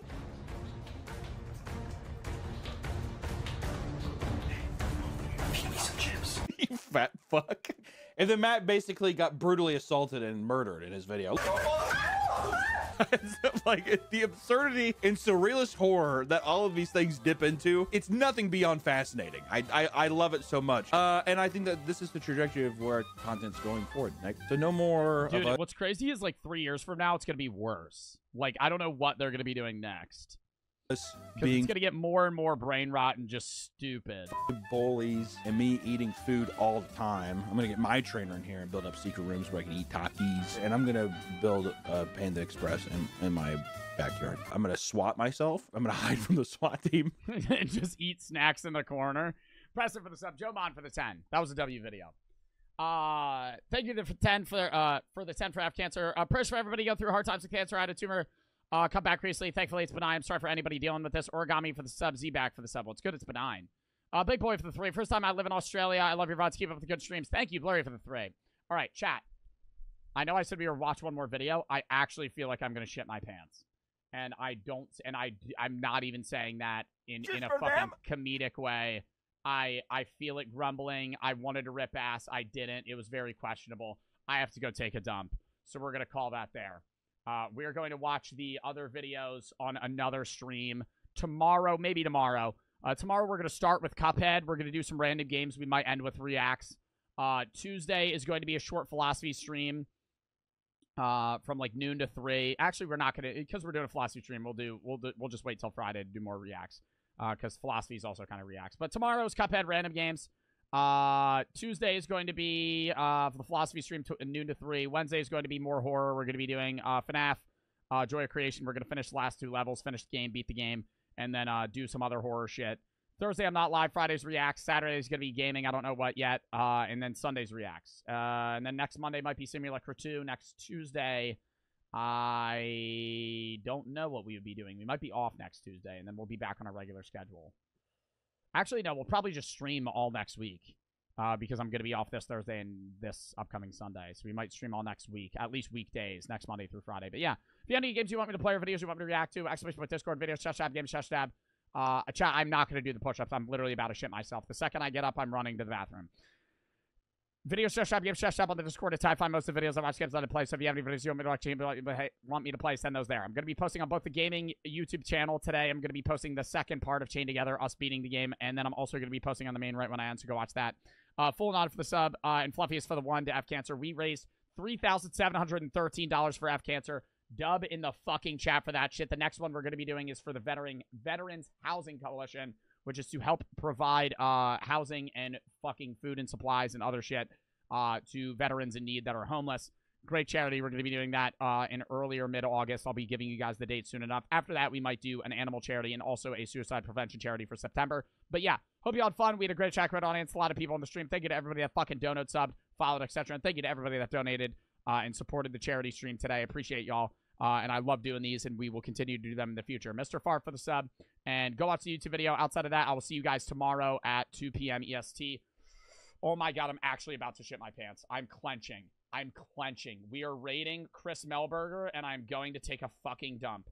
Goodbye, chat. Hope you all had fun watching, and I will see you guys on Monday.